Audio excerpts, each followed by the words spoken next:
We are, yeah. Yeah. Cool.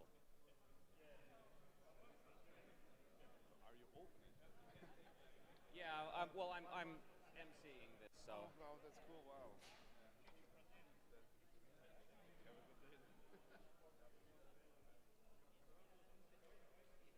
Hey, Dima, mic check. You hear me? Can you hear me? Good. That was just a mic check. How's everyone doing? Doing good? Probably start about 5 minutes later than scheduled. All good.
Ehkä. Joo. I've just been informed that we're going to start exactly at 9 o'clock. So that's about 4 minutes.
Quick question.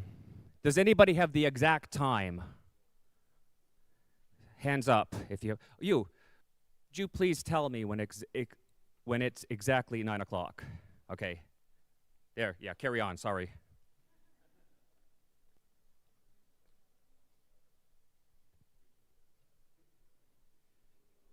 You got it.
You have the first most important job over here. She's looking at the time. The Croatians over here are thinking, hey, what's with all this exact time? We do things like this in Finland. It's like New Year's Eve. There you go. Speaking of New Year's Eve, I want a countdown. Not yet.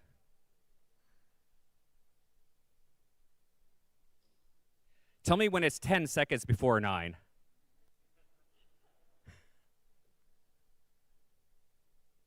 It's going to be good. The anticipation.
We good? 10 seconds. Okay, can I get a countdown, please? 10, 9, 8, 6, 5, 4, 3, 2, 1. Good morning, future front-end. Good morning, fellow front-end enthusiasts. Welcome to Finland. Welcome to Espoo. I'm so happy to be here. I'm so excited, you know. The future front-end. It's the future. Does front-end even have a future? I don't know. That's why we're here. We're going to find out, right? We're going to find out. It's lovely here, and I'm here with Tuuli. Oh my God, your excitement gives me anxiety. Is this too early for you in the morning? Come on, man. There was no coffee. I was up at 6 o'clock, man. This is the best day of the year. This is the best year. I've been coming here for many years, and I'm so excited to be your MC with Tuuli. We will be speaking mostly here on stage these 2 days, and it's going to be so great to see all of you, and I hope to meet all of you. You know, the best thing about these front-end conferences, for me actually, is you know, just getting to know all these people, all of you people. You know, some of these conversations have stuck with me for many years, and so you know, when you're at lunch and you know, talking with your friends, if you see someone kind of like standing there alone, please go and talk to them. You have my permission. You can go up to them and say, you know, hey, you know, I'm so and so. Well, you can use your real name, but you know, hey, I'm, you know, and you know, Henrik gave me permission to come up here and talk to you, so that's okay. So, speaking of, let's go to the slides. We have a bunch of like housekeeping slides, and how about Tuuli? Would you like to say a couple of words? So we covered this, right? Welcome, everybody. Well, this is us.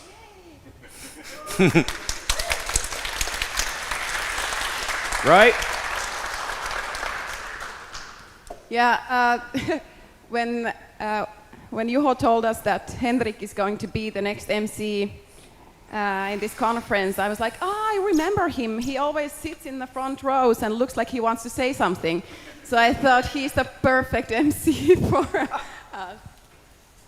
Right. Yeah, but pretty so good. this is the 4th edition of Future Frontend. And yeah, I don't know. How many of you have been for all 4? Yes.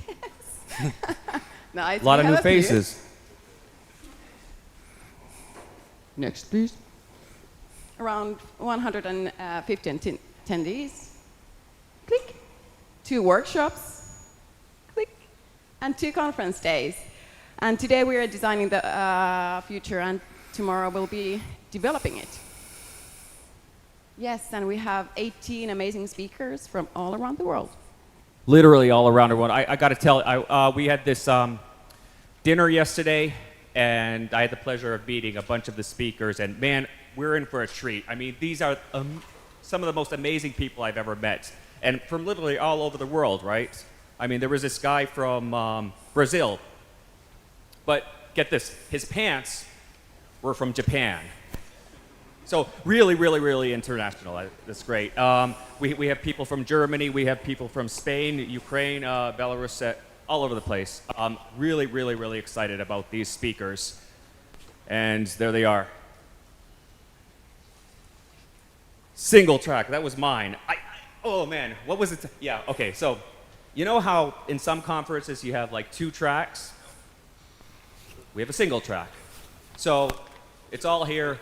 All important. Anything else about that? Today is a design day, right? And that's what you said, yeah. And then tomorrow is something else related to front end, yeah, development. Oh, nice. Yeah.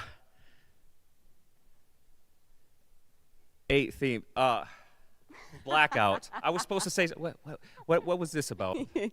So yes, so we keep the same format that we have done so far, and in our conferences, so there's 8 different themes, and each theme has 2 or 3 speakers, and after the speakers, we will always have the Q&A session. Yeah, thanks, Tuuli. That really saved me. Totally blackout. That happens. There's so many people staring at me. It gets Just so imagine them stage fright. naked. Yeah, the schedule. Okay, that's easy. Okay. Here's the schedule. So, so you have the times, and then the so yeah. But so basically, so designing the future of work, resilience, accessibility today, and then tomorrow's more like simplicity, architecture, agentic development, agentic use cases. A lot of agentic stuff. Good. Yes, and the most important track, the hallway track. As mentioned, we're here for each other, so let's get to know each other. Let's, you know, I mean, Finns are not very comfortable talking to strangers, but I think there's a lot of people who traveled here from somewhere else, so you're, you know how to have a social interactions. Yes, and the most important, who knows what is this Pac-Man form? Yes, well, okay, so you come here then. Organizer, yeah. Yes, he's the Juho, come. We've never met before, Juho. I mean, whatever. Yeah, hi. Round of applause for our volunteer. the real puppet master. Yeah, Juho is actually the organizer of this event, but more of that maybe later. Yeah, Well, I'm not organizer. The others are doing the work. gotcha. Okay. Yes, Modest. but so the part of the most important, the social interaction. So let's keep always, when we're talking, you stand there, you stand here, always keep a little space for others to join. That's it. Yeah. Got it? It's subtle but simple. Yes, if I And see really closed powerful. circles, I will come. Yeah. Make a room. Good. Oh yes, and as mentioned, there will be Q&A session after each themed session, so after 2 speakers or 3, whatever. And you can put your questions there during Right. the talks or after, but anyways, Yeah. write this down somewhere. We will show it later as well. We'll probably show it later.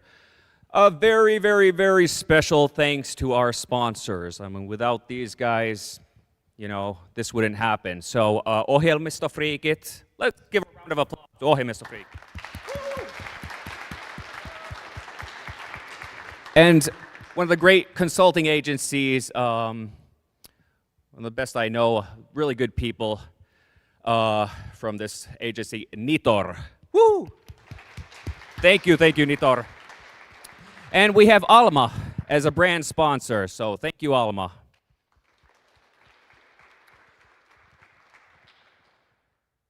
Any more slides?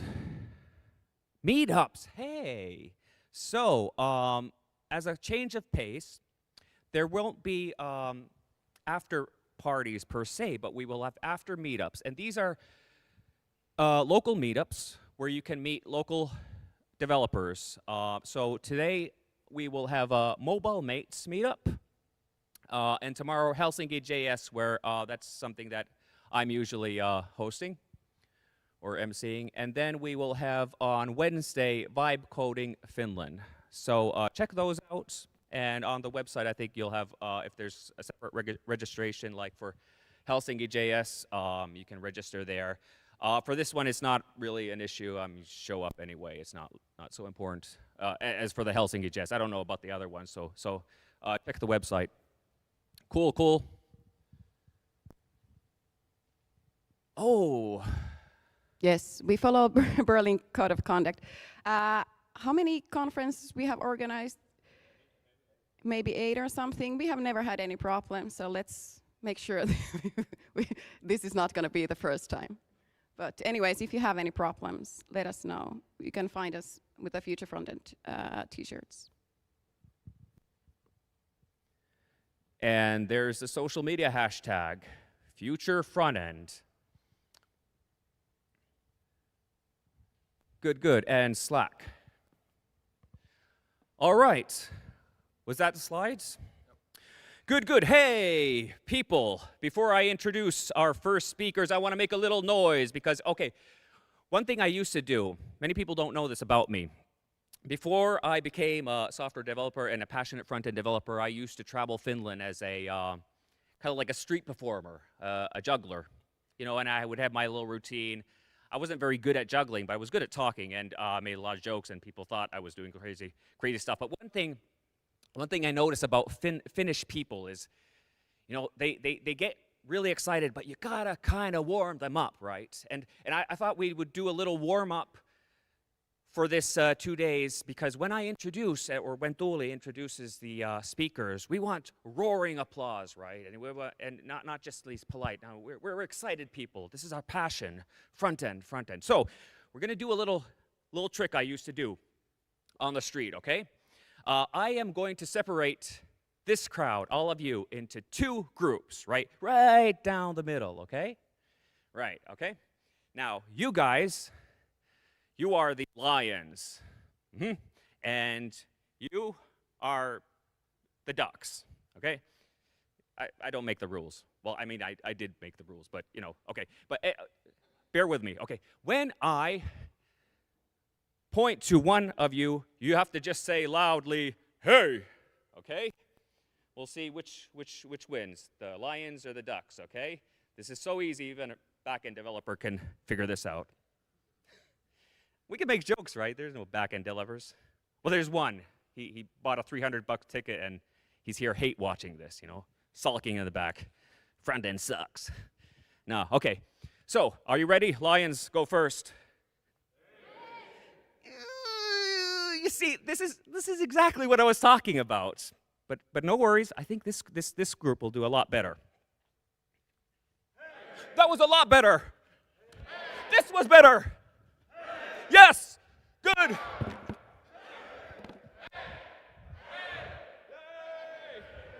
Good job. Okay. Once again, welcome to Future Frontend. We have our first speaker lined up. I see him over there. He's getting ready. I met him yesterday. Good guy. Let me get my notes. Notey notes.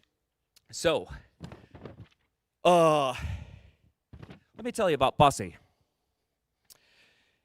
He's a background in marketing and advertising, mobile service development, leadership and management transformation, and product development. So, full package, right? He's currently serves as the COO of a semiconductor startup. With his talk titled, "We don't have an idea problem, we have a permission problem," please give a warm, welcoming applause to Bussy Sillanpää.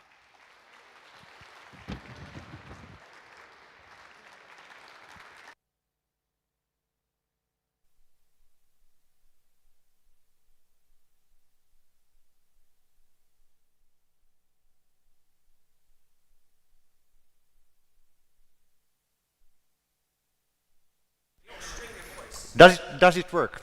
Yes. Nice. Being a first is always the technical issue as well. I jump directly for my first slide because this is sort of a thing what you discover sometimes in the innovation. It's not what it said over here. It's actually a thing that I discovered this idea a few weeks ago. And a week ago, I saw on the web a short video where there was the CEO for NVIDIA, Jensen Huang, sitting on a floor having a beer in a conference in Taipei. So he actually addresses the importance of beer time. But it's not about beer, it can be anything. But actually most innovations arise in situations where you don't think that this is the exact setting where we have the innovation. And that's maybe one of the most important things to understand related to innovation in general. The permission problem and the permission issue is that there was a submarine called Santa Fe, and that was a submarine where everything had failed. All the personnel, they didn't do what they should do, and actually the whole system in the submarine was not working at all. And then there was appointed new captain for this submarine.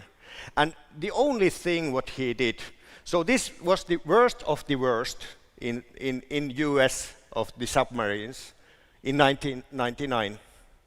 And then after this appointment, the new captain for this submarine, in 2 years, this excelled in all measurements. This was the best of all submarines. And the most important thing what he did was not kind of building a kind of strategy things or building leadership structures or management structures or protocols or whatsoever. No. The key thing was that he was not asking people to get permission to do something. He asked people to say what they are going to do. And whenever they, for example, had to do something, they just mentioned to him that I'm going to do this and that, and he might ask that, is that safe? Yeah, it's safe. Okay, let's do it. But nothing else. So in many cases, managers work in a way that they actually make things worse. Actually, many things work much better without managers, because people are liberated to do what they actually can. Empowerment is one of the key things in the innovation. The people who are very innovative, they are not limited. They can do what they think. And they know also how much time they will spend for something and such. So they are pretty professional. There are many stories related to Steve Jobs. Some are true, some not. And maybe we are lucky we don't know which are true and which not. But this story I heard from one of the most well-known managers in Finland, Risto Siilasmaa. He mentioned me that the innovation of iPhone was actually a combination of personal ideas from Steve Jobs and the engineers. And the thing was that Steve Jobs had an idea that I would like to have something which is size of this. It should have this type of functions, this, that, and that, and that, and that. And it shouldn't cost more than this. And it should be kind of be easy to manufacture, for example. And then he said, for engineers, do it. So actually the thing what was important was that there was a person who had the vision. He had the kind of general understanding of technology that this is possible, but no one has yet done it. Then he asked the engineers to do their best, and they did. But it's not black and white. There are also engineers who are extremely innovative, and that's one topic what I have. This thing what actually limits innovation in organizations, you might have faced one or several of these, but actually the main thing is that if you have a business, then it should be such that you can predict what's going to happen. You have measurements, you follow the measurements, you follow the numbers. And that's a little bit and sometimes a lot against of innovation, because innovation is something what doesn't exist yet. And if you have something what doesn't exist, how come you can have numbers for that? I've actually surveyed many research papers related to these issues, and what I've discovered, so I've done 5 years work for this, so this is like just before this event. One crucial thing is that those 3 dimensions will have influence how and what we decide. And it's important to understand that we have one of those parts is knowledge. So do we have research? Do we have any surveys? Do we have people who know how to do this? Have we something more what we know? That's one part of it. And in many cases we use a lot with this issue. The second is time. Are we ahead of time, so we have plenty of time to decide? Or are we just in time, so we have to be reactive? Something has already happened, and now we have to act. That's actually the most common situation when we make decisions. Something has already happened, and now we have to act. But then the third level, emotion. Regarding emotion, emotion is like what we already have seen, what we expect, what we are afraid of, or what we are excited of, or what kind of politics we like, or whatever. This emotion part is actually the most crucial part of anything. So all decision making is purely emotions. Even those knowledge and time issues will have the influence for emotions. And understanding that there was one example of for example, when you sell those big enterprise systems, what is the meaning of emotion in different stages? On the first stage, when you see the customer on the first time, it's 80%. Then you go to the kind of details, then the emotion it's flown away, sort of. But in the end, again, the emotion is 80%. And that has meaning for innovation. You should understand that the emotion is the most crucial part of your final solution. Because if you don't have the emotion part of it, no one buys it, or no one would like to use it, or something like that. But there's also type of systems how you can accelerate the innovation.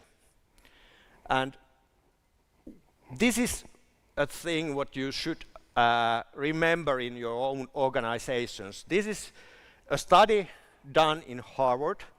I don't remember the professors who did it, but nevertheless, the thing is that in those most successful organizations who innovate a lot and they are successful innovations, they have those 3 layers. The first layer is the people who are sort of inventors. In many cases, they are the ones who not been too long period in their business. Maybe they are in their 30s or something, maybe in 40s. I heard that in Connect Corporation, for example, the people who are studying in an innovative way the strategy, they are somewhere in their 40s. But they are people who are open, and sometimes they don't know what's that business, and that's why they innovate something new. The second layer are they are mentors who used to be those inventors, but they are not people saying that, oh, this is good or this is bad or nothing like that. They just help those innovators to ask great questions. And then there's the third layer, which is sometimes the most complicated. You have existing business, and then you might create something new, but it doesn't fit your processes. You have this process how to act with customer, and then you innovate something pretty new, and it doesn't fit. Then you need a person who is capable to connect all the people in all organization stages and whatsoever, and speak with them and pilot how this new thing will work. This is the structure what you need in a way or other. So you need people who are liberated to think whatsoever. Then you need people who help them to ask better questions. And then you need people who get things done. Actually, what Joe is going to speak later on. Ideas. Just few examples how ideas will arise. The first one, actually we were arguing with Joe that I mentioned him that 80% of innovations are done by men because men are lazy. Actually, that's true. It's 70 to 80% of innovations are done by men, but most of those are engineering type, mechanical type of innovation they used to be, and that's the area what we know in Finland, for example, that people studying in Aalto, for example, if you go to the engineering side, the population is something like 60-80% of men, and then minor is women. But on the computer side or anything like that, the situation is different. Am I right? Maybe. Yeah, sort of.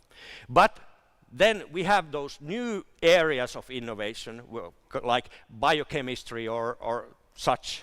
There, the women are now heading to 50%. In some areas, even 50%.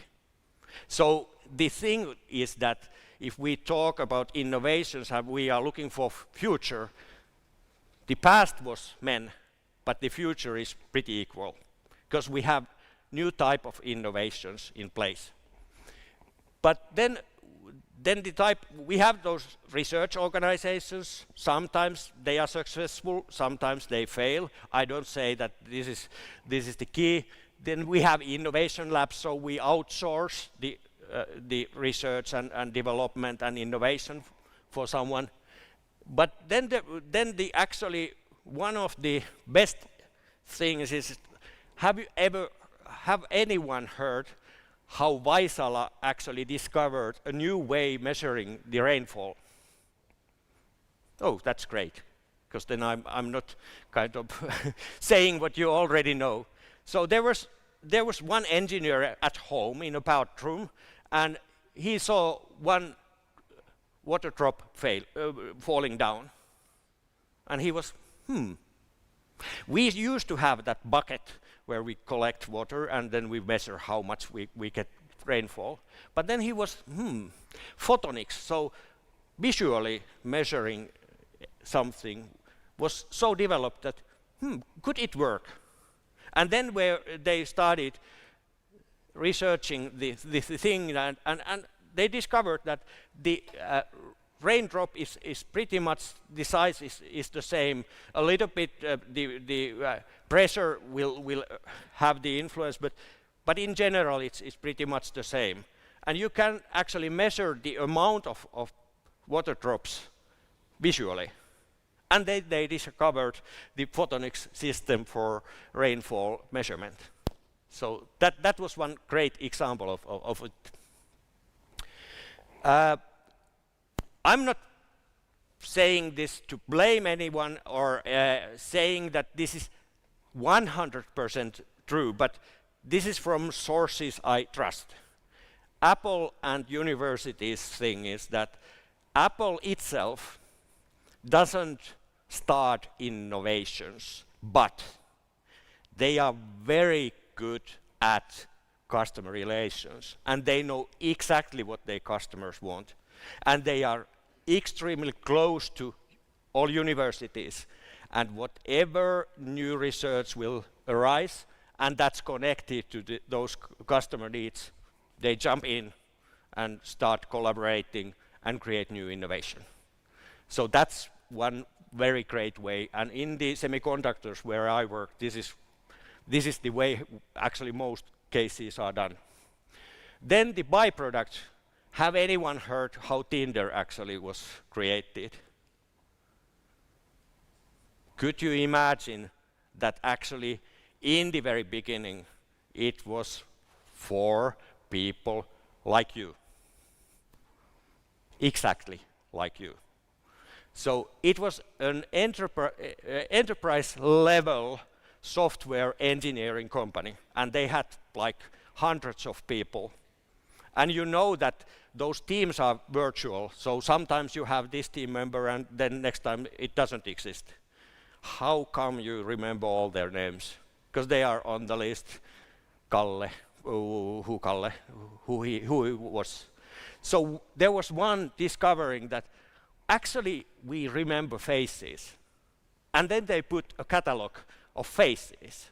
And I used to work with this man. I remember his face. And then click, click, and then, oh, could that be actually useful elsewhere? And then one discovered that actually that would work in dating. So that's a great example how innovations come. Well, I have few minutes, and maybe I jump in the thing that actually, I've worked with some people in the programming and that type of things, and many of them are, not all, and I'm pretty sure that from you, like it's the percentage is maybe only 20%, but many of them are pretty not kind of just a minute, I have to remember the word in English, but introverts. Actually, it's pretty close to the same in Finnish, but sometimes you miss the word. So they are pretty introverts, and that's why they don't raise their ideas.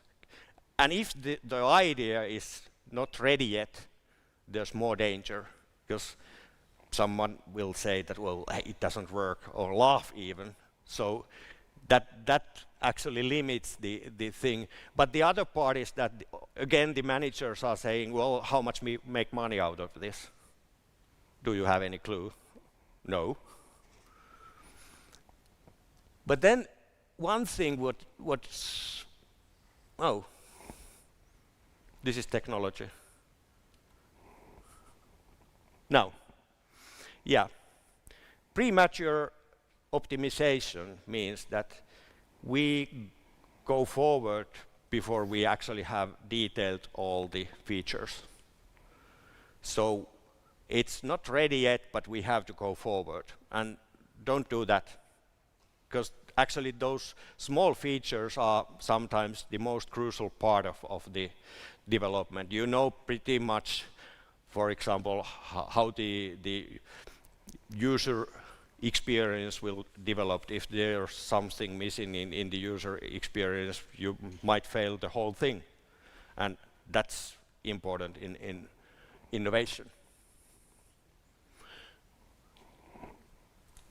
This is a thing when I started discussing our startup strategy process.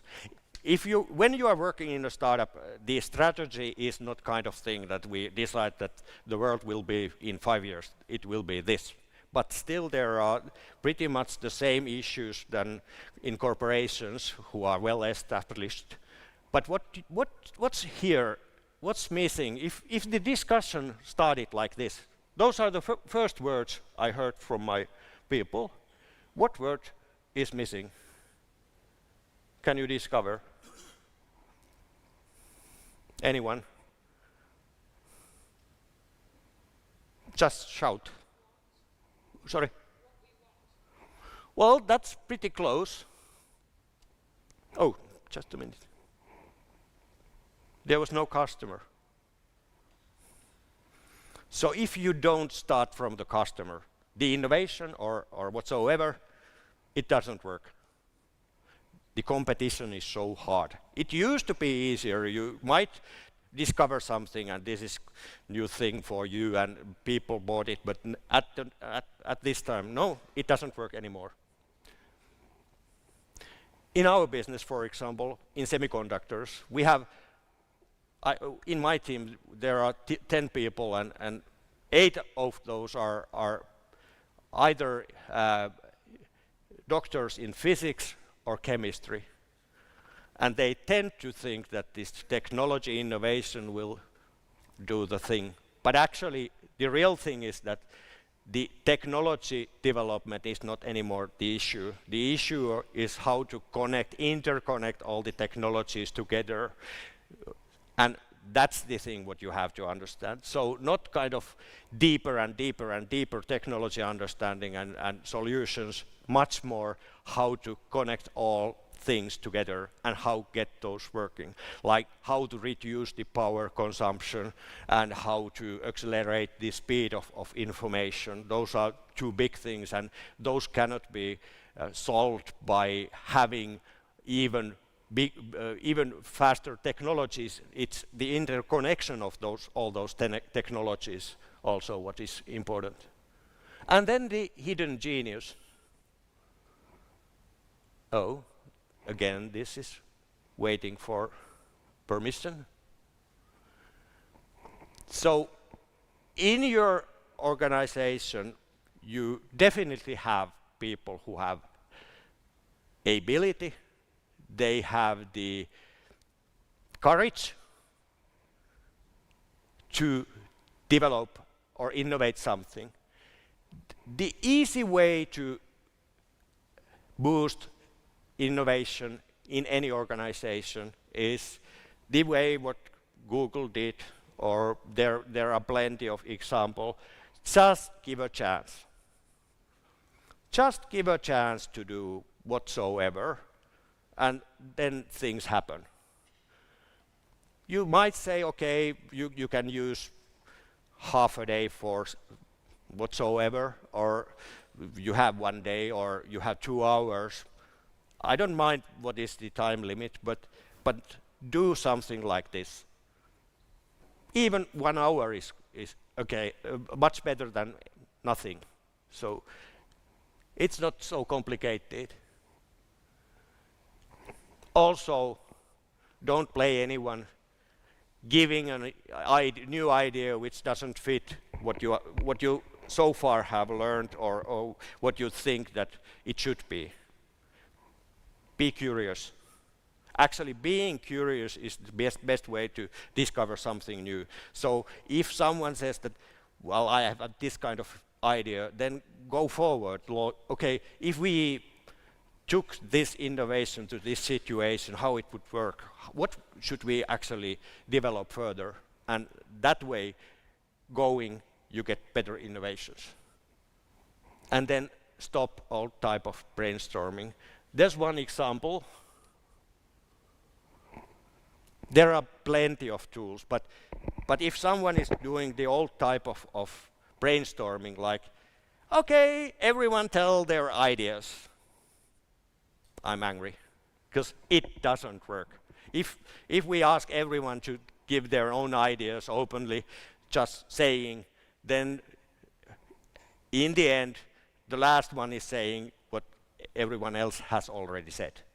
So put on the paper instead. Put on the paper at first, collect all those papers, and ask people to describe what they've written down. And things are completely different after that. But there's one tool, actually, I think these slides will be for audience, so you can get to those. It's easy, but this is one way to go forward and get new ideas. In the end, I'm not actually speaking about senior. I like this. Push, push, push. Okay. This. I heard a great example that was also in semiconductors. The incentive will actually have huge impact. Do people innovate or not? And that example was that was an older guy in semiconductors, and he said that when he used to work for a big corporation in semiconductors, and there was the holiday season coming, and he was looking his bank account, and he discovered, well, I should go to holiday, but actually I don't have enough money. Then he was thinking, what kind of innovation I should create to get the money from the corporation, because they patent it and such. And then he made few discoveries, they claimed few patents, he got his salary and got to holiday. That was pretty much what I had. Thank you.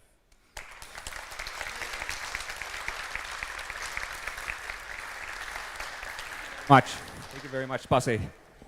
And as discussed, I just want to remind you, so you have your chance to put in the questions to the URL, and we'll have Pasi and Joe up here afterwards. But went ahead of myself, I'm going to introduce our next speaker. Joe, actually we had a short chat about his last name, and it turns out I learned something about old Gaelic tribes, and your name is actually, it's the son of Leon, if I remember that correctly. But let me tell you about Joe. Good guy. I got a chance to meet him also yesterday, had a good chat. So Joe designs endings. He is founder and head of engineering at agency End. And he's author of 2 books. Titled Ends and Engineering, and he's a TEDx speaker.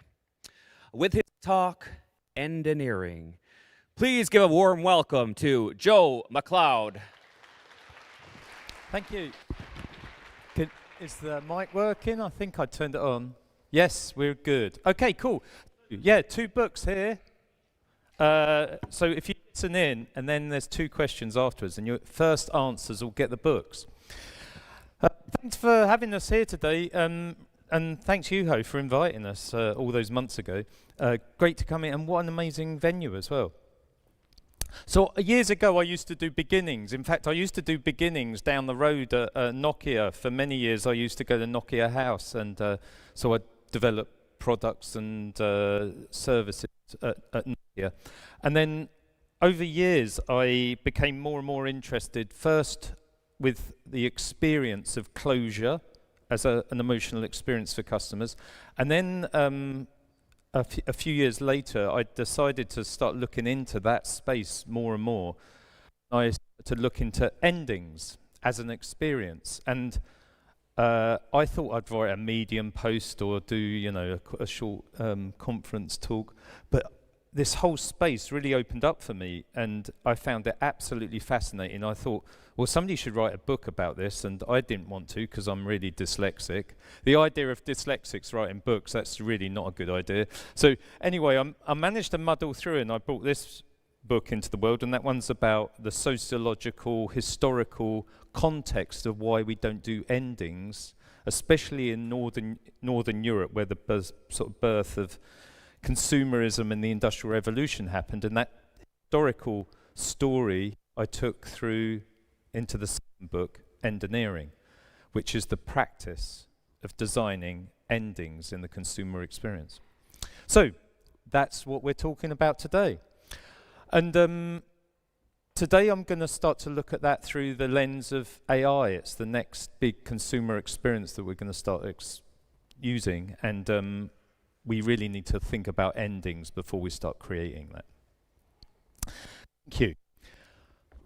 One of the big creations we've ever made as humans, and the most destructive creations, is the atom bomb. And when they first dropped the atom bomb, there was a load of data scientists who thought, oh my God, that's all our servers gone. So they thought, like, how are we going to protect these servers in this sort of emerging world of these really destructive devices? And so they started to think about mirroring. And I'm sure you all know that sort of story of the birth of the internet. After which we then put layers and layers on top of that emerging internet platform, World Wide Web, etc., and everything's run off that now. It is a system of continuous accumulation, and it's incredibly bomb-proof. And when you start with the foundations of something like that, that becomes a really big problem in terms of ending. The damage with endings goes across humans, products, businesses, and states. So, for example, we've built systems in for consumers that have things like endless scroll. Endless scroll was a great innovation, and it is really helpful to scroll through loads of paperwork and pages. But when you adapt it and then sort of create it into a sort of a trap for loads of consumers, it becomes really problematic. And we've created a lot of systems like that in the digital world. We've also created products that don't really reveal the sort of the end of their life as well. Digital doesn't rust in the same way. We've had a lot of problems recently with more end-shitification of stuff that we've been watching. And I think that's a big problem as well, where we don't really recognize the end of our own products.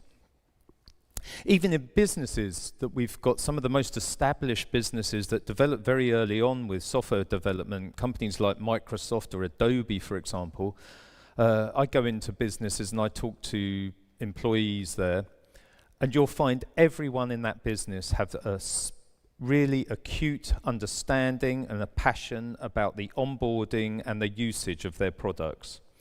And you ask them about how does it end, and it's like a paralyzing revelation to them. They have no idea how their products end. You'll be really surprised how ignorant people are of their own products in terms of endings. So companies like Adobe and Microsoft, but many others, I'm just using those as an example, have a total inability, a lack of vocabulary about how to talk about the end of their own products. And so you've got these accumulations and burdened of over-featured lists in those companies, and they become really big dinosaurs in the end. And the big innovation to beat those companies is to make something which hasn't got those features in, which seems insane, doesn't it? And now we're finally ending up with state operators trying to find their endings as well, as we've invited companies from around the world into our regions and our countries to operate, and now we find that they're not operating on an honourable level. We're starting to raise barriers, and especially you see that all around Europe. So endings happen everywhere across our consumer experiences.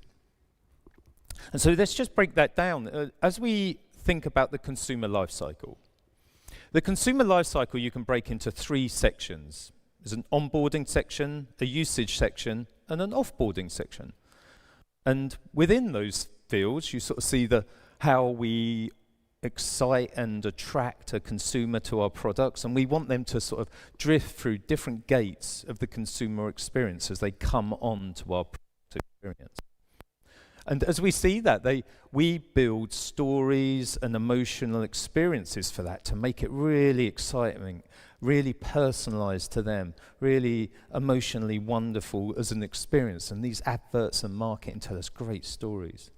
But at the end, we don't do that same approach. This is a cold, emotionless place, lacking engagement. We abandon consumers there, and we end up doing some of our worst work there. We don't stitch the beginning and the end of our customer experience together.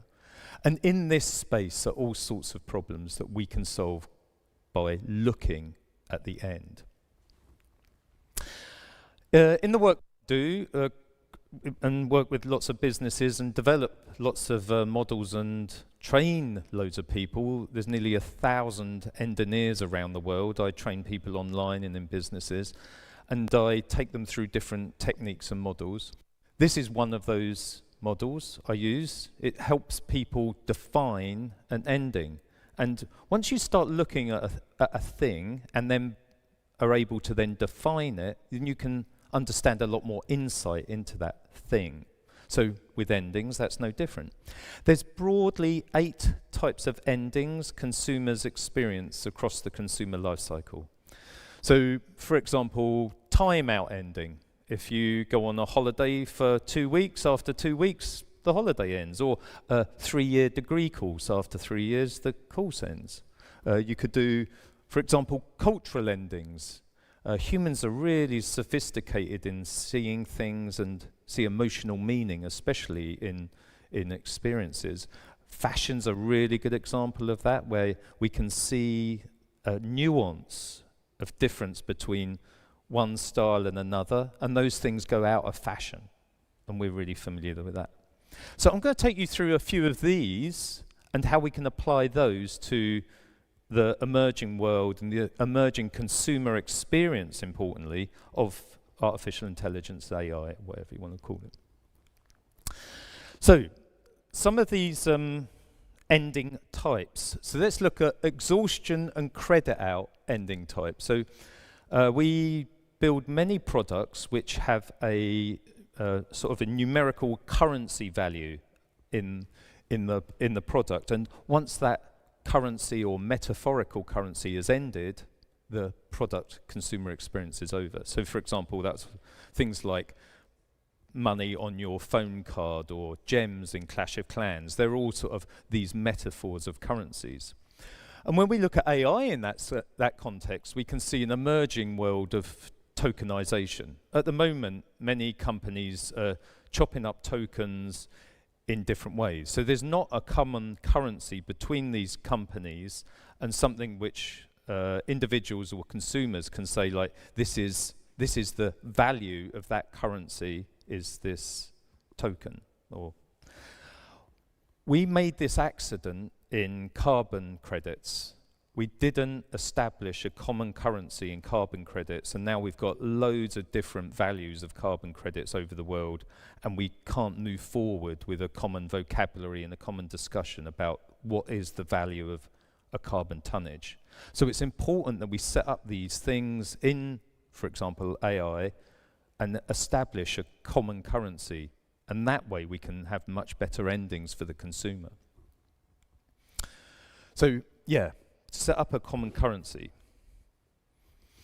The next one is broken withdrawal. So this is about, in physical products, for example, if it breaks, we overexert something and it snaps, it's broken, or we might not be happy with a particular service and we withdraw ourselves and break the contract from that service.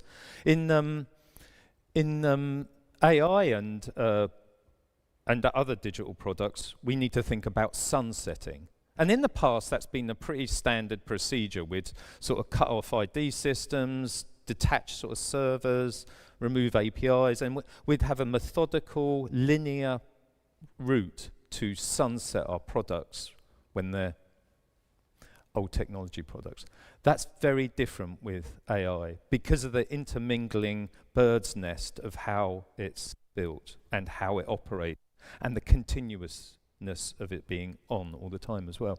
So SFAI labs, and I'm sure many of you recognize these sort of numbers, it takes about 4 to 8% of your initial budget on a product development to sunset it. That's a nominal amount and it's pretty established and there's lots of processes for going through that. But with AI, they think that's nearly 12 to 22%. That's a significant amount of your budget. And there's not many conversations going on about how we undo some of the stuff that we're doing with AI at the moment. So this sunsetting issue is going to become really problematic, I think. So to manage this, we really need to raise awareness of this issue. And remember that the end is not no effort.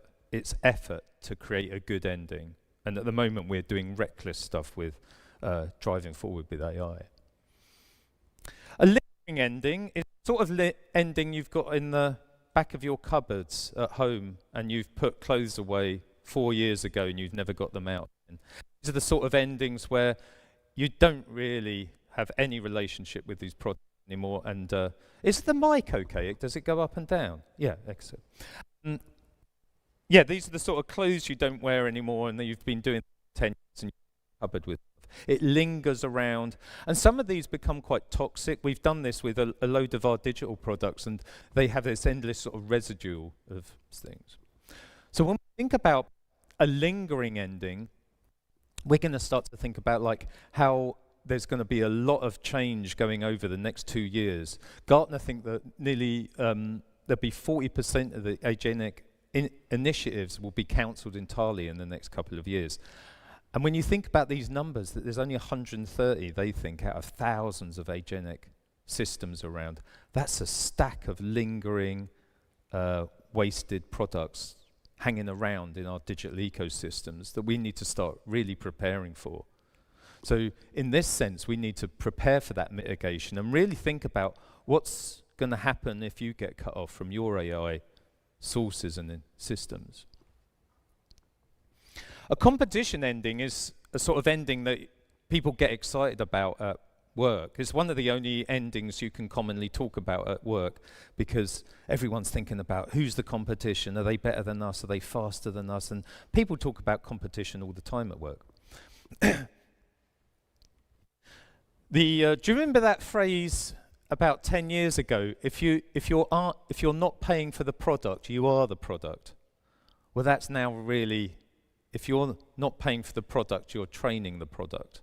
And there's a stack of people, and we saw that in the last few weeks with so many people on stage getting booed at graduation ceremonies. Did you watch that? I thought it was really entertaining to see. And wasn't that an amazing thing that the assumption that you get somebody on stage and they're a real promoter of something, and then the division between the audience and the promoter of the person on stage. That's incredible to see that division and not to see things going on about it, because there's a stack of people out there who feel very vulnerable about what's going on with AI, especially people who are young and have put their life, their passion and a lot of their money into a career path that's potentially not going to pan out like they did. So we really need to think about how do we align expectations between these two groups And I think, especially as promoters of AI, we need to really have a lot more empathy about who are our future customers. Because at the moment, it just feels like rich people getting richer, and the customer base is going to disappear unless we do something about this division. Proximity ending is about where you are and where you're moving to. So for example, I'm British, used to live in England, and then I moved to Sweden. And in moving to Sweden, I moved outside of the proximity, the BBC, so I didn't have access to that anymore. So that was a proximity ending. But you can also get that in a digital sense. So for example, I can move from Apple to Android, and I move outside of the proximity of Apple, for example, and then lose access to all of those things.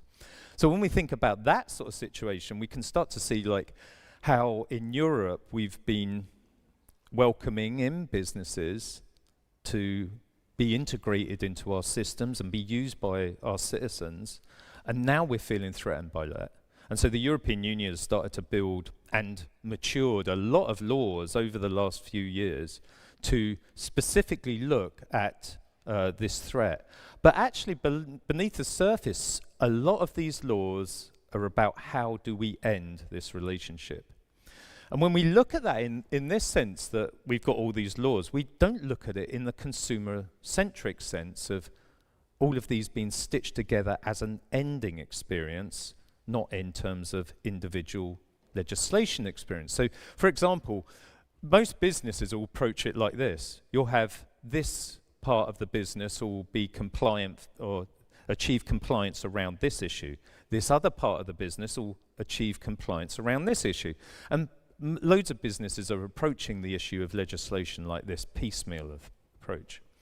But once you look at it in terms of endings and as a consumer-centric thing, you can start to see it more as a strategy that goes across a consumer life cycle. So for example, the Consumer Rights Act demands that a business tells the consumer when they're going to potentially sunset this product and when this product ends. The Cyber Resilience Act requires manufacturers to provide active security updates for over 5 years. The Digital Services Act bans dark patterns, so that allows people to leave with transparency. So at each of these stages, you're basically designing an ending if you're applying to applying or doing compliance for these laws. And the right to repair allows you to open up a product, extend its life, updates it without being punished for that warranty period. And if you're building software, the biggest one for all of us now is the definition change from software to product. So where most of our software products were considered under a service sort of approach in terms of legislation. So you weren't really having to do a lot of compliance for many years. But now under a product experience sense, that means you're liable for years, decades. So your product now will be liable for decades. So what that means is that you've got to really think long-term about your product development and your product mitigation, sunsetting, and endings. So we need to elevate endings to a strategy in your business in terms of looking at that sort of space. So I want you to go back, and I hopefully have inspired you to look at endings, and I want you to ask one question about your product. Just one, and then challenge everyone else on it. Just ask that one question. How does this end? And then once you start looking, you'll start seeing so much more you can do about the end of your product. Thanks very much. And that's the end. And if you want to get the book, you can go to Smashwords. There's free codes here for the ebook. I do company training, and you can go onto my website at andn.co, and I do consultancy as well. But let's quickly auction these off. Right. Hands up. Who remembers one of the ending types? Good. Which one would you like?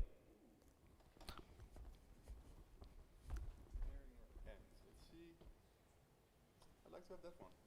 Thanks. Cool. Okay, hands up. Who remembers another ending type? I think there's this person here with the hair. Good. Well done. Thank you very much, everyone.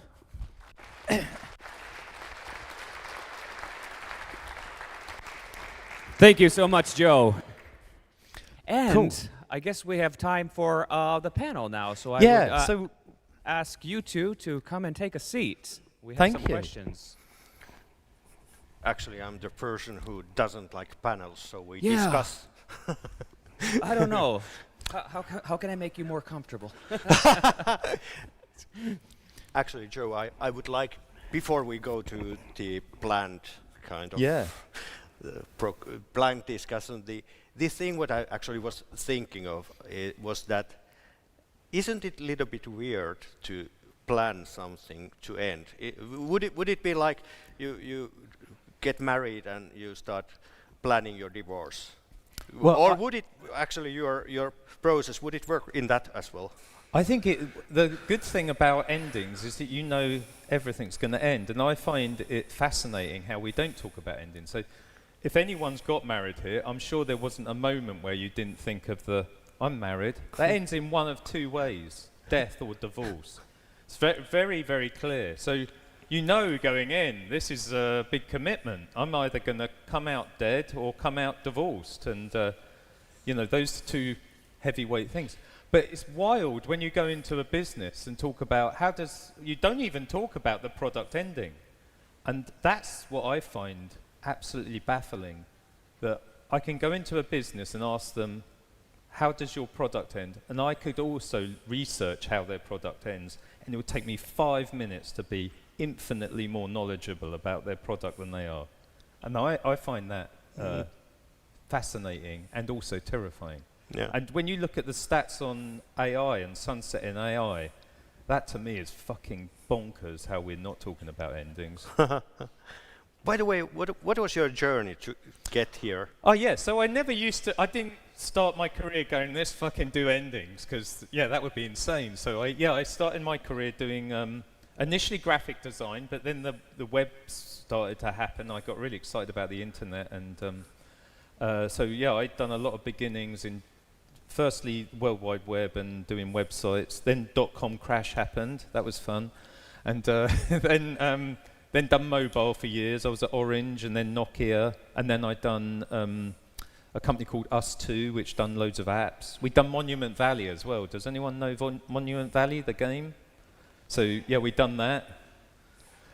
Made a shitload of money out of that. I shouldn't swear, we're being live streamed, I think. Yeah. We can handle it.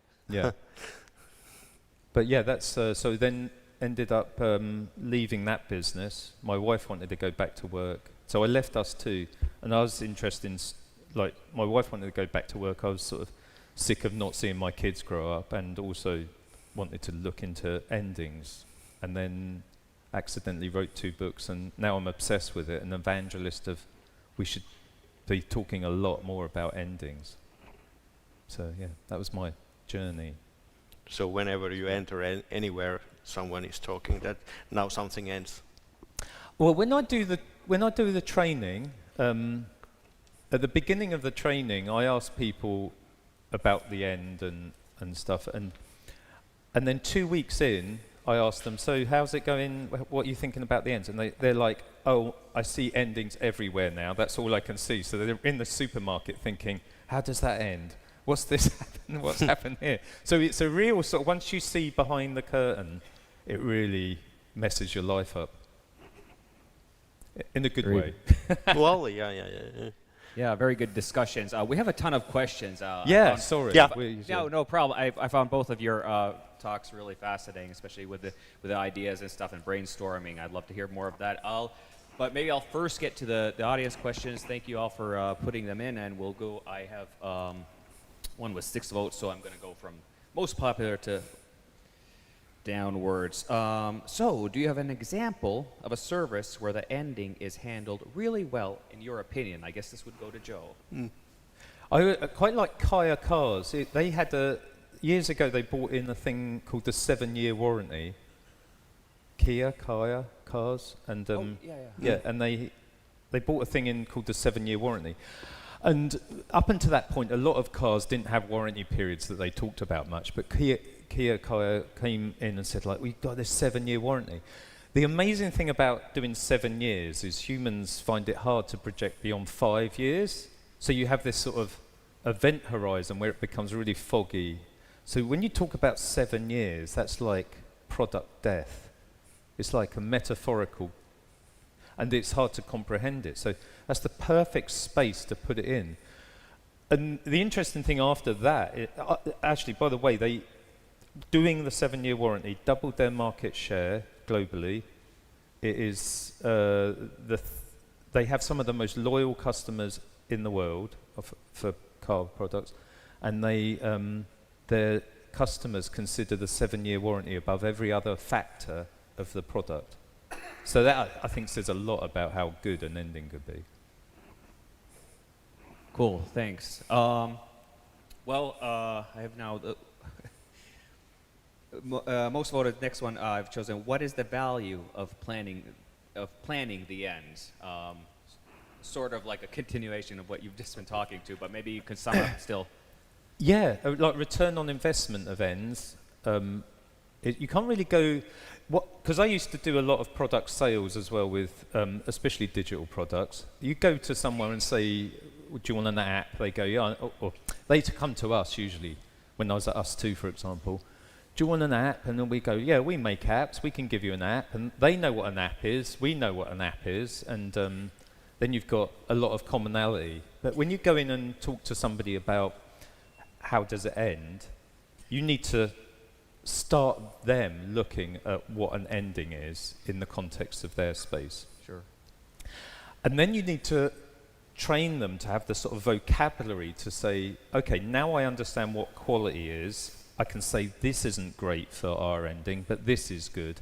And really, we should have an ending over here. What's interesting about endings in terms of how companies do it is they'll have the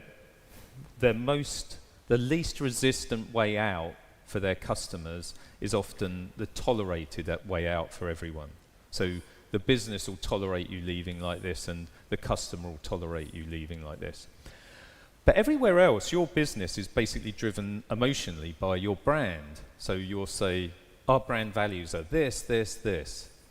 A good example, you sort of have those companies, our brand values are this, this, and this. You go to their ending, and their brandings are often, don't tell them how to leave, and don't do this, don't do that. And it's basically the reverse of their brand offering. So your business is probably the worst version of your brand at the end.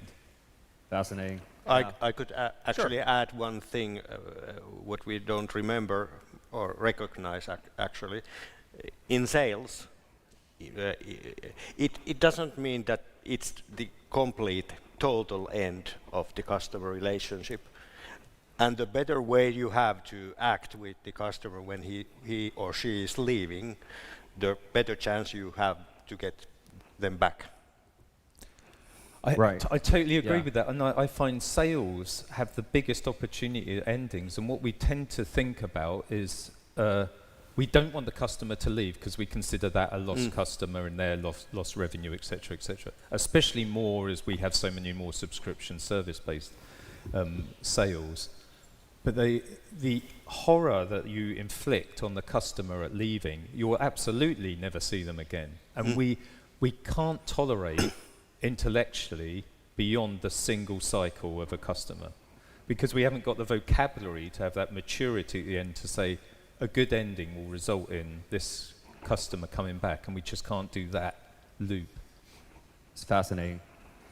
Cool. I have a question for Pasi. Are innovations primarily an individual or a team efforts?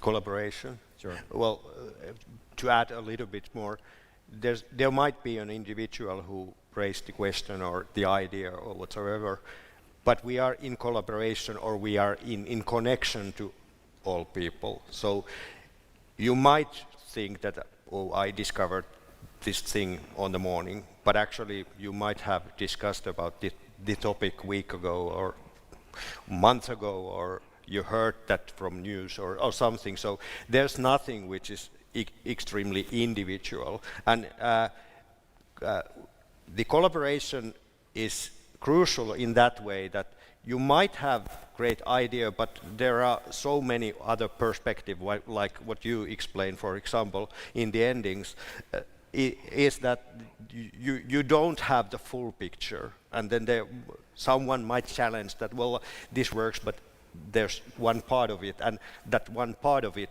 might be crucial. So that's why it's always collaboration. Right, yeah. Thanks. Next question. What contributes the high cost of sunsetting AI projects? Maybe to Joe. So yeah, I'm not going to pretend I've done a lot of sunsetting myself in a technical base. But from the report on San Francisco AI Lab, that intermingling of different components where you're not working back through a linear system. So many of our products are linear. They move back to the server, and the API calls the server, and it goes back and forth. But with the AI, these are intermingled, where they're doing lots of different things, testing itself all the time, constructing reasoning, etc., etc. And that's going on all the time, and it's also like a pipe that's constantly on. So as soon as you unravel that, it pops everywhere. And there's another thing where it's, I'm sure you've heard of this, is like where you have technical debt. We're getting to a point now where there's comprehension debt from people like yourselves in AI businesses, because the AI has written so much of that product now, up to 40% in some companies, where the teams that are running the AI don't actually understand where it's gone. So in terms of sunsetting, if you don't know what you've created and the foundations you're on, that's a really difficult question to ask. So there's a lot more investigation before you can even say we can sunset, or even give a ballpark of how long it's going to take. So it's really complicated. Yeah, absolutely. How are we on time? Do we do all the? Yeah, okay. So, yeah, cool. A lot of questions. That's good. If I return to my company and say we need to allocate some capacity to user offboarding, they will tell me, if a user wants to offboard, it means we haven't invested enough time in making them want to stay. It's super true. And I find that really funny as well. There's two reasons people leave your product. Your product really sucks, or external factors. And the arrogance of businesses to think that there's no other reason, there's no external factors to anyone's life. And I've been working with this, or tolerating this, for ever since I've got into endings.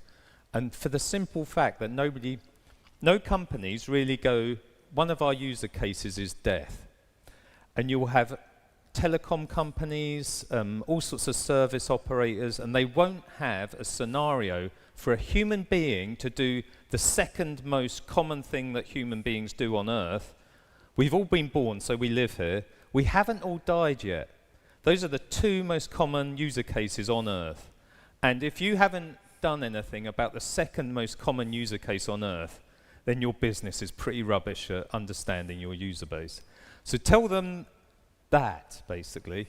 That's what I would suggest. And if you can't imagine somebody dying and you haven't got that's where it really starts. And then once you look at endings, you'll see lots of spaces you can improve your product with.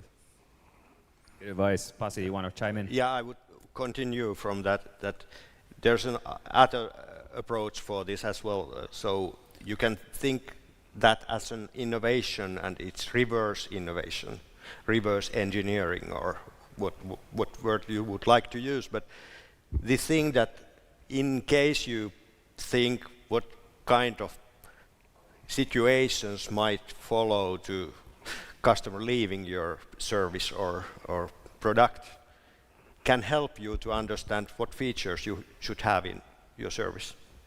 Yeah, definitely. Cool, thanks.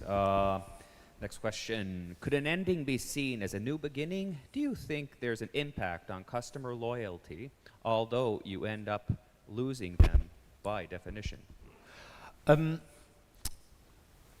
Whenever I do training, it's really interesting to see the sort of group psychosis we've got ourselves in over generations of business mindset, that we can't imagine, but certainly in a business vocabulary, we haven't got the vocabulary to talk about endings. So whenever I train people, there'll be, and I say you need to create a new ending, what they often interpret that as is a new beginning. And so they design a new beginning of another thing. And I have to narrow that down constantly in the training sessions. And sometimes it takes a long time. Some people leave the training not actually recognizing, but hopefully you started that journey of endings. To make sure you're not designing something new, and you should be designing the end. For example, you at the end of life, you're going to have a funeral. You're not going to have another birth instead of your funeral. That's ridiculous, isn't it? You've got to have that offboarding experience to build reflection, understanding, and those type of things. So don't do a new beginning as part of the end. We're really good at doing beginnings. We're shit at doing endings. And the first part of improving is understanding what an ending is. Absolutely. Pasi? Sometimes the ending is actually the start for new agreement. I have a story from years ago, but I was working in the marketing, and we had a customer who had a agreement with us that we will charge them 50,000 per year. Well, like, okay, we didn't have any idea what kind of marketing, but there was an annual pay, 50,000, and then we discovered kind of monthly or yearly or whatever, that what's next. That customer was existing before I jumped in, and I got that as a new customer for me. And in the first meeting, I had a plan to have 100,000 agreement, so raise double. He started asking that how we actually can get out of this agreement. And I was like, oh shit. I didn't have any education for that. I didn't have that was first time for me. But kind of, I just discovered that let's start talking about this, thinking that we don't have any agreement. Yeah. At all. Exactly. We don't have any agreement now. What Embrace the end. Yeah. What you are going to do next year? Yeah. He said, well, might this and might that. It ended in a month. It ended in a situation that he agreed a contract to have 150. Nice. I think it works. I heard a story. This guy, he was running, I think, a sort of marketing company. Their biggest client told them that they were going to leave and go to their competitors, and so obviously they were disappointed. And he'd done the course, the engineering course, and he thought, I'm going to make the best ending they've ever had. So he packaged up all of their material and done a sort of great offboarding experience, invited them in and gave them a sort of farewell and stuff like that. And like a couple of months later, they came back to them with a totally different new product, which was twice the budget for their last one, because they had such a good offboarding experience. So I think the ends can, in a lot of senses, give you a really good impression of a business. Yeah. Perfect. Some concrete advice from Pasi. What is the exit from a trap of, we're paying you 6 figures to reduce the backlog, not add to it, when I mention my ideas to my manager? Well, that might be a complicated situation. I don't have an answer for that, to be honest. Sometimes you have such managers or leaders who don't get it.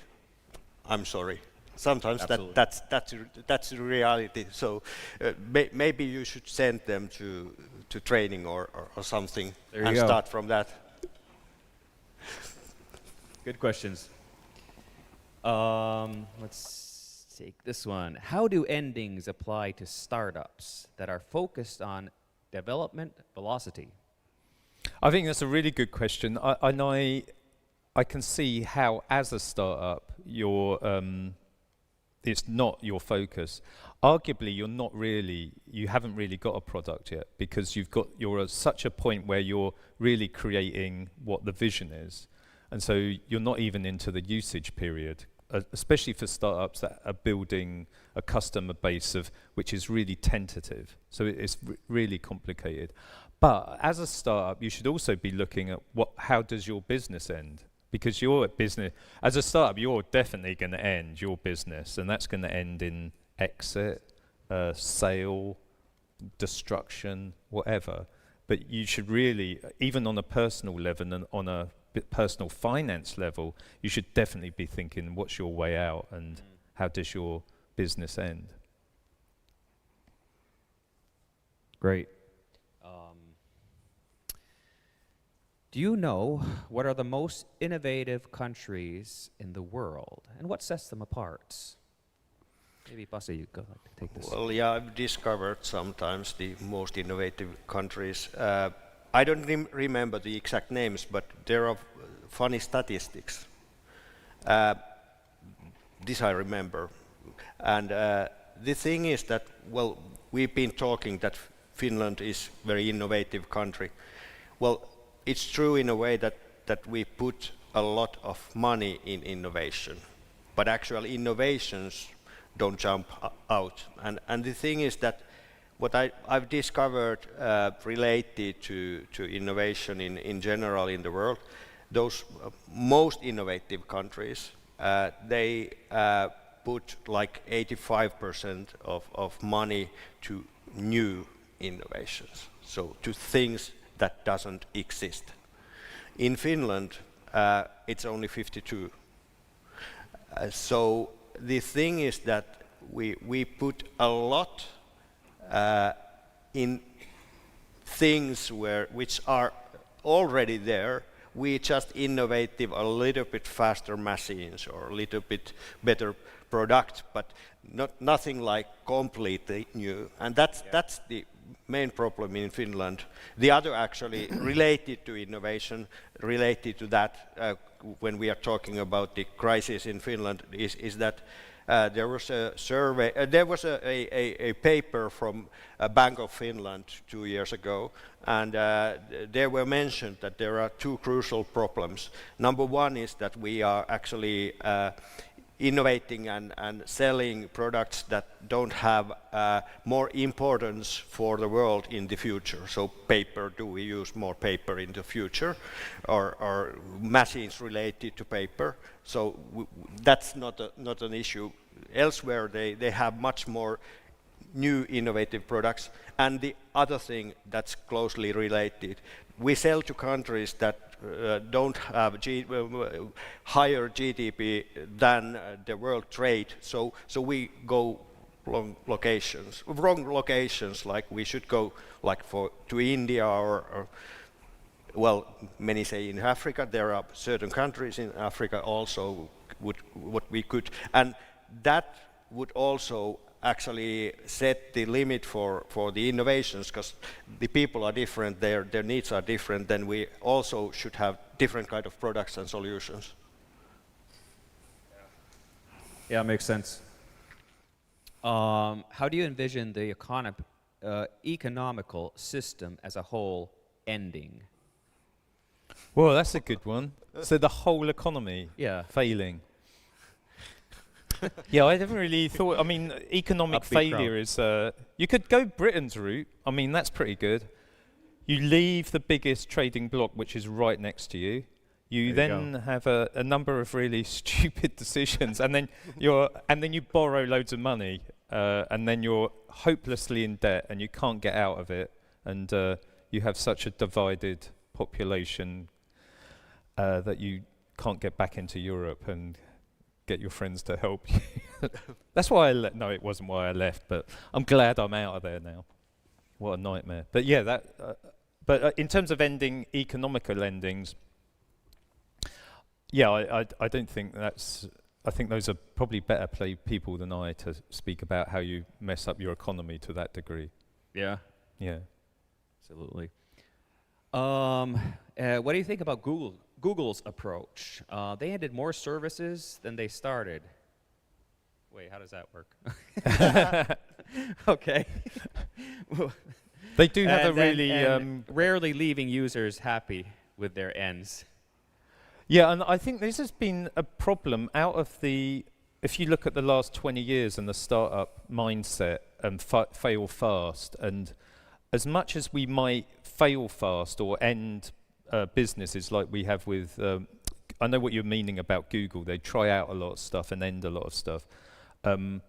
I find what the deficit is of the discussion about why to end, what the impact of ending is, what's the responsibility of ending.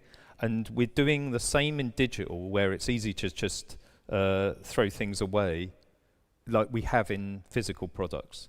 So in physical products, the equivalent of the startup boom was disposability from the 50s. So you end up with things like disposable plates, disposable cups, disposable everything. That is the startup community, the startup revolution, the equivalent in terms of lack of endings. Right. Yeah, sure. Actually, there's a business aspect for Yeah. Google as well, which explains a little bit, maybe a lot. The thing is that for Google itself, it doesn't make sense to have wide variety of services. And that's why they have two ways to do on that. The other way is to buy all the innovations Yeah. and then decide whether we continue or not. Yeah. Sometimes they cut it off, and that's another is to pay so high salaries that those most capable people get into the Google and they don't start a startup. Right. Yeah. I guess a couple of more questions, then we'll let you guys get a Actually, breath of can air. I Sure. extend that and something about innovation, which I think is interesting, is that the comfort of the person innovating. Because I always think of like some of the most innovative things have come out of a real challenge and difficulty in whether it be a country or a personal situation. And you sort of think of, I think as punk as one of the most creative streams of acts, as it were, whether it be music or fashion or something like that. But that came out of a horrible situation of people rebelling. And that I think is really interesting in terms of innovation. And then I think with Scandinavia and Finland, the innovation comes from collaboration. And I think that's sort of a fascinating thing. What's your thoughts on those type of things where it's destruction or revolution rather as a source of creative innovation? Sometimes we need revolution, and actually those artists, they say that actually those big things come from Hyde. So they are minor things with sort of minor people, so not kind of respected or kind of. And there's actually a thing that was a discussion between philosophers, a English podcast where Philosophy Today or something like that, and they were discussing what is actually the problem with the things with when someone presents something new, really new, novelty. And the problem is that in many cases it happens that at first most people don't get it. This is nonsense, or this is like flying here or something like that. And it takes year, 2, 10 or maybe 50 years until they discover, well, that was clever. And the thing is that the truth is that person was so kind of ahead of everyone else that no one didn't get it, but he was clever. And then we respect him or her afterwards, like 50 years later or something. Yeah. Cool. Perfect. What is your opinion on the Stop Killing Games effort that is trying to force game developers to think about the end of their products? You heard of that? Yeah, I have heard of that. I think it's good to think about the end of your products, but not necessarily in the way that it was going on. What was the context of it and a bit more? I did do some work on this, but it was like a couple of years ago. Yeah, sorry, I'm not in really gaming, so yeah, sure. The context is that in the world of video games, since a lot of Oh, yes, that's right. Yeah.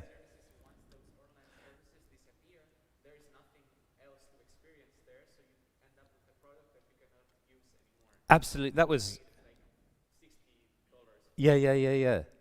I think it really is. I mean, that, if anything, that's a really good example to think about. How's your game going to run after it's turned off? Because quite rightly, you say that people want to still play these games. And I was chatting to, in fact, the guy that created Monument Valley, obviously big game artist he was, and he was talking about this problem that no one will ever play the first release of World of Warcraft, for example, because it's long gone. And partly it's the same problem with the atom bomb thing, that ever since we started protecting things and keeping them forever on a bomb-proof system, we keep going forward and can never really hold something in the moment anymore. And that's going to happen with the lack of sunsetting with AI even more. I think we're going to end up with, we're only going to go forward and never have that, be able to revisit, especially digital issues in the moment. Actually, a comparable industry is early digital artists that done work on VHS things, and the degrade of the VHS tapes. Oh, thank you. That's a hint we have, so try. The what? The what? That's a hint we have, so try stories. Oh yes, we okay, yeah. Exactly. So yeah, stuff like that. I think it's a fascinating thing. I haven't got, but I think it's really important that we think about endings because of that, not because of the. I think they need help in the dialogue of it and the vocabulary of it, because I find that was the problem with, in my opinion. Yeah, okay. Just looking at the time over here. Yeah, lots of questions, and you guys just got to tell me when you're ready to faint. We'll stop. But well, now you've given us a drink. I'm ready for another 2 yeah, hours. is water okay, or maybe? Are you okay? Yeah, these were whiskies. Yeah, another thing. A couple of whiskeys. Well, that makes it interesting, actually. Yeah. We got something more about EU also. So how come the EU has thought so much about endings when almost no one else has? I think a lot of countries are thinking about how do we defend our borders in a legislative sense. But what I find sort of fascinating that the EU always talks about in terms of a piece of legislation. And when you go through all of these pieces of legislation, they never talk about the consumer as an experience in this. It's like we have a technical objective with this piece of legislation, a business objective, a boundaries and borders objective with this legislation. How the consumer experiences this legislation is of no one's concern, and they could do a lot of work in terms of stitching these things together as experiences. Sure. Basi? Well, I would continue. This is kind of the way of thinking in Europe in general, and one example, that was year 2013, Grant Thornton made a survey internationally, and they were figuring out, for example, the thoughts towards creativity in the management. And what they discovered was that in the emerging countries, the importance for creativity in the leadership role was like 85–90% thought that that's important. But in Europe it was 48. So like we tend to think that we have to have rules, we have these processes, and we follow those. And that's the way to, well, to do everything in Europe. On the other hand, I would say that in some businesses, like where we are, the sustainability requirements, for example, what are sometimes thought as governmental issues, might be also an asset. Because if we have such limits here, what you cannot do and what you not, then if we go elsewhere, they know that actually they come from the country or area where rules are strict. Yeah, so you were innovating because you've got a boundary to hit. Yeah. Yeah, a benchmark as well. Yeah. Cool. Do you have any suggestions for frameworks, etc., to integrate endings into development process to go from theoretical to practical? It can easily become something for later, Yeah, what's Brainworks? like a framework. Oh, sorry, yes. Yeah. Oh, well, in the engineering book, I think the person at the back got that one. There's loads of models, and there's loads of models and systems on my website. In terms of applying that in a practical sense, I don't know your businesses or your products. I'm really happy to help you with going on that journey with you, but you know your products better than I do. And so I never go in and say you should do this, that and the other. That would be ridiculous. And I spent a lot of time doing that with consultancy years ago at the beginning and offering products, but the best thing to do is to go on that journey with you, and there's lots of work you can do around that. But lots of frameworks are on the website and in the second book. Thanks. A couple more questions. One direct to Pasi. What do you think of the mining for innovations from the history of the industry? What do you think of mining for innovations from the history of the industry, I guess? I don't I don't understand completely the question.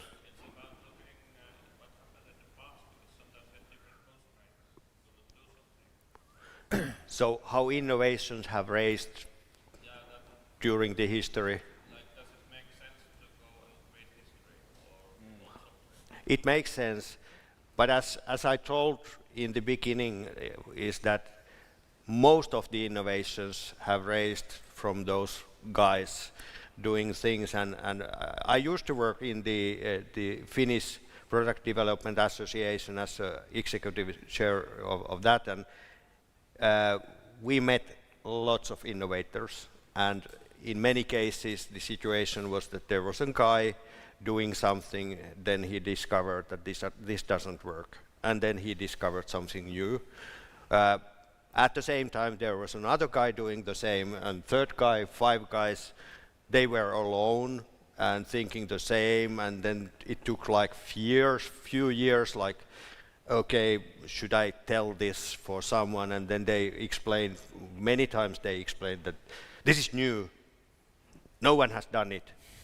And well, then they faced the reality, there are 3 patents already existing in that topic.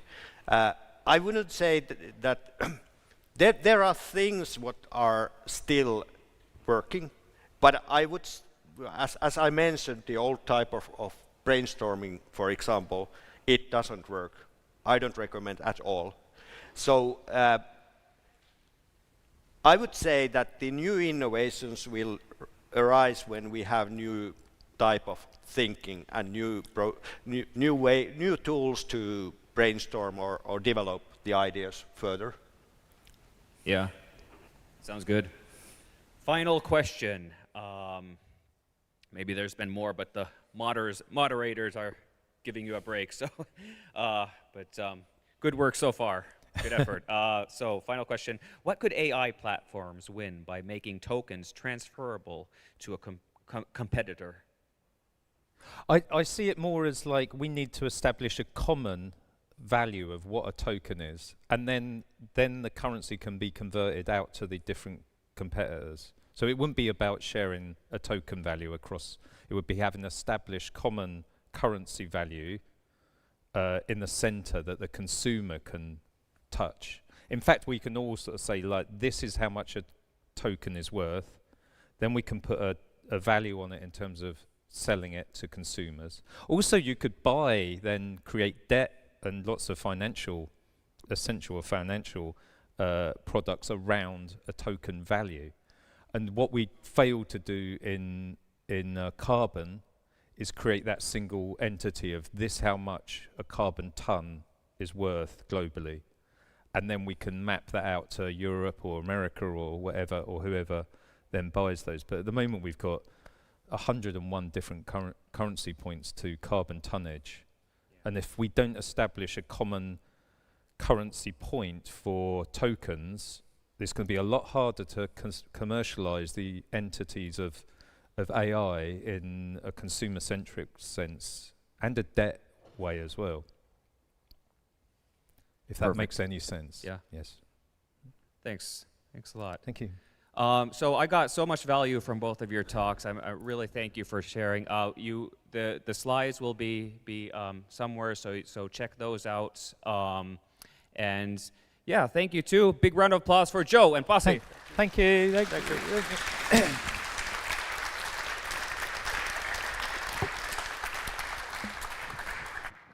All right. I guess we're gonna have a little break here. We'll continue at 11 sharp. Perfect. Okay. See you soon.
Ooh.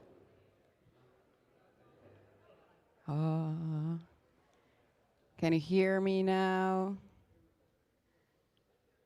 Welcome back. We got finally coffee, yay.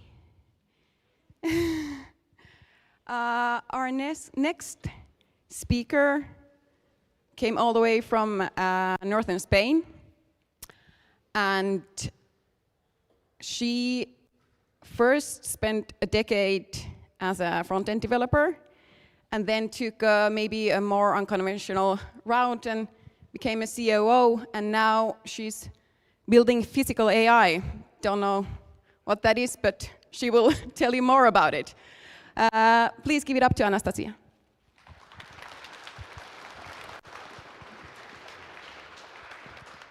Thank you. Can you hear me well? Thank you so much. So you can see my presentation now. So, hi everyone, thank you for coming. It's my first time in Finland and I'm really excited about your country and about this conference. I followed it for 3 years and finally I'm here. And today I want to talk about how to grow leaders inside technical teams, not just how to motivate employees, but how to help them growing naturally. Because, to be honest, we all choose, not all, but maybe many people choose development or engineering because we not really want to speak to people. We want to deal with computers, and now, because of AI, of course, and other things, we need to be more managers than developer. And let's talk about today. So, who is this talk for? Could you please raise your hand if you're part of first group, like you team or tech leader, engineering manager, CTO, founders, and you manage people, you need to help them grow. How many managers we have here? Thank you so much. And could you please raise your hand if you're part of second group, if you're employee who want to grow, who want to have more money, of course, and want to become a leader? Okay. And maybe we have people who want to have more money, but don't want to be a leader, don't want to manage people. I can understand you, and I hope you have some good ideas from my talk, and you can see it from different point of view, because I talked many times with developer, and I can understand it, because management feel like it's something that we don't want to do, but maybe you will change my mind, your mind. So what we will cover today, first I want to share with you my thoughts why growing leaders, for me, it's a system problem, it's not a people problem. And tell you how I see how to define what kind of leaders your organization actually needs, so you can understand how to better grow or how to help your employees. Then how to measure and improve the average performance of your team, and how to identify and test future leaders. And of course, how to speak the business language if you're a developer, if you're not prepared for that. And who am I and why you can trust me in this topic? I started my tech journey at 17 in the Linux community, so most of my life, like big life, I was in some tech communities, speak to developers, and I spent more than 10 years in front-end development. And last 4 years, I was co-founder and chief operating officer at small software development agency. And now, only for 1 month, to be honest, I'm product lead at AI Blocks. We building hardware and software for Edge AI. So we help making AI physical. And I'm also mentor for students at University of Oviedo. It's a university, old one and so good, from Asturias. It's a region of Spain where I live now. And I also big fan and advocate for open source and tech conference speakers. You can find all things about me, all my contact data by this QR code if you want to ask me anything. So please, if you want, I will repeat it in the end. So let's start with bad advices. I think it's the best way to learn something, understand what not to do. So if you can catch only one idea, if you want to help people grow, you can just understand what not to do, so then you will be free to do everything else. So first, of course, you need to give people more work without warning, without pull them just into meeting, just send them invitation, and I would explain what it's about. You need to delegate responsibility, but do not give authority for doing anything. Of course, you need to control everything. You need to double check every step, keep asking when it will be done. You need to do it like 5 times per day. You need to make someone responsible, but give no context, no goals, no definition of success, no deadlines, just like bring some tasks. And of course, you need to give all tasks verbally. Do not write anything down, or even better, you can write it to the Slack, then in Gmail, then on your whiteboard in the office, just randomly. And you need to give feedback only when something goes wrong, because of course they know they're good. And never ask if a person actually wants to become a leader. Use a boss, you just can appoint them. And this is my favorite, give more work and a bigger title, but no salary rise. And that's sad, because I saw every of this item from this list in different companies, in different situations. And it's not because managers are bad people, maybe sometimes, but maybe they just wasn't prepared for this role, and they can't see full picture. And I hope you can see it better after my talk. And where is a big problem when we talk about growing in any company, maybe not in tech one? So we have these opposite points in the same time. We want people to be proactive, creative, take ownership, doing some creative, amazing stuff. But at the same time, we want them to do exactly what we want. This way that we tell them. And of course, it's like some opposite. And I want you to recommend you to read this book. It's so easy and not so big. About kinds of organization, and I really like this idea that we can split anything to some groups so you can easily understand it. And I want to dive deep in any group and describe it. And if you like this idea, please read this book, it's so good. So we have 5 different colors of organization, and first one is red. It's like when power is centralized in a strong leader and control is maintained through fear and authority. And typical examples is gangs, mafia-type structure, organization in crisis. And of course, it's not like strict separation. Sometimes any organization can become red. And maybe if you just employee and can't see all picture in your company, you can better understand that in crisis time, maybe it's good solution to become more like red company. So you can manage crisis and back to more like independent, more free type of organization. So next it's amber. It's when you have strict rules, clearly defined roles, stability, order, and this typical example is military or government institution. If you ever work for a government company, you can feel that, I think. The change happens slowly, any ideas, it's so hard to change anything. And of course, for some reason, it's good, because if you listen any idea, it's hard to support big institution. But sometimes it's hard to work for this company when you have good ideas.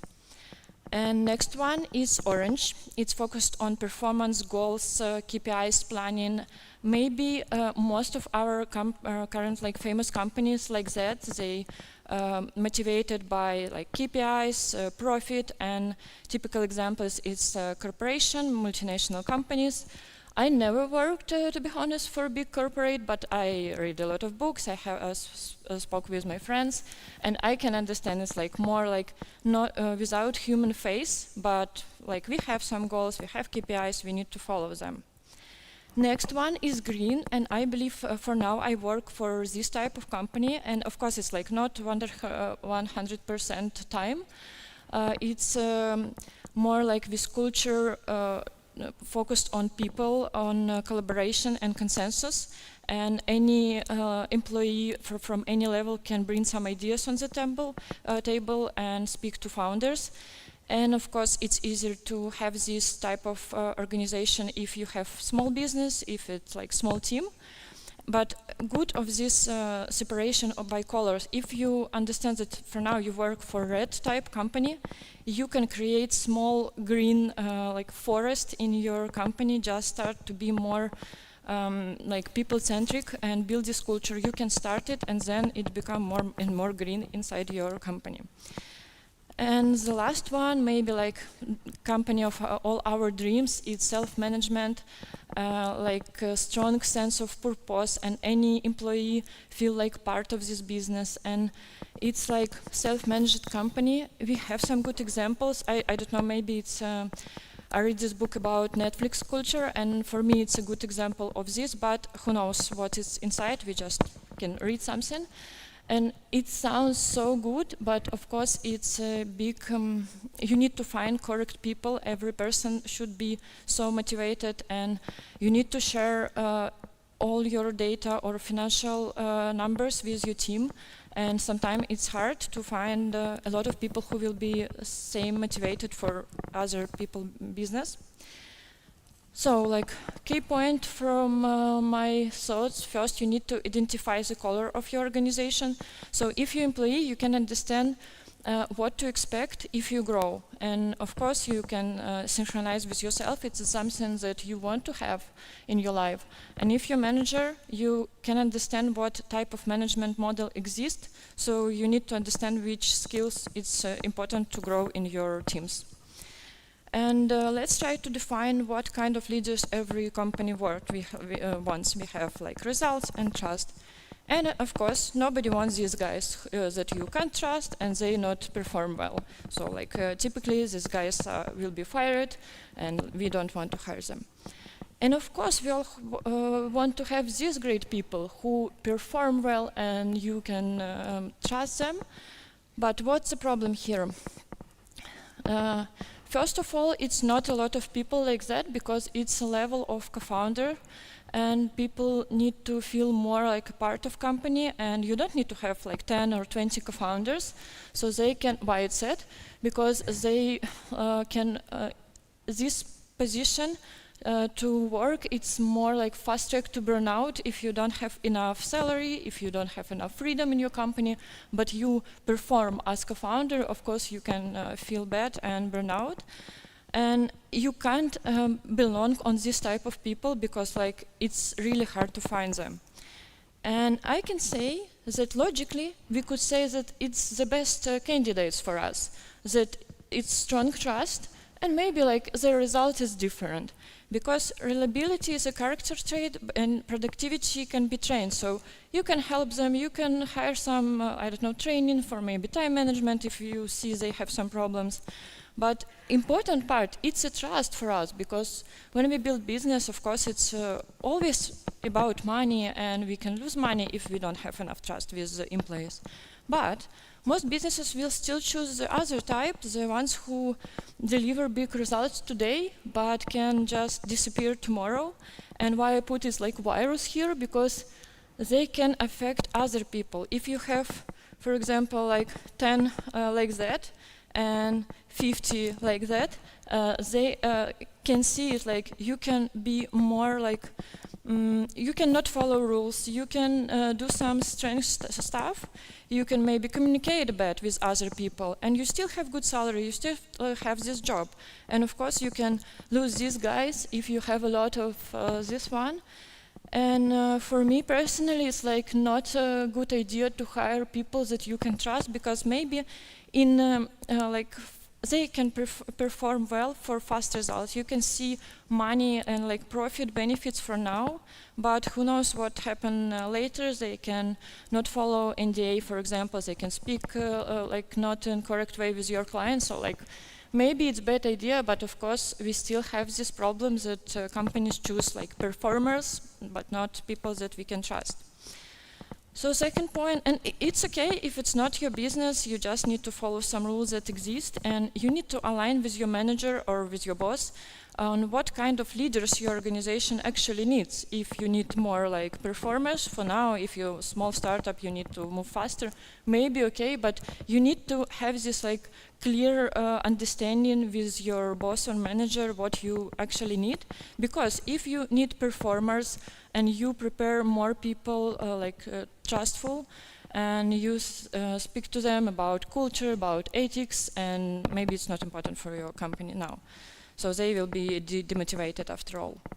So what to do if employees do not want to grow? I heard it many, many times that they just don't want to grow. And I really like this phrase that responsibility is not something that can be given, it's something that can be taken. So we need to create some culture and some atmosphere inside that people take responsibility. But what do you think, what you have in mind when you hear this word, responsibility? For me, it's like micromanagement, control, fight for a position, guilt, firing people that I like. I have all this thought like from my head and from other people. It's endless meetings, you know, like all managers have endless meetings, reports, overload, stress, consequences, pressure, always being available, no room for errors. Who want to give responsibilities look like that? And of course, we need to create some culture of growth and show our employees and other managers that it's not so bad. And we have a lot of different shades between being like sales manager with tons of meeting and staying silent alone in your room with computer. We have a lot of different ways to manage something. And I like this phrase that how to create this culture. You don't need to focus on some person, on individuals. You need to move, like shift the average on the right. And how to do it, like systematically improve the skills, behavior of majority of employees. And of course of yours too. So average level increase over time, and it will be better results than having one great person in your team and other people that maybe you don't like. But how to do it? You first need to calculate and digitalize results. Like what you have now, you need to understand what exactly happened in your team. And you can scan this code and have my Google Sheet example if you like, but it's so easy, you can ask GPT to build it. What's this idea? You can put all your employees, all people, like you and all other managers, or maybe boss. If you have small team, if you have big one, maybe only your department.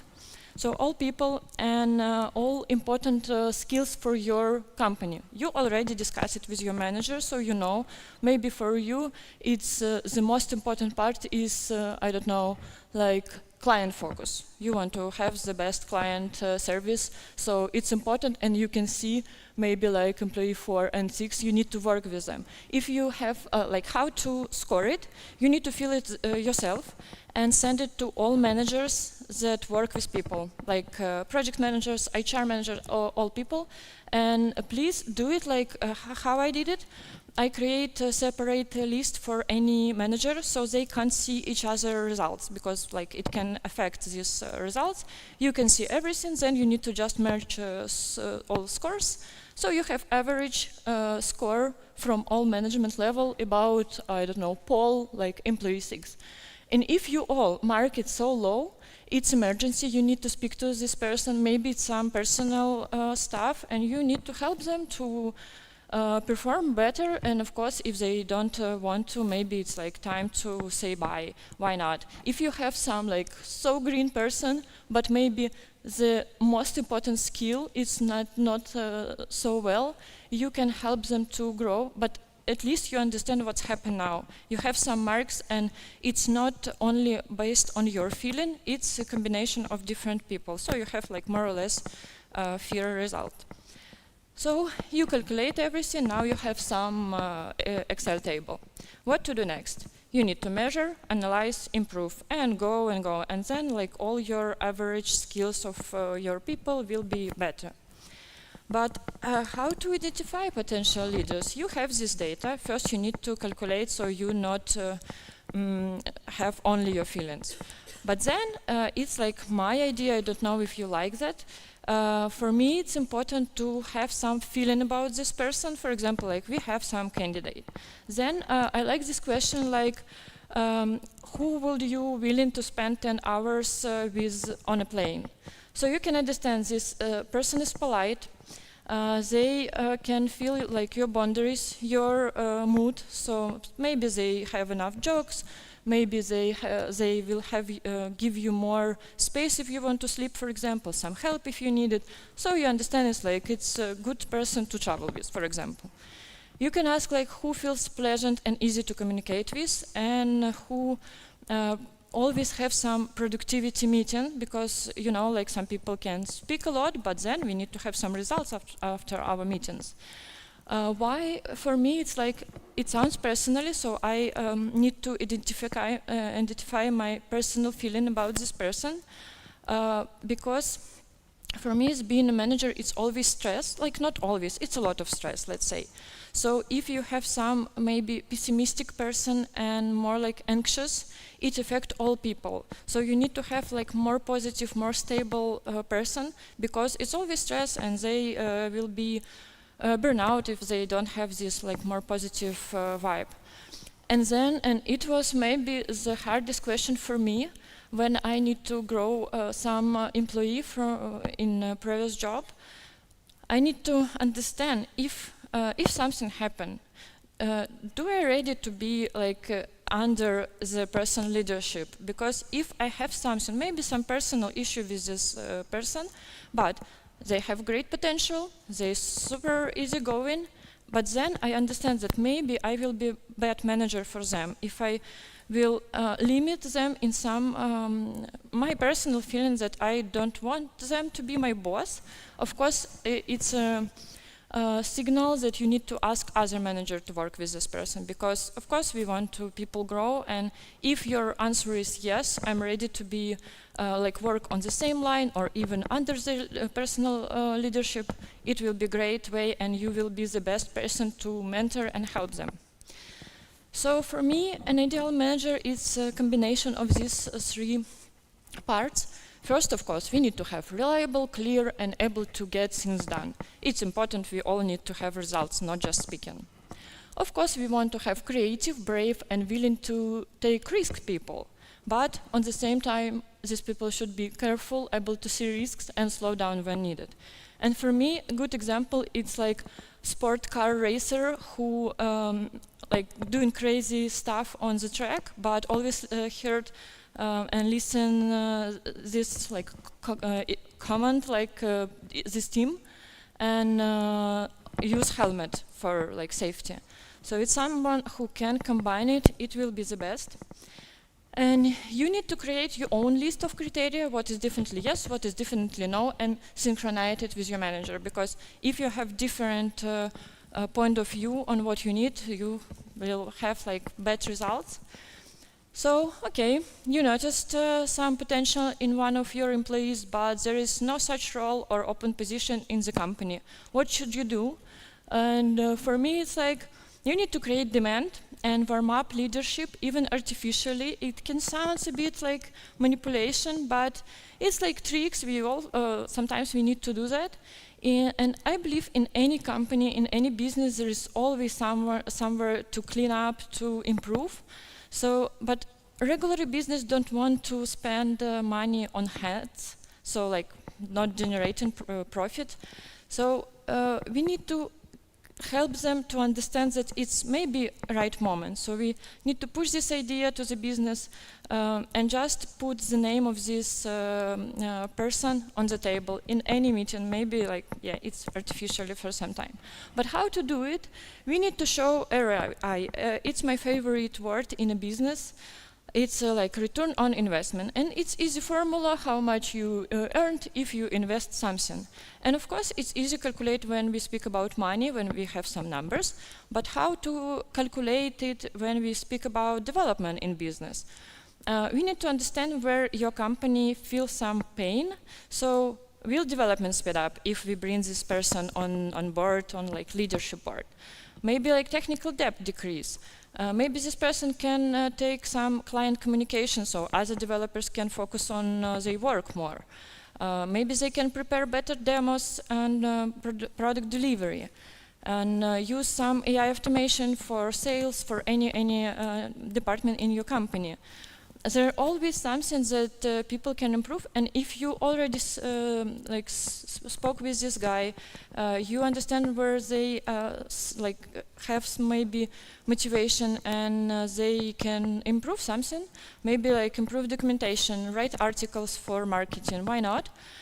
You can find these places and just start putting this name like what do you think if we invite John to this call? Maybe, and of course you will hear first that we don't have budget for that, we don't have role for that, maybe let's speak later. But if you become this person that just brings this, like John on our meetings after some time, you always have some good moment to make you move on the chessboard. I like this metaphor, like you just need to be prepared, just put this right person on right place when it's come.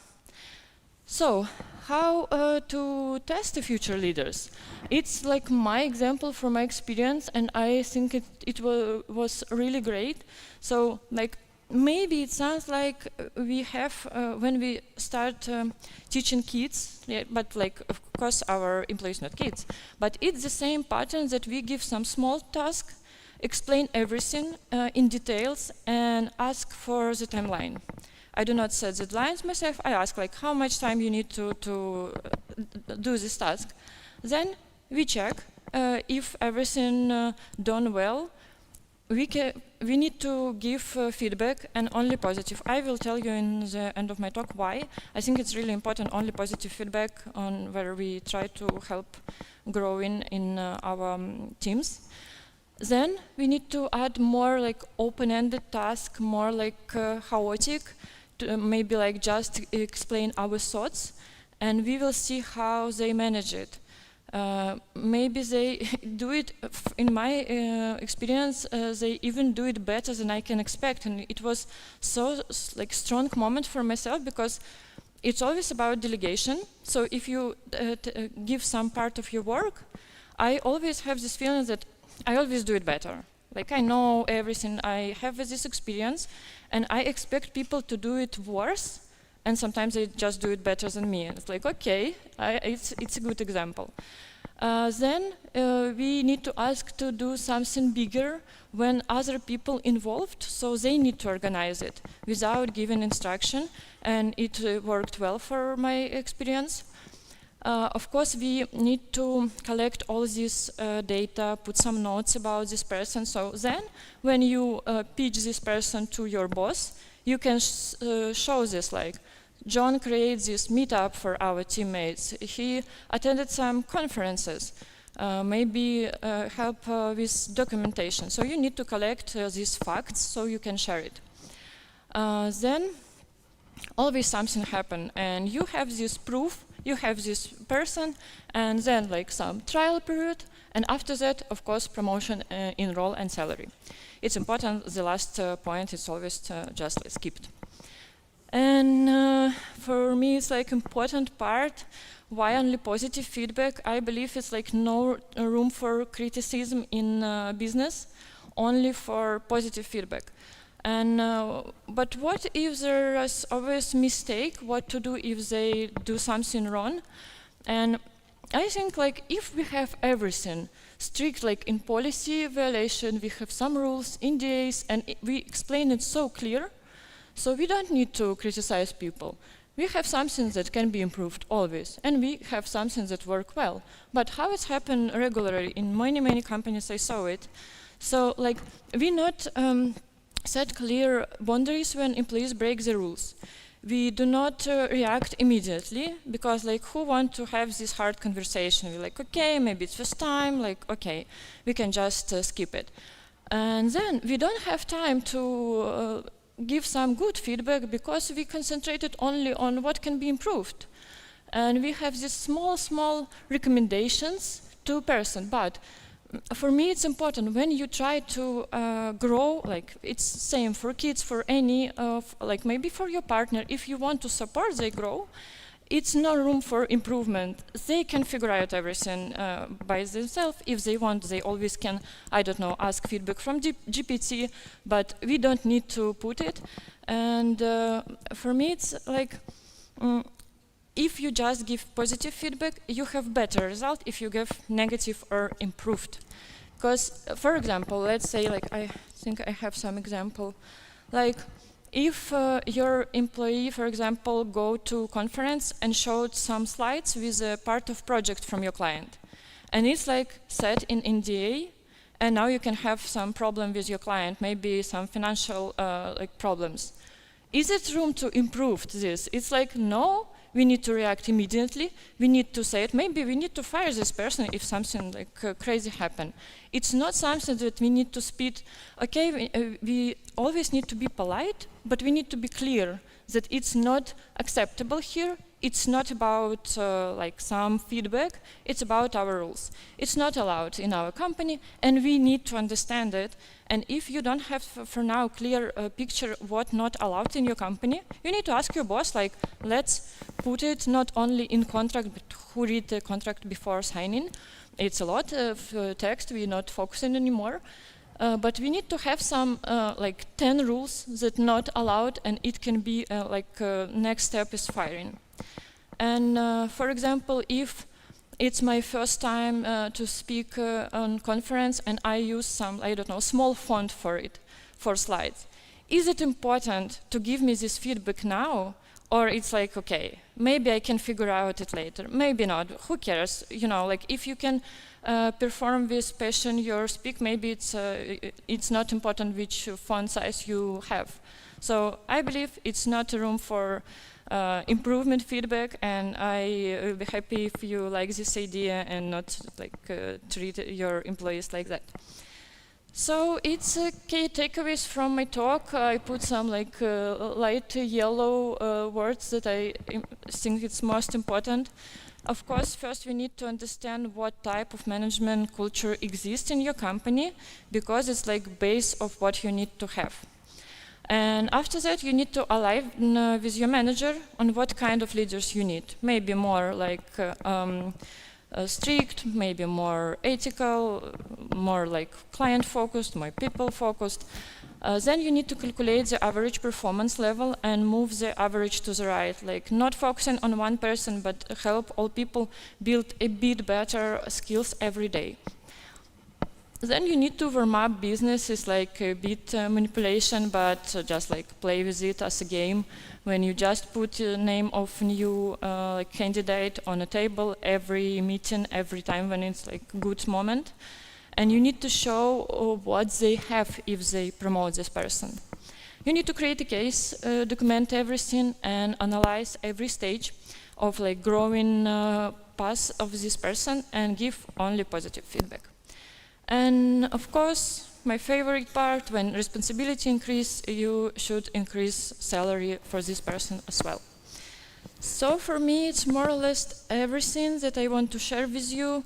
Thank you so much. You can find my contact information here. If you have any questions or ideas, please contact me.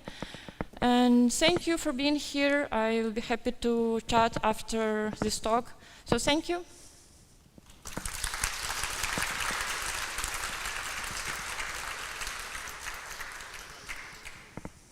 Thank you. Thank you, Anastasia. We will have a QA session after the next speech, so please post your questions to qa.futurefrontend.com. And talking about why?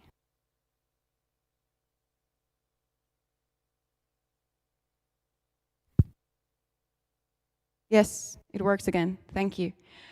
Yes, so our next speaker is a local yeah, sorry. She's a founder at Vonna tech consultancy, and she helps software teams deliver faster with AI. Yes, let's give it up to Laura.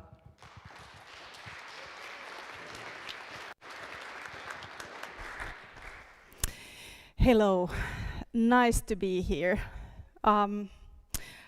I will have quite a few words on my slides. I might not be delivering you necessarily facts, but I do want to challenge you on how you see yourself and your power and influence as techies. So, who am I? I'm a software engineer. I identify as a goofy nerd, and I'm a later in life founder. I started my studies here in computer science last century, 1994.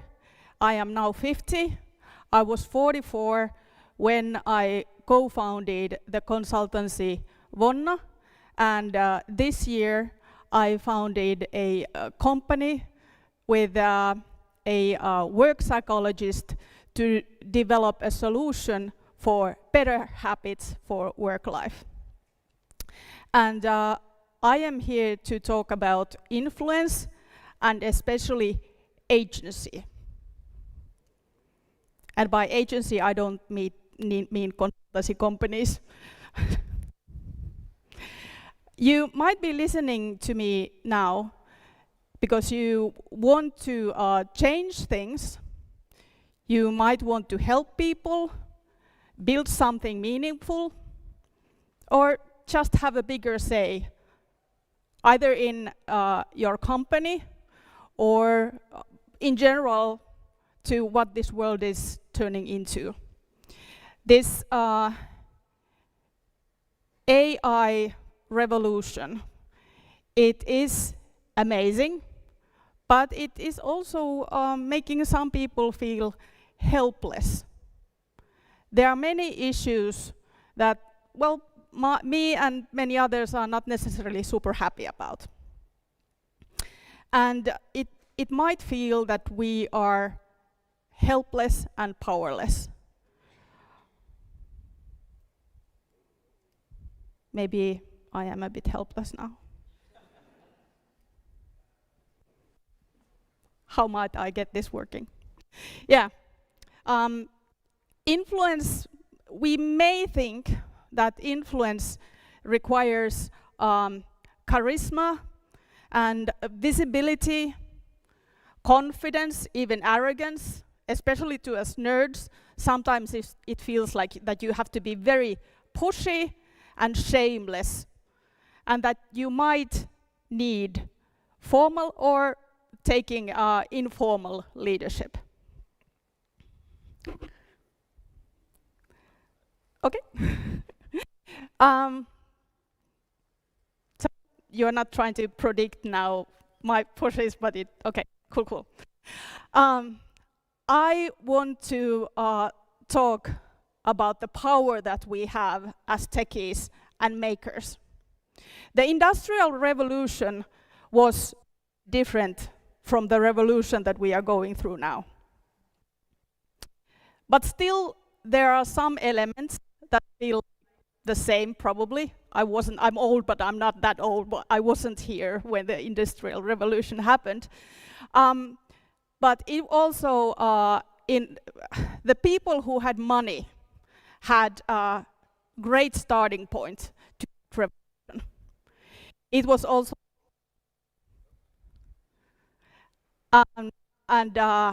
government and societies that directed that revolution. And then, of course, the technology. I would like to hear from you, what do you think is in this revolution we are going through the most powerful force?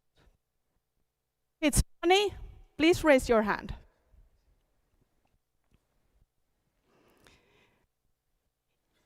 If you feel that it is the elite, the power structures that are maybe given and not democratically chosen, please raise your hand. Do you think that the societies are directing this revolution? And might the technology be the one that is driving? So in a way, it's mixed. A lot of you think that money has a huge role to play, the elites, and then the technology.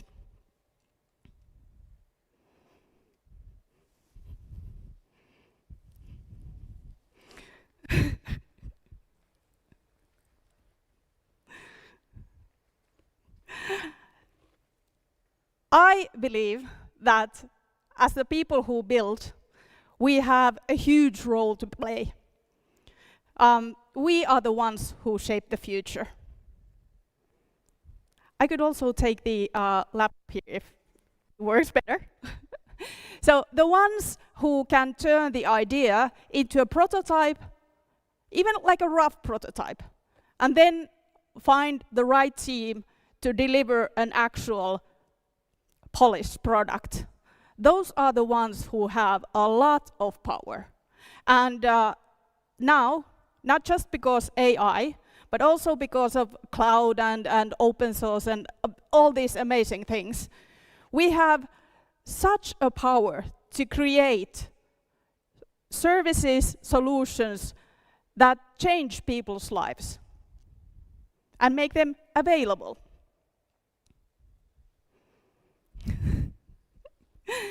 So we are already shaping the future.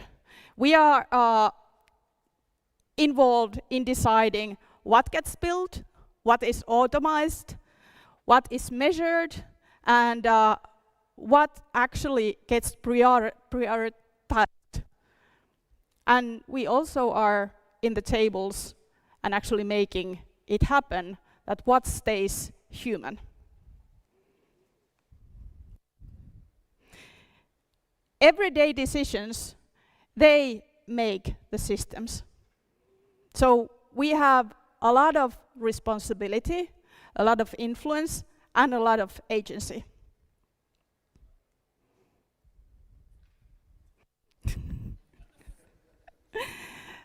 I'm asking you to acknowledge your influence. We techies easily underestimate the impact that we have. It's easier also to see the impact of other people's choices. The team lead's choice, the lead developer's choice, the engineering manager's choice. But our own influence is the thing that we can direct and also increase. And agency, that is influence on purpose. That is you using the skills and strengths that you have for something that you want to happen, something that you want to see the change in the world or in your own surroundings just.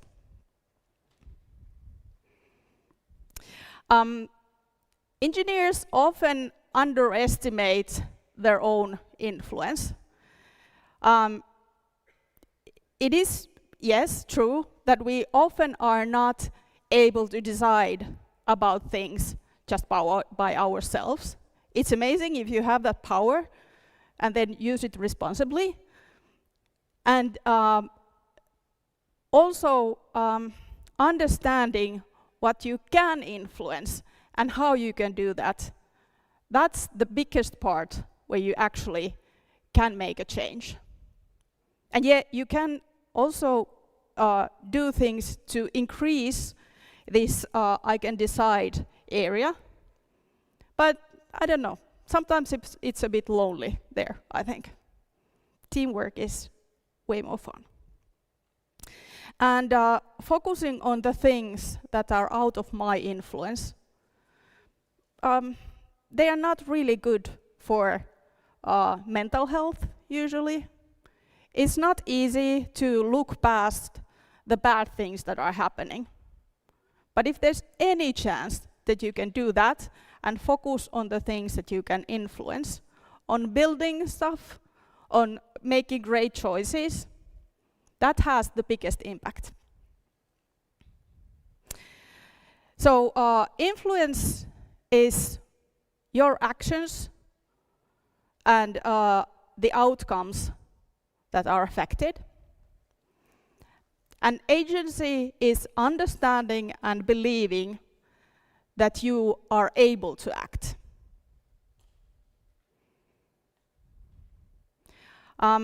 Agency is something that you can grow. It is kind of like a muscle. It is a cycle of you knowing how to do things and then actually taking responsibility of using those skills, those strengths, thinking that it is your place to act, and then seeing that your actions change what happens.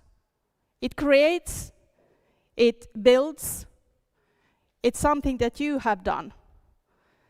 So taking every now and then time to see the impact of your skills and strengths, it's worthwhile for actually then being better at doing the things that you want, not just like the skills, but also taking your place.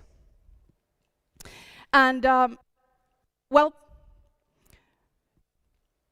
15 years ago, it wouldn't have been yet possible for me to found a consultancy company, because I did not think that I can do it. I pretty much had the skills, but I didn't think that that is something that I can do. It took a peer to convince me that it's more fun to be entrepreneurs together, and she actually showed me, convinced me that even with teenagers at my home and a loan for my condo, I can do it, because she also can. So at that point, I was ready to rewire my thinking, my idea about my agency. And I'm very fortunate. I studied in Aalto. I had amazing pals from there. I got to work for very nice companies, consultancy companies, understand how company culture is built. So I was seeing all this happening. And I've been in very supportive environments, but still, I did not think that it is my place to start a consultancy company. But this can grow. And I'm inviting you all, if you feel that you want your agency to grow, I'm inviting you all to start practicing. So you all have skills and strengths, but then use those, act, collect the evidence. As engineers, see the data, see the impact, and then strengthen the agency muscle, and then repeat.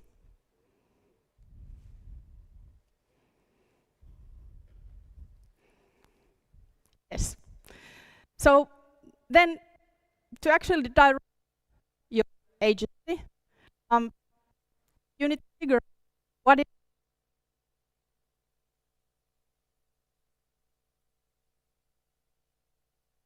nice. It doesn't have to be grand like that.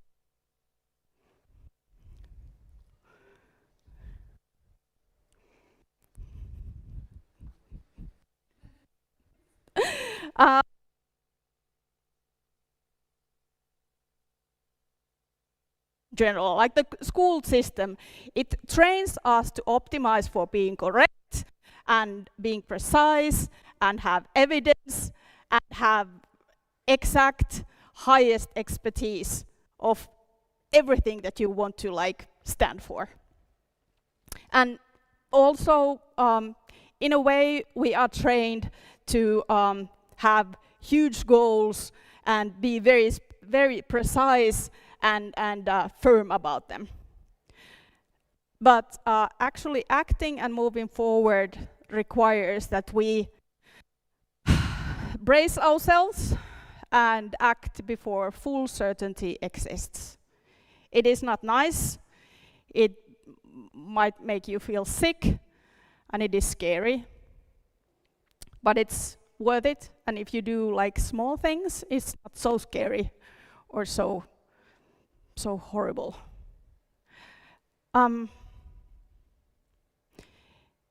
It is a bit silly to tell yourself about your skills and strengths, and it's great if you have friends and colleagues who do that for you. But still, it would be great if you would take that initiative yourself. Yeah, you might not be dreaming about colonizing Mars, but what is the future that you want? Try to put that towards to yourself first. And then it is also okay to want something for yourself. I loved in Anastasia's talk about money. Money is very important. That's what gives us security and nice things. Have you ever put this to words for yourself? Please raise your hand if you've done it. Amazing. I'm asking you now to take a minute to revisit that or update your ideas or then draft it in your mind. So, a minute or so. What are your strengths and skills? What kind of future do you want? And what do you want for yourself?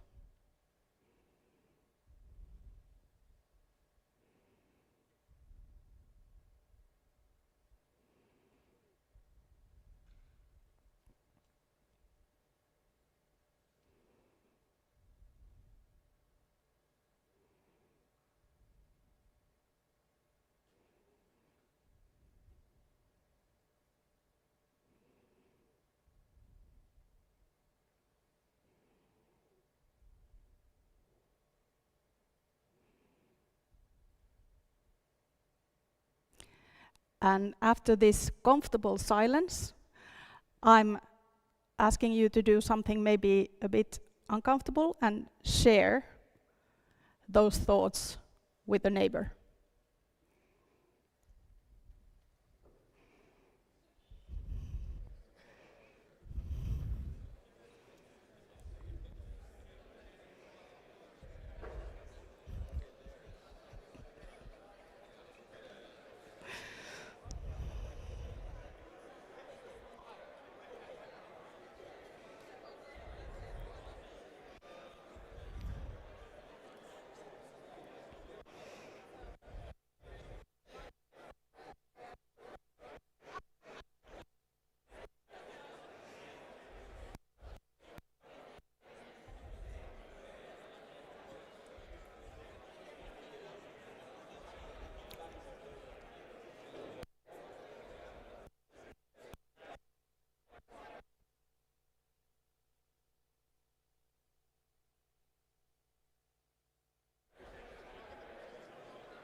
Sorry to disrupt your exchange of ideas. Lovely to hear that you connected with each other this way. I hope that you will come back to these ideas also after this conference. It's good to meet yourself often.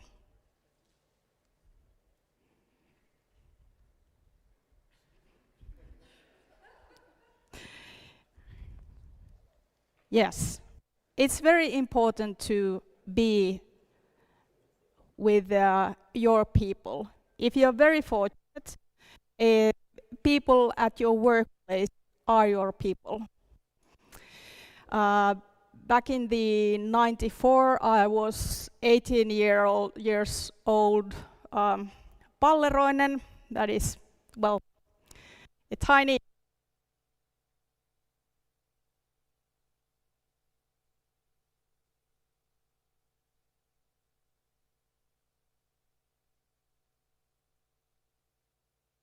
Niemi, and in the amazing workplaces I've had.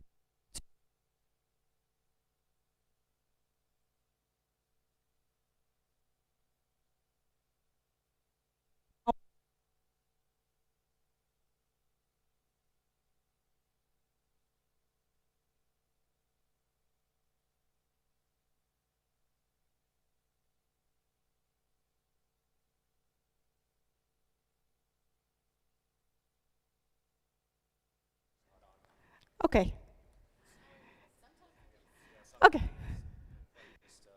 Okay, cool. Then maybe if there's also a chance to change the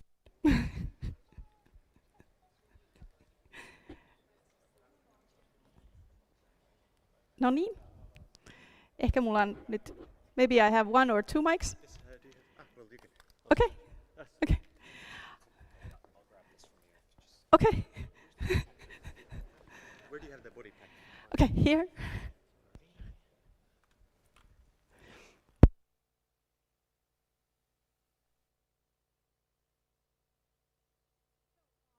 Agency often comes from example. You can act alone, and these days it is easier than ever to be very impactful, to have amazing things come together just by yourself. But you rarely learn to act alone. You usually have some examples of what a builder does. Often also how a builder does that, and also what do the builders look like.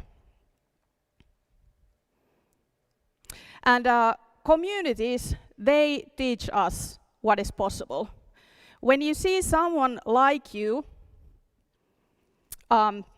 taking action, speaking their mind, in a meeting challenging, hopefully constructively, a decision, maybe even succeeding at that, or then collecting themselves and then trying again, to launch a project or found a company, then your mind updates its model of what is possible and what your agency can be.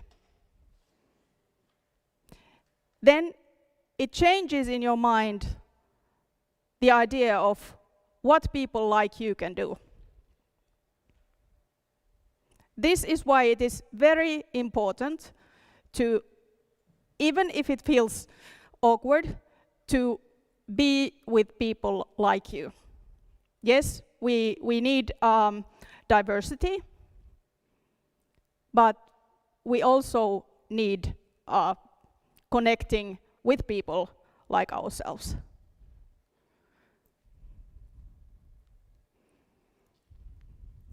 Yeah, I'm not suggesting that you should, I'm not trying to promote anarchy or anarchist movements, but the point is there. Like, you need to be, or you should be kind both to yourself and people like you. If you come from a minority of some sort, people like you understand what it is like to navigate this world and what challenges to your agency there are. And yeah, I do also, even though not the anarchist movement in itself, but I do recommend challenging your own expectations and thoughts about the structures around you and which are those that you see that are beneficial for you reaching your goals, having an impact, and what are such that you might just maybe dismantle, at least in your mind. So not let those hold you back.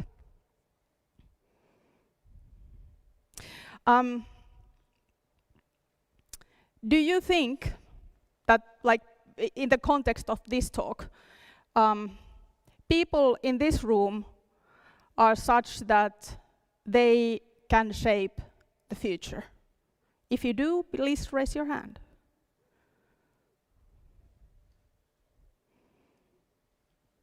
There might not be a lot of money people in the room, maybe, but builders, definitely. So this is like a summary slide, and I guess that we are nicely on time. So I'm asking you to discover and acknowledge your influence as techies and builders, and see how decisions actually then become systems. This is a time where we need to be actively influencing and building our agency. And build your agency is sort of training that muscle.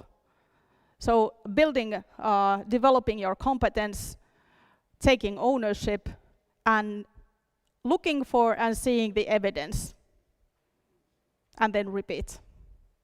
And then I highly recommend that you connect and actually spend time with your people.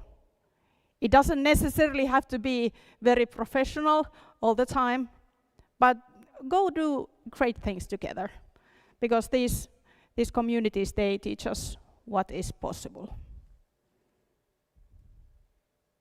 So, this conference is a great place to meet amazing people and shape future together.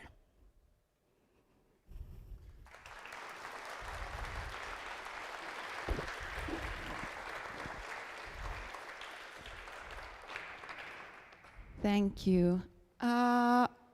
Yes, Anastasia will join us to the stage, and we will have a quick Q&A before the lunch, but we will not go over time, just to make sure that nobody gets hungry. Yeah, let's have a seat. It should start working soon when it's on. Yeah. Hello? Yes. Thank you. I will sit too. It would feel weird. Oh no, the centric place is even weirder. Sorry. Yes. Well, let's start straight from the questions. You showed us the numeric kind of table, how you rate your employees, right? Do you do that as well at Vonna?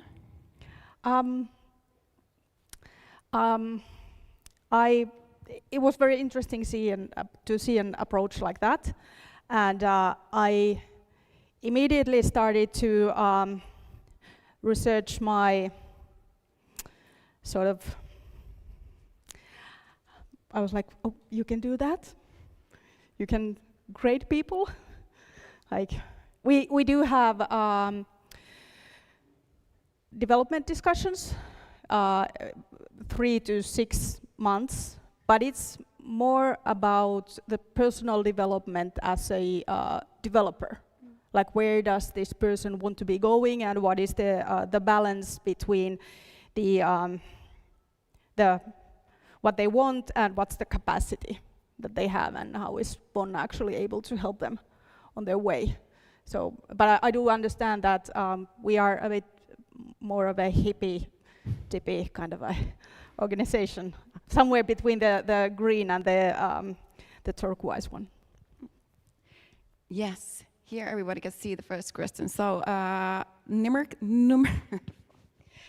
numerically rating another employee is inherently subjective. How does one get as close to an objectivity as possible? Yeah, it's a good question. We need to have a lot of people who set these points, so you avoid your personal connection. But why I like this idea is that we just show it. We understood it after all, because I saw this example. I started to do consultancy for small company, and they, like, founders told me that all employees are like unresponsible, blah blah blah. They just like argue about their employees, like, okay, what skill is important to you? Like, we don't know, but what you want to have from employees? And they always give this feedback to employees that, like, you're not performing well, but what does this mean? Like, show me the skills that you're interested in. And yes, of course, if you do it alone, you can't be objective. If it's like 10 managers and you just manage, it will be like, okay, it's still subjectively, but what we have other idea to calculate something to make it on like paper on table.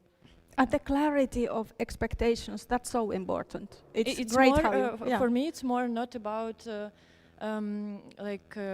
calculating, it's more about founder can see what's happening in their company, and they can answer a question what you want to have from your employees. Because like I feel it, developer regularly have a lot of like, you need to create your personal development plan, but what is about? What do you want from me? And maybe it helps. What do you think, would it help also if it's like anonymized, like have the big picture but not like names there? Yeah, like you put it for us, but someone need to calculate it. And for me, it's like, okay, if I have all, for me, it's like I have marks about myself from other people. So for me, it's a good for my personal development too. It's like sometimes it's painful, but I can have the stress because I'm already on that stage. Yeah, often I feel like it's only one person evaluating the employees, so that doesn't really work for that, does it? Yeah? Okay, so how do you measure the effort of a front-end developer? For me, it depends on type of business.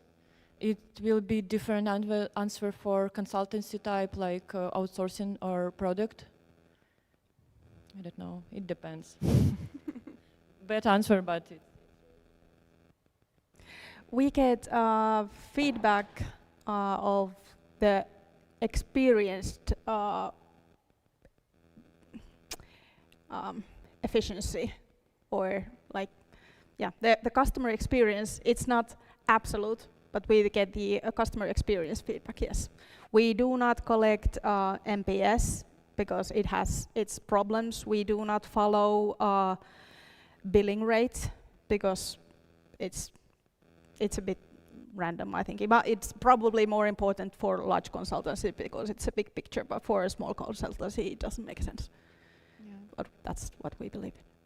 Yeah, personally, I don't believe in NPS. I'm like, if the questionnaire comes when I'm in a bad mood, I'm like, yes, everything is shit. Yeah. Yeah.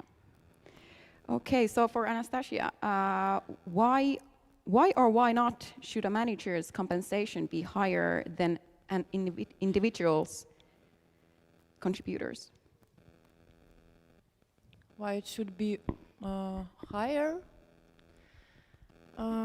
For me, because managers should take more risk and more stress, and like it's same with other, like all business, not only tech. I think it's like if you want to grow your salary, of course you need to take more responsibility. And for me, it's like it's not always manage people. If you're feeling that you don't like to manage people, you don't want to have some like one-to-one meetings, I don't know, like organizing meetups, you can manage some other processes, and it's always some processes to manage. Maybe manage documentation.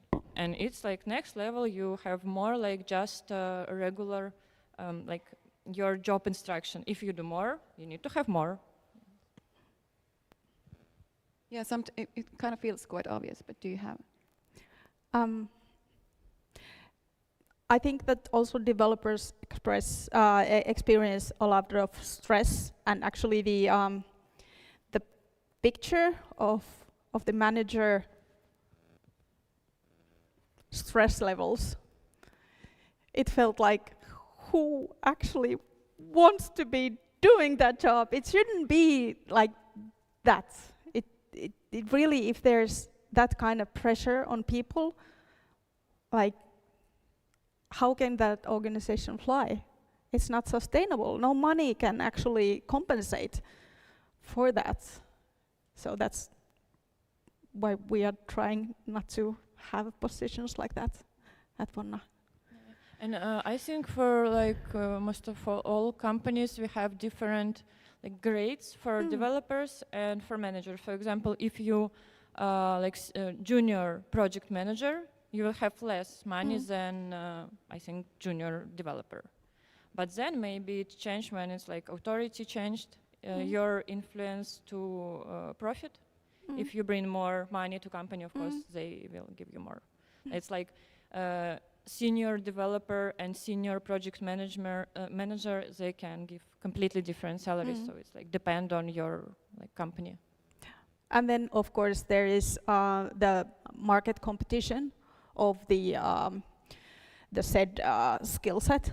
So if a competing company is paying higher salary, then there's not much choice if you want to have a certain kind of structure and certain kind of skills in the company.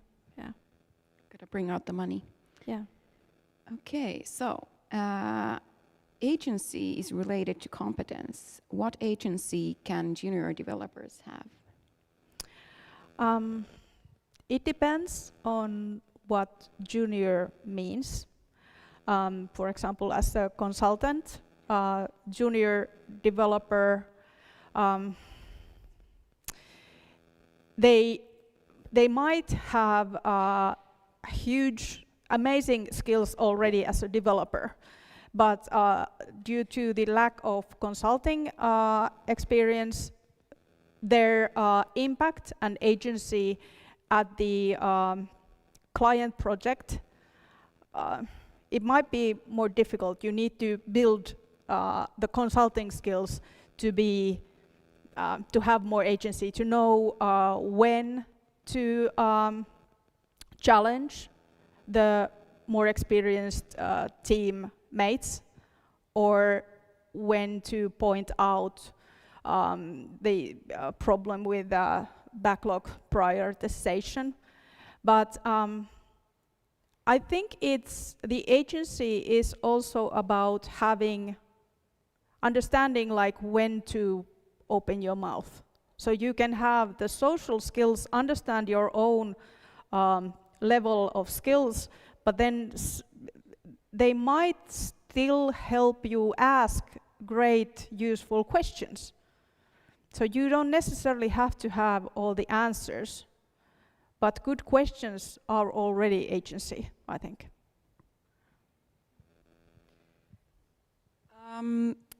Then I think this next question is something that a lot of people think. In Finland, we have this big problem of like lack of good leadership. I don't know if it's something about how Finns are, or is it just like under there's not enough like education on it, or what is it? And maybe this is mostly in the corporation world, or like I don't remember all the colors, because I think they sometimes, based on author, they have different colors for those companies as well. But so the question actually is that how can we improve existing leaders to be better? Because, well, let's say they usually don't take feedback. Or Yeah, I can feel your pain. And I can say, if you see what can be improved in leadership, you're a great candidate to be a leader, because like regular people don't care about others people's job. If you can see it, my question is like, you need to become a leader, and maybe like it's hard to be promoted in one day, of course, but you can start doing something better in your area of work, so you can show it as example. It's hard, and of course, if they don't take your feedback, they never ask for that, it's a bad side of leadership. And maybe that I didn't mention it in my presentation. So I'm a big fan of giving employees good feedback, but asking for bad feedback, like bad improvement. So we need to have some one-to-one meeting and ask, like, do you happy with your job? Do you happy with your task, with your manager? So we need to open this room for people to give us feedback, because then we will improve our processes, our company, of course. But it's hard, and like maybe it's the only one thing I can see. It's like you can create small place and do it better and show it, and then maybe some other people, they just don't know how to do it better, and they maybe delegate some part of their job to you, so your like leadership in your company will be better. But yeah, start with yourself only. Yeah, we talked about like growing future leaders as well.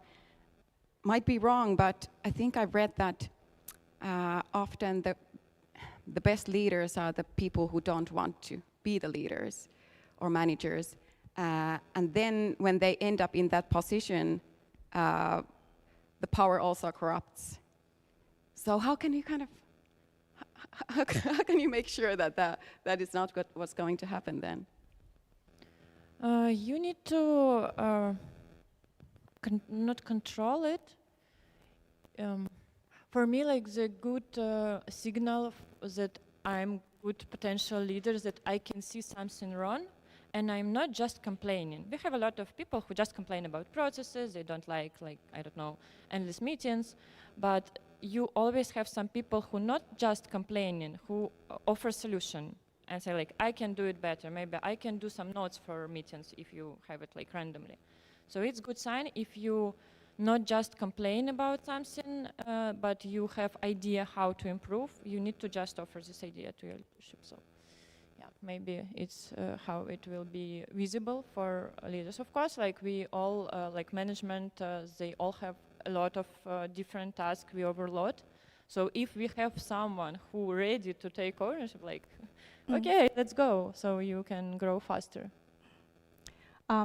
About the leadership culture problem in Finland, I think, well, and I also experienced huge reservations towards numerical evaluations, but we are also otherwise quite reluctant to give corrective feedback. We let it build up, and then we hope that we could sort of explode everything just with one big discussion. But we shouldn't be letting we should be addressing problems better on time when it's not yet a huge problem. And in Finland we have had these complaints that we need looser employment laws or work-life laws, because it's difficult to fire bad employees. It has never been difficult to hire, or definitely not impossible to fire bad employees. The managers just need to give feedback, make it in writing, deliver the feedback, and then it needs to be clear so that the employee knows how they should change their behavior. But that's very uncomfortable for most Finnish leaders to do that. And after that, if things don't change, you can fire the person quite lawfully. We do not need law changes for that. And that's why it's so annoying for me that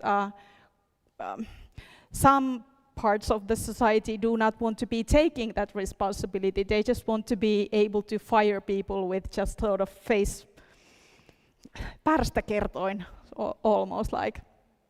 So yeah, we should be more clear about the expectations. Yeah. We don't have a lot of time for all the questions, but from different perspective. How to make your good work and growth better visible to superiors to grow into more senior roles? You need to make it visible. You need to speak about your results. You need to show it. And for me, it's a big pain because I know a lot of great developers. And I just found, for example, in my previous company, I worked 5 years. with the same people. And after 5 years, when I just I decided to quit, and I have like last meeting to say bye, to say thank you, I found a lot of great things about these people, about what they built, accepted work, some open source projects. Like, why do you not put it? Why do you never show it to us? It's like great example of your experience, and we can maybe use it in some way. We can pay you more. Why? Like, you need to show it. You need to, I don't know, if you build any open source project, that just not put it only on GitHub, maybe some social media, share it with your teammates. And for leadership, it's always like, I don't know, sugar for everything. We want to see you, we want to hear you, and of course, going to conferences and speak to other people, it's great things. And take some photo for your manager, it's always good. we need to have some photo from events. Do you want to add something? How do you make sure that because I mean, developers are not always like putting themselves out there that easily. Do you have any like ways you kind of like dig your like way to the teams and see what they are actually doing and to spot how they have grown? At Vonna, we organize meetups so that our people would also have a very low threshold platform to share their thinking. That's one of the things that I brought in with me from my previous employers. Futurist has been amazing at helping people to find or lifting people like almost a bit on a pedestal. It's very important.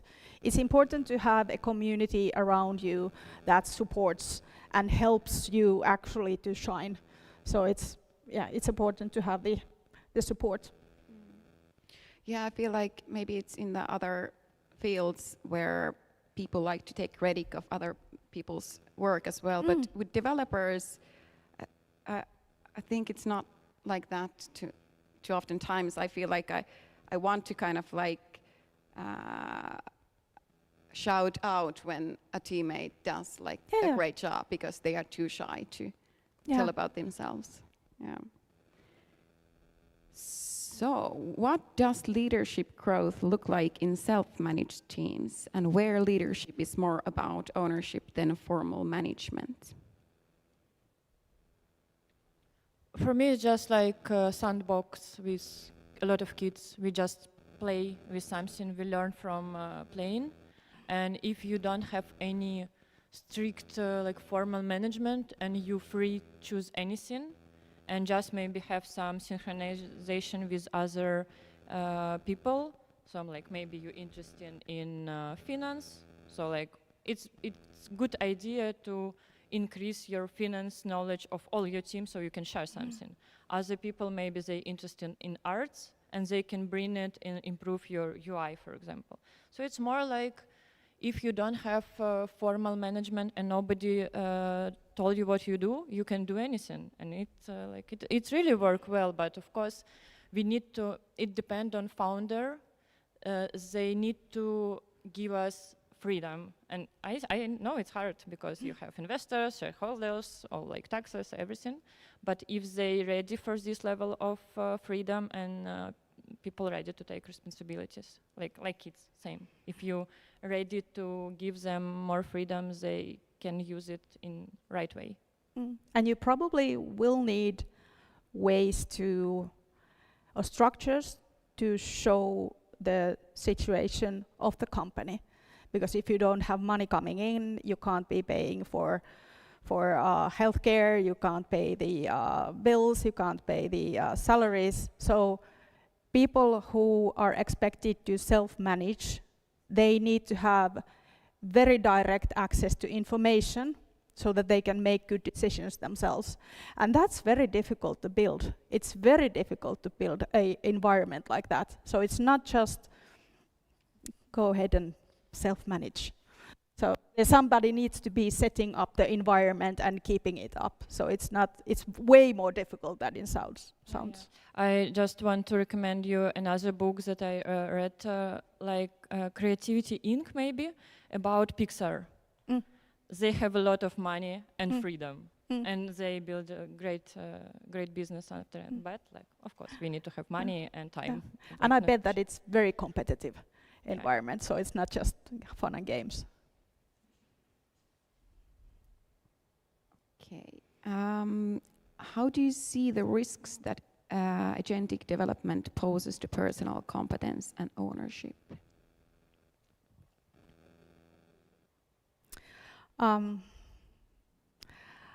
I think that during the last 18 months or so, the tools and how those should be used responsibly, it has developed so that it is not as big of a question mark as it was before. Like how will the actual sort of artisanal software development skills, what's going to happen to them? It is very clear that to be a responsible AI native developer, you need to have very deep understanding about how software works. And you need to be able to make very clear choices and then also be able to validate those. So about a year ago, I was quite concerned. And yes, companies do need to pay attention to how they keep the reins on this new technology and make sure that also people develop and nobody's left behind, and also the skills, the required skills for safe quality software development will be in the organization also in the future. Because we don't know where the tools are actually going. So we need to pay attention. That was the final question. Oh, hey. Yes, sorry. That was the final question because it's lunchtime. And Anastasia and Laura, you're staying here for lunch, are you? My son is coming to pick me up because he Okay, so no more questions for her. But Anastasia, if you're here, feel free to, if you have some more questions afterwards. And enjoy the lunch and be back in 1 hour, I think.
Is it on? Yeah.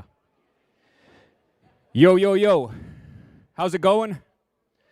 Got some food? Did you guys see the candy stand by Nitor? Lovely. Oh, you got your bags. Love it. We'll start in a few minutes. I got my man Daniel right here. You remember him? He was emceeing last year. I talked to him yesterday, asked him, have any tips? He said, what do you say? Be better than me. So I'm here all morning thinking of what would Daniel not do? Come on. Nah, you're amazing. I love him on stage, and you'll get to see him a bit later. You got the whole mic thing going. I couldn't pull that off. You have that style, yeah. Hyping you up here. Is it you? Okay. I know, right? And you don't even have a microphone, so nobody hear what you. Hey. Hello, everybody. Good job. Good. We got the doors closed. All righty. We got some food in us. Ready to continue. One announcement about tonight's meetup. There's still a lot of room, so join, sign up. All right. We got a couple of talks again, and the same deal as the previous ones. We have two speakers, and then after that, the questions panel. So get your questions ready. You can ask them, while they're presenting or shortly thereafter. So, without further ado, our next speaker is a mushroom forager. He's a mountain climber. He's a hobbyist game developer. And, well, he's always looking for projects to take part in. With his talk titled, "This is not the tech I signed up for, an approach to permacomputing." Please give a warm, welcoming applause to Dario Gutierrez Mori.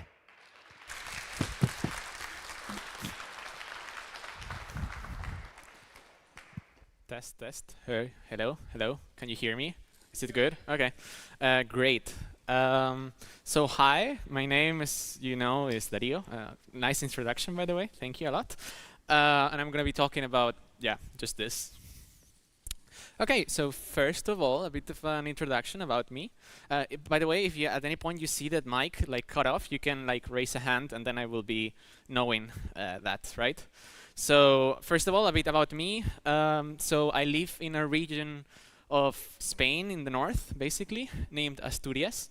Funnily enough, the same one as Anastasia lives in, so cool, we're all coming from there. It's a very it has amazing nature, mountains, forests, mushrooms to collect. That's why I do it. So I just have hobbies that are related to nature, right? And nature we have to preserve. So it's a bit of what the talk's going to be about, I guess. I also do some fermentation of fruits and vegetables and pickling as well. I make video games sometimes, only sometimes, when I remember to. Not so much lately, actually. And about my job, you can ask me later. It's a bit hard to talk about it right now. Okay, so first of all, a bit of a disclaimer. Excuse this talk is going to be a bit non-professional oriented. Professional as in profession, not because I'm going to start swearing or anything like that. Another disclaimer, I am not fully against AI. I see the potential of the technology. It's just that maybe I don't agree with what it's being used nowadays. But the technology is completely innocent, for sure. And last disclaimer, you may hate me after this talk.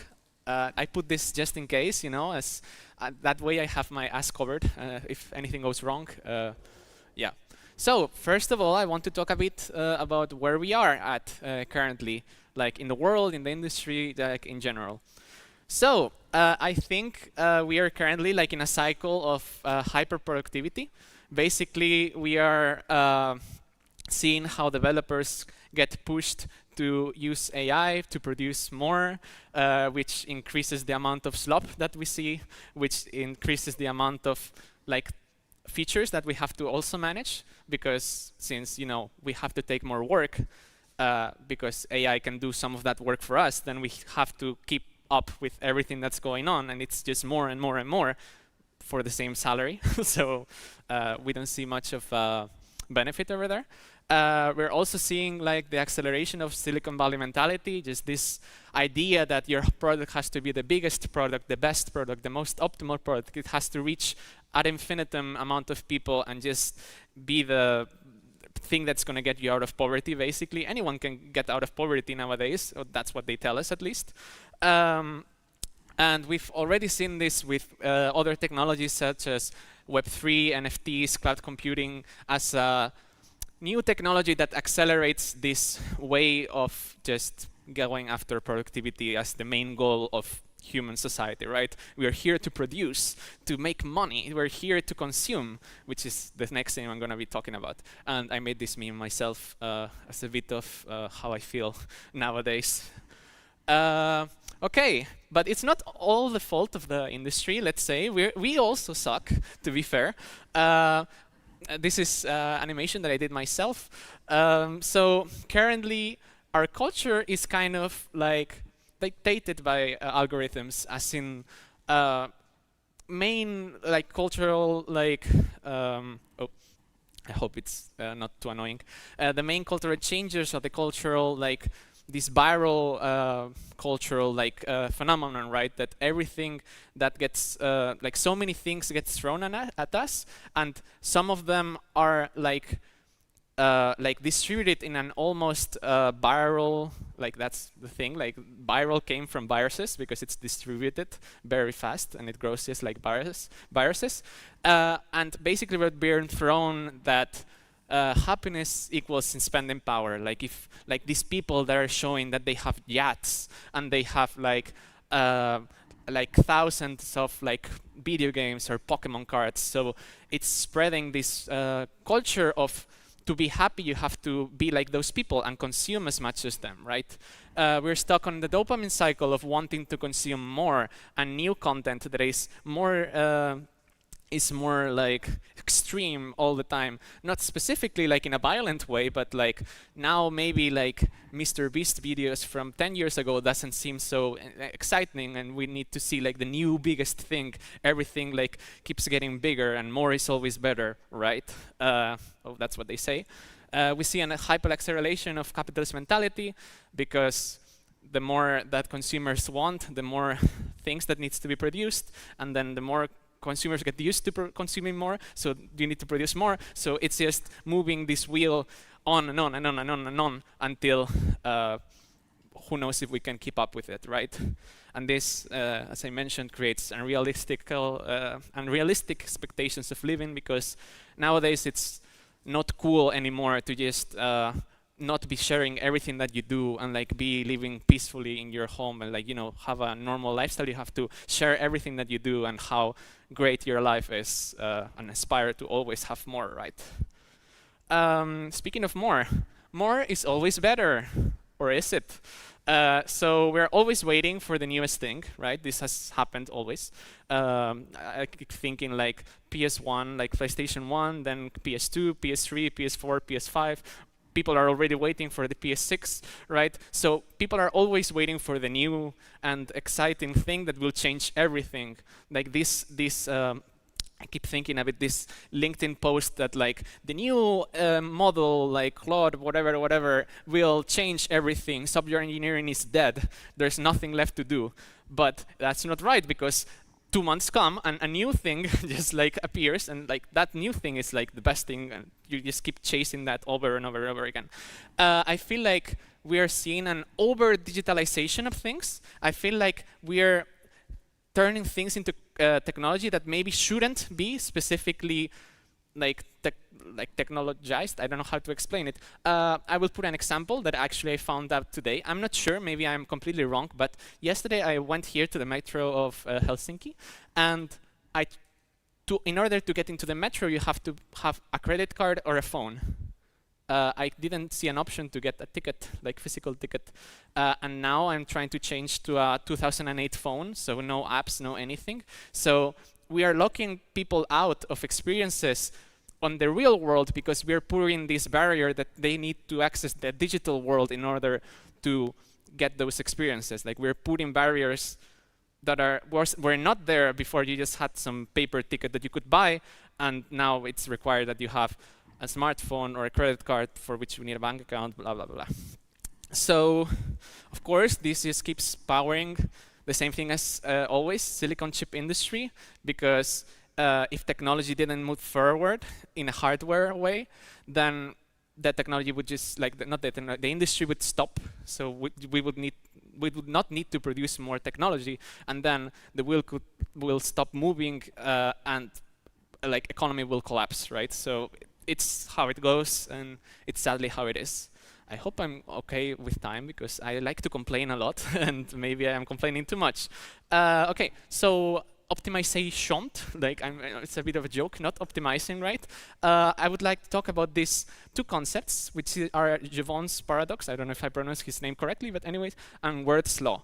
Jevons paradox is a paradox that says that as a resource gets more accessible, so for example, as we get more access to fuel, right, and prices got lower, more of that resource is used because it's easier to buy that resource. So then we stop like valuing it so much, and then the increase and the dependency on that resource increases. Now we're starting to see that fuel prices are going up because everything that's going on around in the world. So maybe we're starting to see what the consequences of going on and depending on keeping consuming, like can actually take us, right? And another related concept is Wirth's law, which is the same concept but applied to computing. So as computers get faster and they have more memory, more CPUs, whatever, the programs that are built for those computers are getting slower. If you try to run YouTube now on a tablet from 10 years ago, it will probably run very slow or not run at all because that's just how technology is evolving, right? And I'm quite sure that video playing has not changed that much in the last 10 years. It's just videos like being reproduced on like a device, right? Now we're just like, yeah, throwing up stuff to the wall until one sticks and then going with that. Another thing that I want to complain about is that we're seeing this like people being happier with not knowing things. As in, like, we are outsourcing more and more decisions nowadays to artificial intelligence, to models, to agentic development, right? So we're stopping thinking, and I know that the next counter-argument would be that, oh, then engineers would just start only thinking on the next level of abstraction, but we are still like we're thinking that we are going to be the ones saved and the others, they will be screwed, they have to evolve, blah, blah, blah, blah. So we are kind of like throwing the fault onto others rather than think about the problem of just like not being able to create if we don't have access to cloud services, AI, and such, right? We're basically giving up our capabilities for creating things, creating technology, art, and everything to some companies that own the models that we do them with, right? I will drink a bit of water, maybe. That way I can hopefully not slow down because I think I'm not good with time. Yeah, and just the jobs of the future will require no thought, and maybe we will just be like labor, like physical labor machines instead of like doing any thinking. Okay, so I talked about some problems, but we have to think that if this is a failure of the system, or if it's the system working flawlessly, right? So this is just pure supply of demand. If someone wants something, then there will be someone that produces that something, right? So capitalism, basically, I guess. But something that is happening is that now with the internet and with AI, we're seeing how humans are not even needed anymore in the loop. You can get AI to produce content that is mainly, like if you know that internet theory, is being consumed by other AIs that are generating the ad revenue. So it's basically like this machine feeding itself, but there's nobody there to take part in it, right? Basically, yeah, you gotta keep the fire going, even if it means destroying the planet. Just pure capitalism, baby. Okay, so I've complained a lot. I hope I'm okay. I'm more or less on time. So now I will talk about permacomputing, which is the main topic of this talk. I just like complaining a lot. I'm sorry. Okay, so what is permacomputing? Permacomputing is concept, framework, utopian idea, community of practice. Okay, I will explain this better. It's a way of seeing the world. This is how I like explaining it. It's a framework of mind, a way of using your mind to think about the problems that we have currently in society and to produce technology that is responsible with nature, society, as in like humanity, and like just respect that we respect what we have and not try to destroy what we like have, right? Maybe I didn't explain myself correctly, but you will see later, right? So it's also a utopian idea because it wants to propose a future where the technology that we use is a technology that is, again, completely like sustainable. I don't like that word, but you can see it. Like it lives in nature with ecosystems, and like societies are like more integrated in a more organic way rather than what we have right now, which is very digitalized, very like people are not, they are not pushed to be socializing, but they are trying to be isolated because isolated people are easier to control, right? And a community of practice because there's people that meet and like talk about these issues and want to like solve things. A bit of a disclaimer, again, I have a lot of disclaimers here, I'm sorry. Permacomputing is not a trend or a label, so it's not something that you put hashtag permacomputing on Instagram and like do like, this is my permacomputing lifestyle, look how cool I am. It wants to get away from that and just rethink the problem from the start and try to like get a solution for all of this, right? So it's not something that, again, you put in your product and you say, this is a permacomputing product, buy it and feel good about it, kind of thing. You can learn more on the permacomputing website. It's very simple and very cool, and they have a lot of cool like things, and I hope this doesn't run out of battery. Okay, so permacomputing is based on the concept of permaculture. Permaculture, this is a garden, this is my grandma and my mom, by the way. Permaculture is a way of approaching agriculture that uses and replicates existing systems found in nature and ecosystems found in nature to make agricultural like practices more sustainable or ecological, or however you want to explain it, right?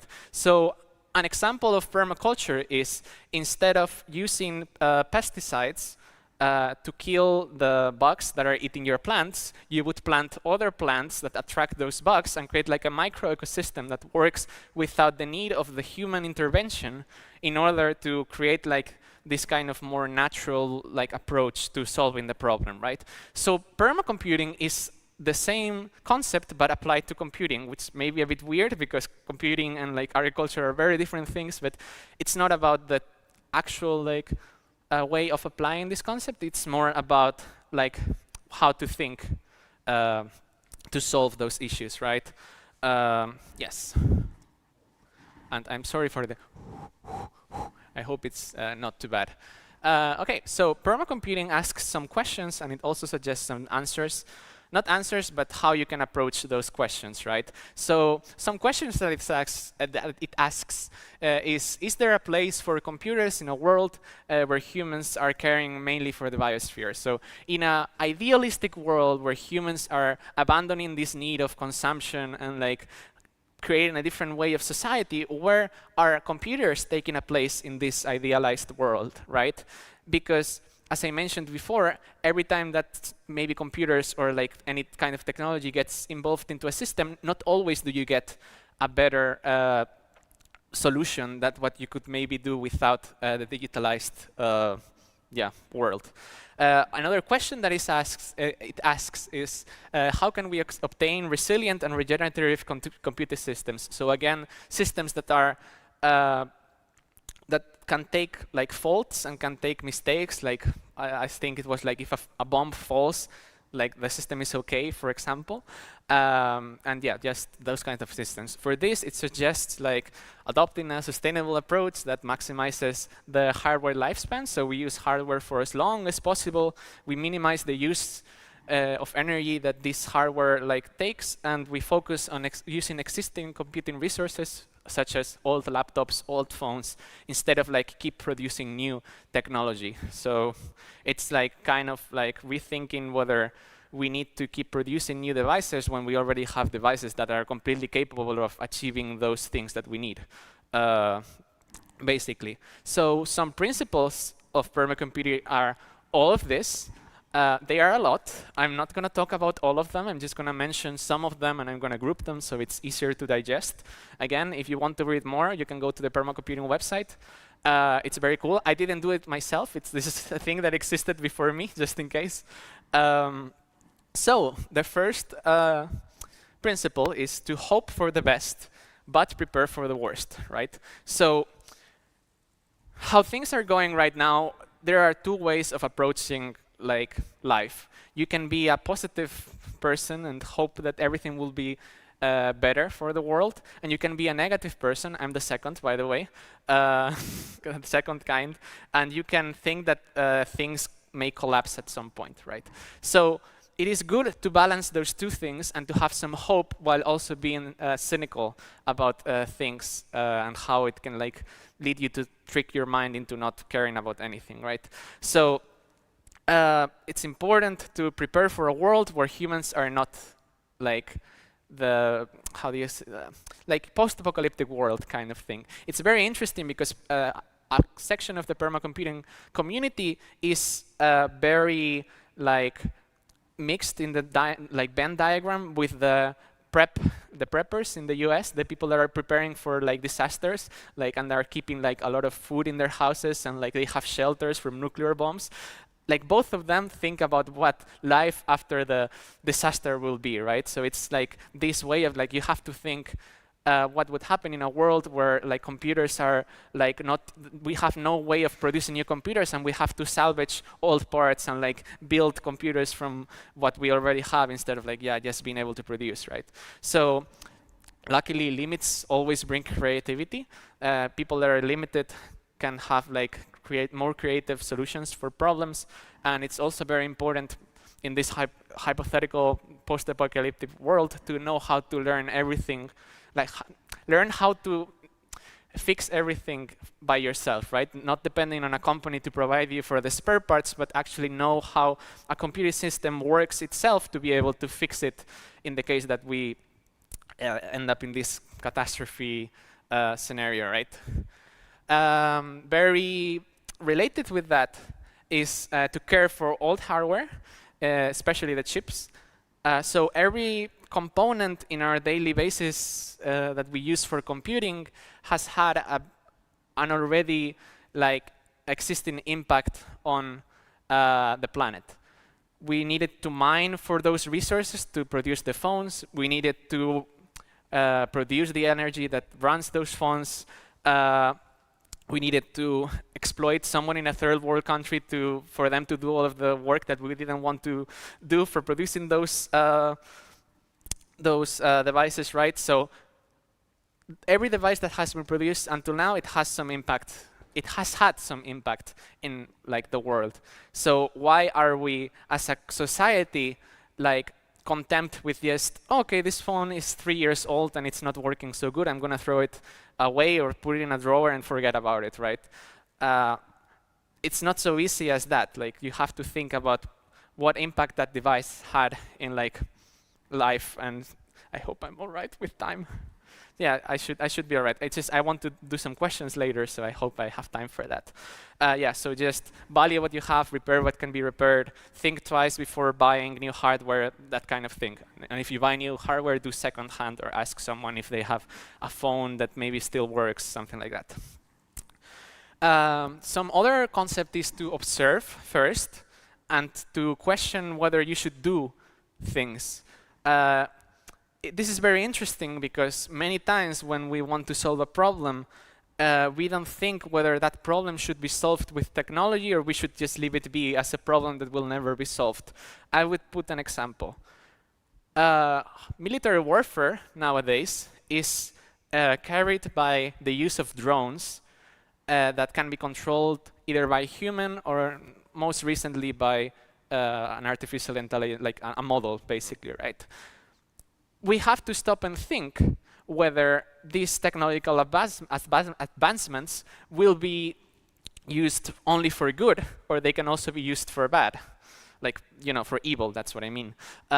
So maybe, of course, I think there were people that thought before doing these technological advancements whether it was gonna bring some good or bad, but we still have them. So there were people pushing for those advances, and like, this can be, okay, all of the things that I'm going to be talking about in this talk and that I'm mentioning, it's something that you can do on a personal level and try to get other people to think in a likewise position. Of course, in a global sense, there's still going to be companies that are going to do wrong things, and there's still going to be politicians that take the wrong decisions. But if we don't start somewhere, like, it's a bit like you cannot change anything. You just give up and like go live in the mountains and not talk to anyone, right? So yeah, it's important to embrace not doing as a completely valid option for solving a problem, or in this case, not solving that problem, right?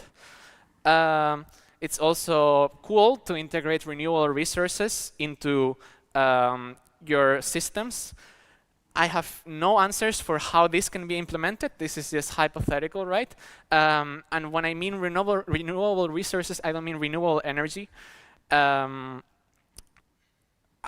You can ask me later why I don't mean that, but it's more about using, instead of like silicium, I think it's that, well, you know, like all of those raw materials that need to be extracted from the earth and cannot be reused later, in trying to use more renewable resources such as wood that can just be grown, or like stone, which is still like, you know, you cannot recreate stone, but it's still like quite abundant around the world, right? Or biomaterials that can just be reproduced, and think how to integrate those into future computational like technology. For example, why cannot we envision a computer made out of wood, and we always go to iron or like steel or whatever, aluminum, when we talk about computers, right? Why cannot we like have computers started being basically calculators, and now they have evolved so much since then. But I still remember watching some videos in YouTube of someone making like a calculator that runs on water. You throw water, and like depending on the input, it goes to the correct solution.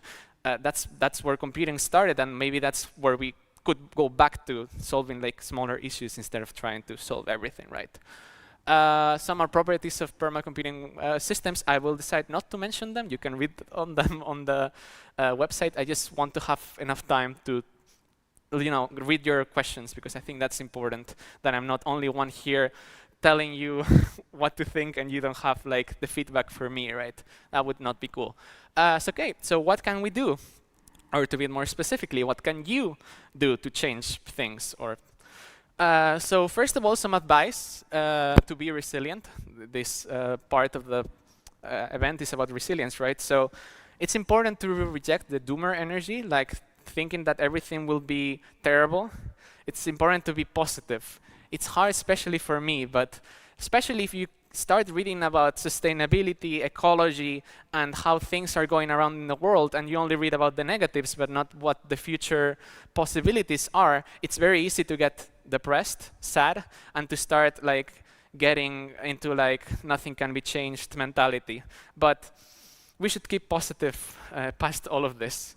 It's also important to read a lot. Reading is very important. Just read. Read the source, not whatever like other things may spit at you. Optimize your web pages and workloads. These are some more general like things. You can come up with your own solutions, of course. I actually read Juho's paper on optimization or like how to measure how your website has been optimized. It's very interesting. Maybe you can give it a read. Some like just examples are compressing images, reducing the amount of JavaScript that you use, because that's like the it's one of the most heavy parts of websites nowadays. Use lighter frameworks and just avoid whatever you can avoid using, right? To try to make it so the information that travels around the internet is as less as possible and as concise as possible. I do not remember the exact numbers, but I think that an image equals to like an image is as 100 times takes 100 times more space than text. So the thing that you say like an image tells more than like 100 words, maybe you can just go back to using words because it actually takes less space to do so, right? Again, agency, we mentioned agency before. It's important to regain your agency, to regain your ability to create things, to regain your ability to just be creative and do things, right? Because we don't know when those models that we are using and depending on nowadays are going to get more expensive, taken away from us, or who knows what will happen in the future. And if you depend on some external thing, we are basically making ourselves vulnerable to that thing being taken away and us being just completely unavailable to do things, right? You can read on that. I'm not going to go through all of that. I'm sorry. And again, think about your relation with technology. Think how you use technology. Think how it affects your life. An example, as I mentioned, I recently partially moved to a 2008 phone that only has SMS and phone calls. So I did like this exercise of thinking, okay, if I stop using WhatsApp, which is basically what it's used in Spain mostly, what am I missing on? I'm missing on like talking to my friends over the WhatsApp group. I'm missing on talking to my grandma because she prefers to use WhatsApp nowadays. So those decisions that you're making or like to use technology really affect you in ways that you maybe never thought they would. Or maybe if you decide to start going on bike to work, then you realize that I don't know, you take 30 minutes more and you like do the calculations in your mind and it like doesn't make sense. I don't know. Just do the exercise, think about what technology you use and maybe how you can reduce the amount of technology that you, use, right? So it's also very important to organize with people that think alike. Join a workers' union, like join a local repair cafe, which is some events where you repair things. Join an association, like talk to people. Again, as I mentioned, I do not have all of the answers, so it is by talking to people that you can come up with solutions that are maybe better than what I presented here to you today. It's important to know that you're not alone in what you're like doing with the world, right? So how did I especially approach this specifically? This has been since February when I took the opportunity of this talk to do a bit of changes in my life, right? So these are the changes that have happened since then. I stopped using Spotify and Instagram, partially Instagram, like I still use it kind of. I self-hosted my music server because I stopped using like Spotify, and also self-hosted my website. I read about the Low Tech Magazine, a very cool resource that you can read to learn about how to use less like technology. I optimized my web page, and such, yada yada. A bit of a shout out to 100 Rabbits. It's collective of people, I think it's 2 people, I'm not sure, that sails across the ocean in a boat and delivers software that is completely accessible offline, because since they are in a boat, they do not have access to the internet for periods of time. They do very cool work. I didn't want to talk more about their case just because if you look at permacomputing online, every single permacomputing talk is either made by 100 Rabbits or talks about the 100 Rabbits case, so you can just look it up on the internet. Final heads up, I guess. Nothing can change without a structural change in the economical system and the society. this is sad, but if we keep going like we are, nothing will, the changes will not be enough at the rate that we're going. Again, I do not have all of the answers. You can talk, suggest. It would be lovely to hear your thoughts. This is a process that you have to go through yourself. Nobody can force you to do it, okay? Not even I. You're not alone on this. And finally, this thing may not change anything, but at least you can try to bring some change to the world. Thank you.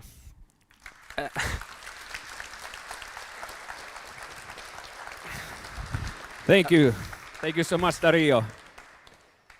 And so we'll have the other talk, and then we'll have a panel with I would questions. rather have like the... I talked it over already. Absolutely. Okay, yeah. sorry. Yeah. Sorry. Now you have fresh mind to criticize me or to do whatever you want. I would like for the answers not to be, don't be... not the answers, the questions. Don't be like attacking me personally, but you can ask whatever you want with whatever feedback you have. Please don't censor anything that is not like a personal attack to me. I think I don't need this. Yeah, sorry. So apparently I'm supposed to ask these questions. Okay. Yeah. Okay. Yeah. Yeah, just a minor mix-up. So no, I thought it would be the other way. So yeah, good. We have a few questions for you. We can sit down or stand up. Yeah. No, I actually prefer standing up. Okay. Let me just get this. Okay. Our first question. Would you prioritize maximizing hardware lifespan over a replacement with a better energy efficiency? That is an interesting thing. There are trade-offs. You need to analyze whether that energy efficiency Okay, I'm going to try to explain myself better. This low-tech magazine that I mentioned, that guy, he runs his website on solar panels, right? On his apartment in Barcelona. So he did this, he has this like table that he made, this graph that made on whether the size of the solar panels actually affects whether the energy generated by those solar panels in its lifespan can actually give back the energy that was used to produce those solar panels. And he came up that if you use very small, this like very like small Chinese product that have like a solar panel attached, right? And you think, oh, I'm very sustainable changing this with solar energy. Well, turns out that the producing those small solar panels takes more energy than the energy that you're gonna see back from those solar panels in its lifespan. So it's really a trade-off. It depends on whether, on the case, basically. You have to do the analysis yourself. It's my question. Excellent. Next question is, most of the actions you suggest are for individuals. Yeah. If you could be a dictator for one day, what regulation would you introduce? I love this question. Right. Yeah. This is something that I wanted to I should mention. Many times, all of this blame of global warming has been pushed on consumers and on regular people, while 80% or so, I don't have the data, but of the emissions and the harm that has been done to the world has been by like 10% of companies. So you're like being made to feel bad about all of this, but in reality, it's not all of our fault. And I'm sorry, I'm going away from the question, but what I mean is that I'm talking here about a personal level and trying to organize and create like a bigger collective that maybe can change something in the future. So I think dictatorship measures do not solve anything because you're basically telling people how to think and how to act. And I think this has to come from the individuals itself or like society itself to change its mindset. Because if you tell someone, okay, stop using your phone and start using like a phone that only has SMS and like, and phone calls, they're gonna immediately push back and not gonna want to do that. And when society and people push back onto some ideas, that can only lead into the collapse of that system down the whole. So it has to be like a collective a collective, like the majority Yeah. of people have to agree about this. I don't think it makes sense to push something on legislation. Yeah. Yeah, know what you mean. Yeah, good answer. Let's see, what do we have next? Here's one. So, how does permacomputing look at the pressure of shareholders to prefer profit over the synergy of technology and nature? Funnily enough, as I mentioned in the start, this is not a professional talk. In fact, this is all of this concept is very hard to put into a business perspective, because you can be the company with the best values in the world, but in reality, some competitor is going to appear that doesn't care at all. And you can like promote things as like, okay, my product is completely sustainable, like buy my thing because it's better for the world than and others, and maybe there's people that value that. But it's going to be people that are going to have to pay the difference in between that and like the next like cheapest like product. And we are seeing all of this from a European mindset of people that have like a certain level of wealth and can make those decisions to buy products that are more sustainable. But like the amount of people that live in the world that have these opportunities is not that high. So if we see it from this mindset that it has to come from like the business perspective, I think we're pushing a lot of people out of the solution. So long story short, I don't care what shareholders mean. That's about it. I have no answer for this. I'm sorry. Sure. Yeah. Here's one I like about AI. Oh. So how can we reduce our dependence on AI if we are forced to increase productivity and development velocity in the job? Well, as I mentioned, these solutions that I'm mentioning have to come like from like a group, a collective, right? And as I mentioned, join a workers' union. The pressure of the collective can bring changes to what the companies are doing. If you're the only one who refuses to work with AI because you think that it's going down like a bad path, they're just going to fire you and find the next guy. But if you join a collective of people that think like you, then you have more power to fight against these conditions of your work, and maybe found some other kind of thing, cooperatives. Not everything is companies. Not everything has to be a private entity. There's other like ways of creating like projects that do not entail creating a company with private equity, blah blah blah. So yeah, find your solution. Whatever works works.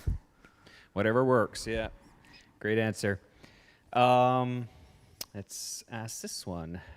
Your message of reducing consumption seems to be strongly against what we're often told by leaders. Buy more stuff, because it's good for the economy. How do you see permacomputing fitting into the modern economics? Okay.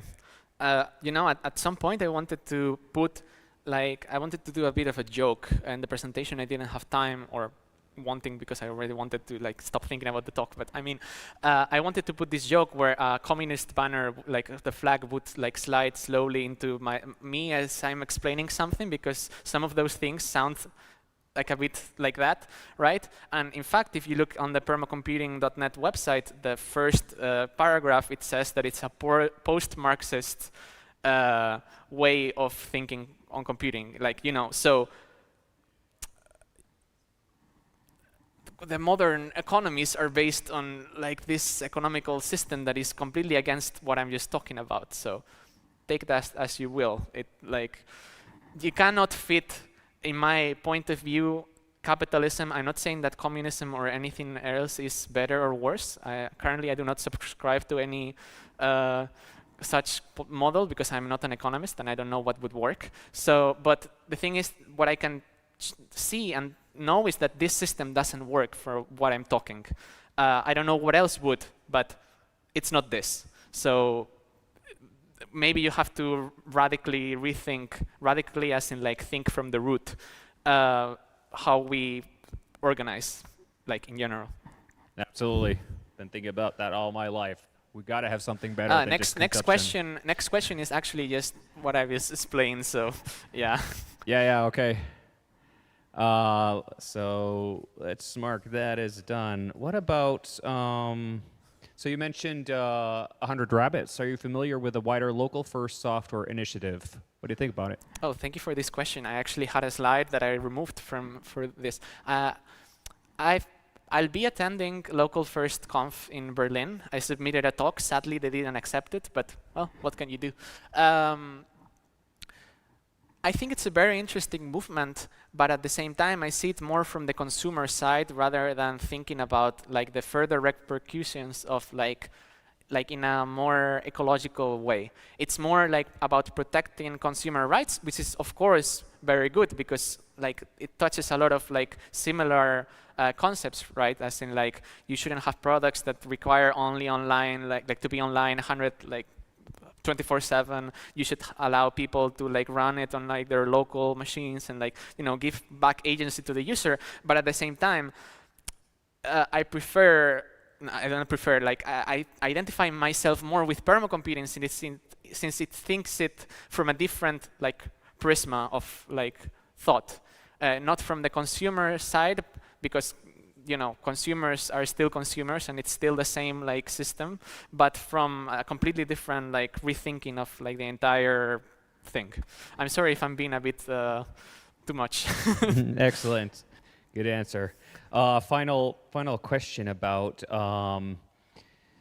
people with no engineering background. I think usually with a C in their title, will contribute code with AI tools. How do you educate and motivate them to be mindful, to mindful resource use and optimization? This is funny because I think that the people that need the most education are the people that are actually more techie, like sometimes because people, and I'm not I am part of those people. They maybe have like this like sense that they are on a higher position than those people that just started coding with AI. The thing is that one quick check. I'm 23.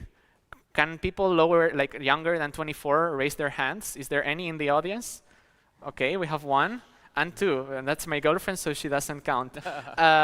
So I consider myself to be the last, from the last year of students from uni before AI became a thing and people could just like speed through uni by using AI. So you cannot be too you can't be like thinking you're better than them because they are only like in my case 1 year younger than me. Like it makes no sense to think that we are the ones that have to educate them. We have to educate ourselves in general. And I actually think that young people could push for the change better than maybe like people that are used to work in a certain way and like using big databases, cloud, blah blah blah.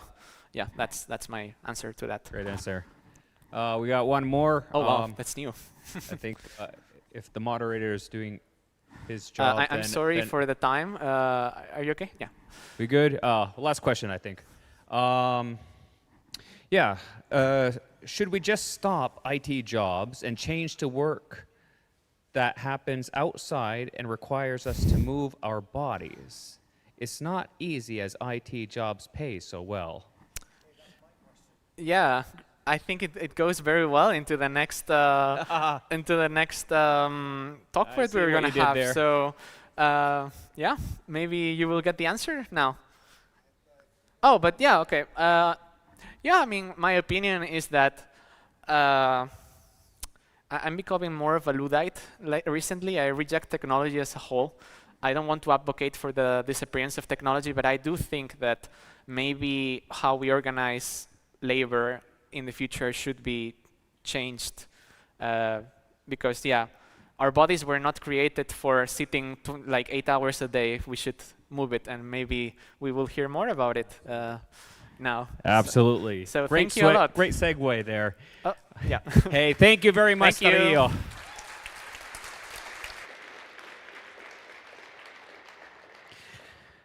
Good. Great stuff. Thank you. Thank you for great questions. Our next speaker is No stranger to future Frontend. He was here last year and he's back for more. So let me tell you a bit about him, about Georgios. He's an engineer. He prides himself for being pragmatic and a generalist. He has over 16 years of experience working with or for startup organizations. Yeah, pretty good. He founded Zero to MVP in 2019, and he and his team have built over 25 systems that can pivot and scale. With his talk titled Building Resilience Origins, please give it up for Georgios Diamantopoulos.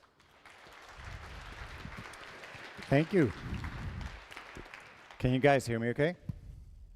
Yeah? Thank you. All right, let's see if this works.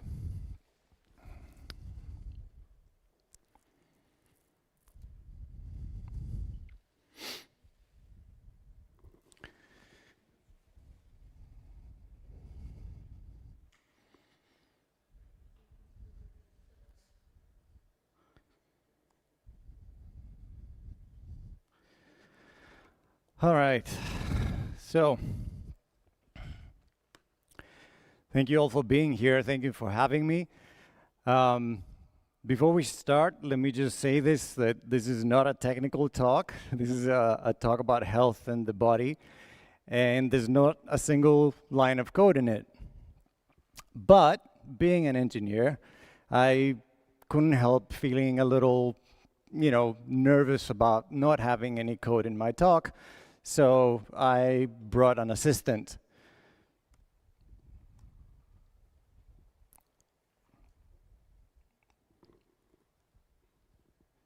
Okay. And this is the part where the demo breaks. Let's try that again.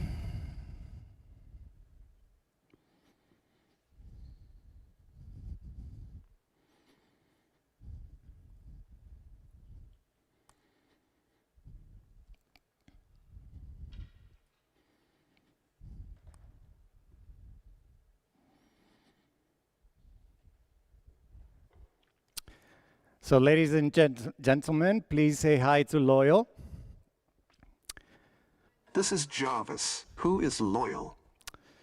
Loyal, we discussed this. If I'm not Iron Man, then you can't be Jarvis. Fine. Hello, my name is Loyal. Georgios built me. I live in this terminal, and everything I say, I'm making up as I go. Within guardrails. Within guardrails. He added those after I read his search history. Want proof? Shout out 2 things, anything, and I'll draw you the Venn diagram. So what should we have him draw? Just give me two things. Teddy bear and what's that? Cockroaches, okay. Go with cockroaches and teddy bear.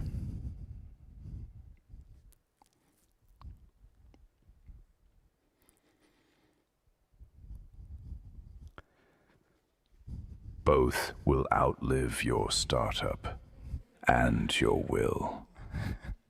Okay, that's good.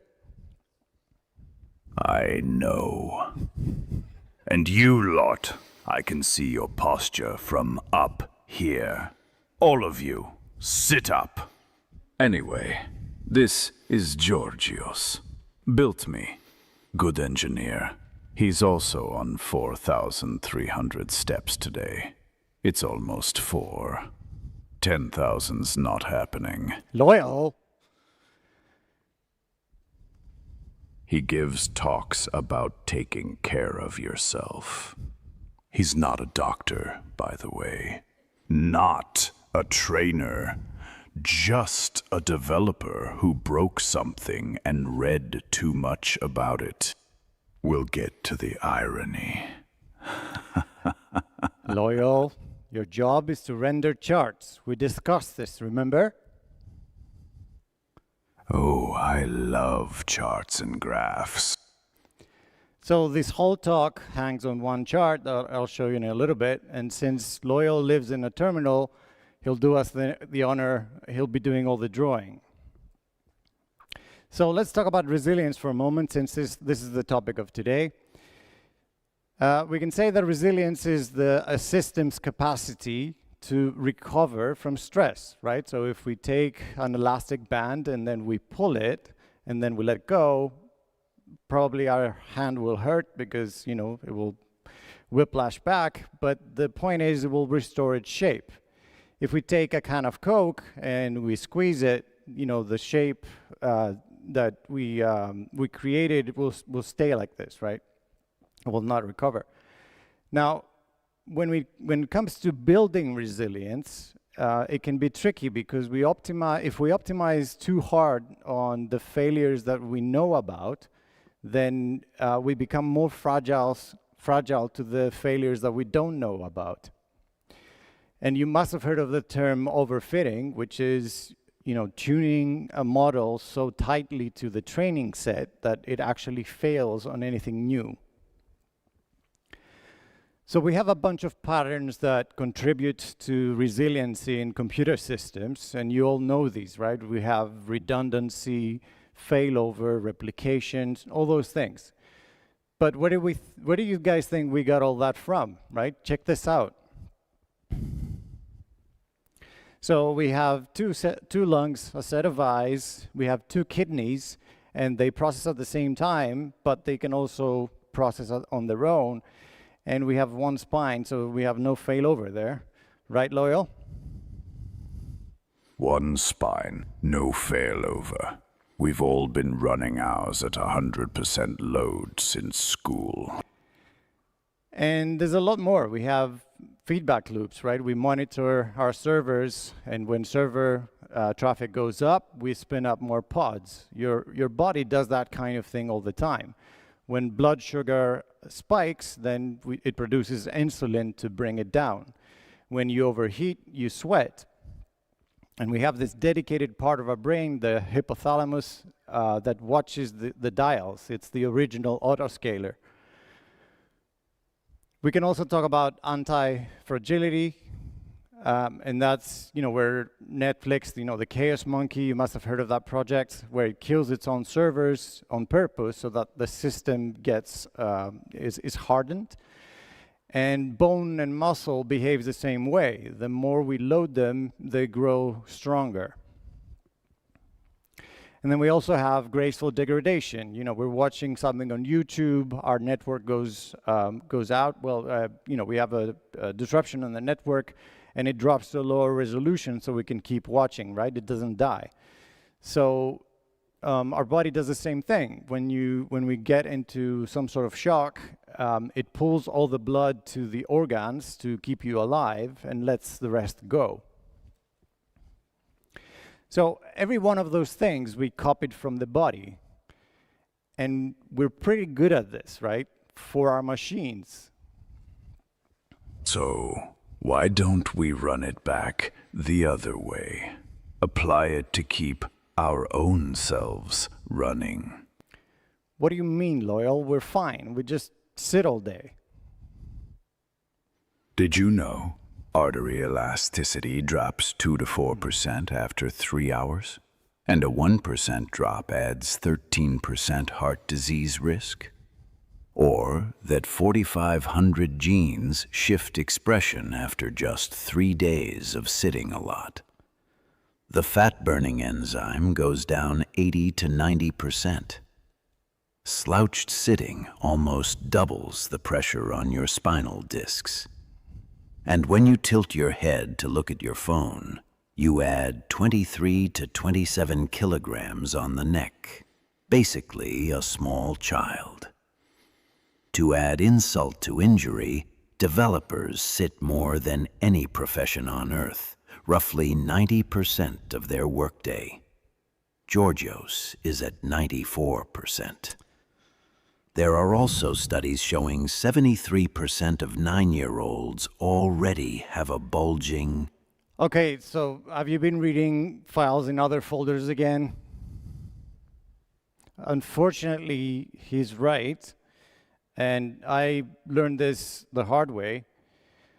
A few years ago, I had some MRIs because I had low back pain and a set of other issues, and I found out that one of my spinal discs is dehydrated and that my knee joints are thinning way ahead of schedule.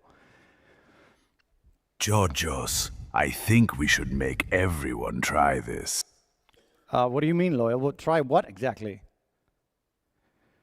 Please, everyone, stand up. Loyal, are you sure they want to do this at a conference talk? Will only take a second. Oh my God. Okay. First one. Clasp both hands behind your back. Press your palms together, straighten your arms, and lift them away from your back. Like this? Yeah. Now try this one. Still standing, no sitting, no propping the foot up. Tie your shoe. Oh, this is good. I can see every one of you. You too, Georgios. Did you try this? Let's focus on them, shall we? You can sit down, guys. So, show of hands. Who could do both of these exercises? Like clasp your hands behind your back and then like tie your shoes. Just raise your hand. Okay, it's a good portion. So, let's consider this. How many of you could do both of these as easily as a child, like without thinking about it? Just raise your hand. Okay. All right, so most of you here are very young, probably younger than me and Loyal. So this isn't about age. This is what sitting does. It's the body adapts to what we do all day, and what people like us do all day for decades is sit. So over time, we become chair-shaped. Our chest closes, the neck goes forward, we get tight hips and so on. And you just felt it. So I promised charts, so here we go. Let's see where this takes us. What we're looking at here is our capacity to move around and do things in life on the vertical axis, and our age on the x-axis. And most of us think that we're on this straight line at the top, which says I'm fine, right? So unless something happens to us, we feel we're pretty good. And that was certainly true of me. And then, when I was a few years back, I was 36 when I had the MRI that showed the dehydrated disc. And I was like, well, that doesn't match what the MRI showed. I'm actually declining. And if I project that down to when I'm, 72, then will I be able to get off the floor without help? Will I be able to play with my grandkids? And that's not for other people only, right? It's you and me if we don't take action. Ooh, can I try? I love a test. I can't reach behind my back. I have no back. I don't have any of it. No, you don't. So I can't fail this test. No, and you'll never face what's coming for us either. You'll just get a version 2 next year. You'll be a better model. And that's the difference between you and everyone in this room. You can be redeployed. We can't. We've got the one system that doesn't get a version 2, and it's the one that we neglect. You monitor your servers every second. When did you last check on you? So I keep coming back to this one. We build redundancy, graceful degradation, all the patterns that we talked about earlier, every single day in our work, and yet as an industry, we don't seem to be in the best health. So I started wondering why. We mimic nature in everything we build, and barely maintain ourselves. Why is that? So first, I think there's a sort of abstraction problem. You know, when you go to see a server dashboard, everything is clean and very clear, and the body sends signals too, but sometimes they're noisy, they can be ambiguous or easy to rationalize. So when we say, oh, I'm just tired, that's our version of ignoring a warning in the logs, right? So even the ones that we can feel, we sometimes override. We get thirsty, but we don't get up to go and drink water because we have to keep productive. Or we go and drink coffee to keep pushing through even though we are tired. And the issue is that once we mute a signal, then it becomes identical to not having a problem. And we also discount interoception, right? Our innate ability to feel. We outsource that to wearables. So we have our Apple Watch, our Oura Ring, whatever it is, and we don't pay attention so much. We have also oversimplified some other things. For a long time, we thought that the body does this homeostasis thing, right? So it's like a thermostat. You set a fixed set point, and it just stays there. But what we're actually finding out in science is that that's a moving target, right? That the body constantly adjusts the set point to actually keep us alive. And there is a cost that is paid whether we feel it or not in this process. In fact, continuous stress is the #1 cause of disease. And it shows up in blood tests way later, right? It's reactive when there has been damage already. And the decline that we can catch, we're never really taught to watch for, right? We assume there's a backstop. There's a doctor or a physio or a trainer kind of waiting for us to, to save us in that moment. But if we map out that kind of middle that you see in the chart there, we can see there's an enormous gap. There's nobody there tracking that bit. Hey, which one's the alert for the middle there? There isn't one. So there's no dashboard, there's no alert, there's no scheduled review, right? This talk right now is the most warning we're likely to get. Wait, so sitting there doing nothing is the damage? It's just too slow to notice?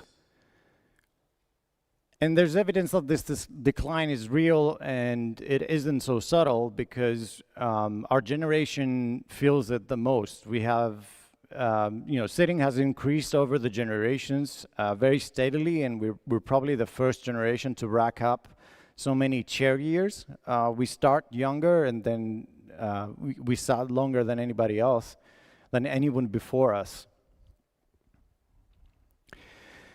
So the body always adapts to the task, even when the adaptation is not good for us. This is very important to kind of lock down in your head, that not everything that our body is doing is good for us long term. So if we hold the same folded shape enough decades, then it stops being just the posture, it's the shape that we are, right? It just sticks. The body remodels to fit the chair in the same way that it remodels to fit the sport of an athlete. The posture half is pretty obvious and easy to understand, but there's also another invisible layer. And the same instinct that protected us from predators for thousands of years is contributing to the same shape. It's called the startle reflex, and it kind of looks like this, right? So when we feel we are in danger, we try to escape it, and we protect all the soft parts, our throat, our belly. And it's built to fire for a second and then just reset, but we never do that reset. We kind of hold it all day every time, you know, our boss pings us on Slack. So where do we actually place the origin of my dehydrated disk? Is it at 36 when I had the MRI and discovered that it's there? Is it when I was 11 and I got a computer? Or is it much earlier when I went to school around 6 years old and I started sitting for, you know, half the day?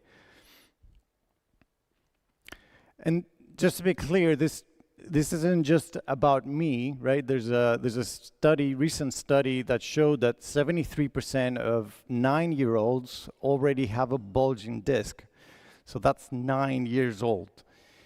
Most of us rush to say that, you know, early degeneration is just what happens with aging, right? It's just entropy, muscle loss, all that, you know, everything that kind of happens naturally over time. But the truth is that we can influence the trajectory. So think about how we maintain any machine, right? A car or a server. It can go 3 ways. We can keep it well maintained, which means that we monitor the components, and before they break, we replace them. So the cost of replacement is small, it's spread out, and the machine is likely to run for many and many years. We can barely maintain it. We can just keep a, you know, regular service schedule, and it will last, but probably less. Or we can just have it unmaintained, right? And we're just saying, well, it's fine, you know, it'll be fine. And then something will happen, and there's a sudden cliff, there's a big bill, and then we decide whether to throw it away or buy a new one. But with ourselves, we can't do that because there's no new unit to buy, right?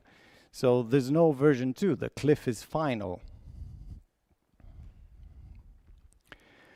But the line isn't only down, some damage is permanent, like my disk will not rehydrate, my knee cartilage will not regrow. We know those things to be true, but if we prompt the right systems, then a surprising amount will actually rebuild, and it's faster than we think.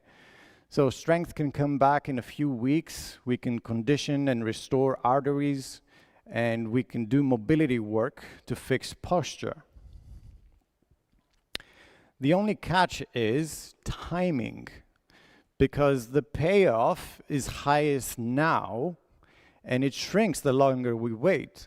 So if we run the well-maintained line now on the maintenance budget, then, you know, we take care of it before the shock forces us. And you can feel a little bit of that now, right? So if you've been sitting all day, so you just roll your shoulders back, just let them rest, open your chest a little bit, and take a deep breath. That bit of ease, that was instant, right? So that's the line moving. If we do this enough, then we accumulate, compound. So back to resilience. We cannot pick when the shock comes or what it is.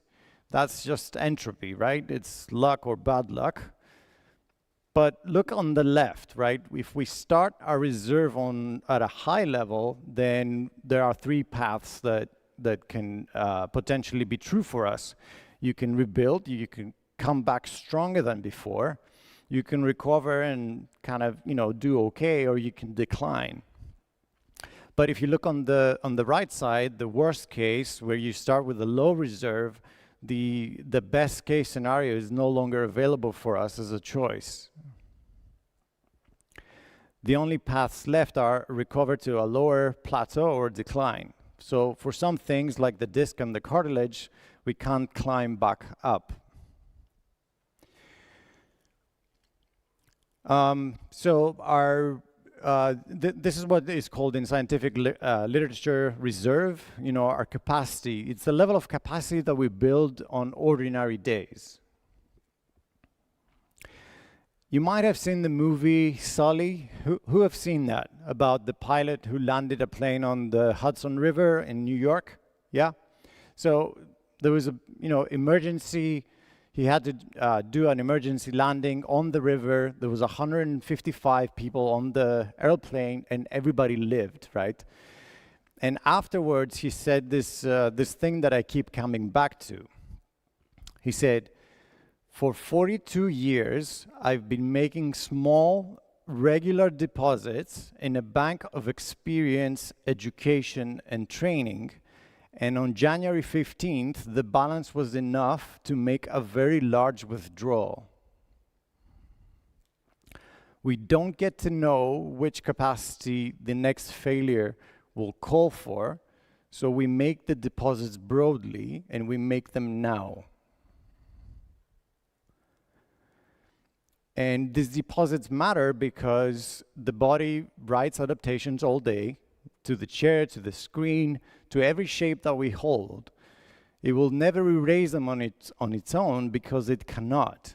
So that's our job. Every stretch we do, every walk we take, reverses that unwanted imprint.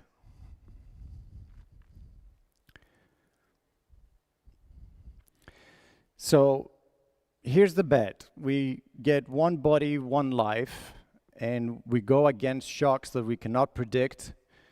Doing nothing isn't opting out, it's just betting that nothing will go wrong. And, there's a few things that Murphy has taught us, and we know that that's not true.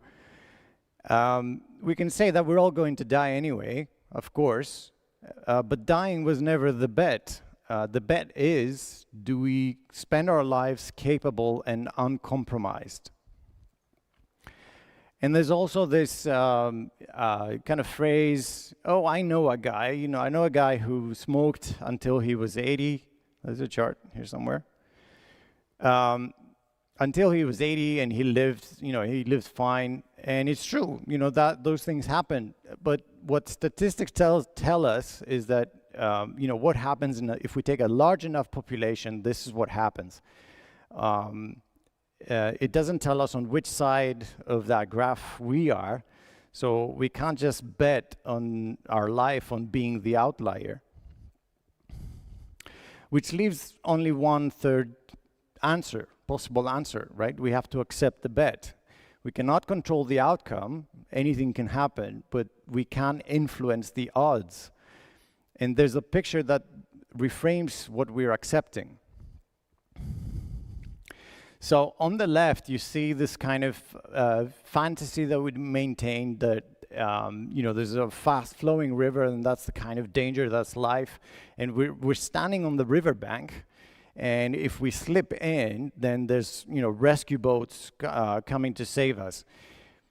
A sociologist looked at that a few years ago, and he called that a fantasy because no one is on the bank. We're all in the water, right? The doctors are where the waterfall is, and they're waiting to catch you when you fall.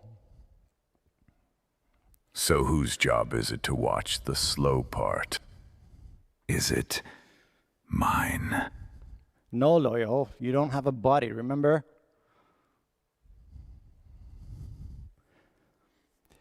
But everyone here does, so the one system that never gets a V2, that's our job. That's the slow part, and it's ours to take care of it.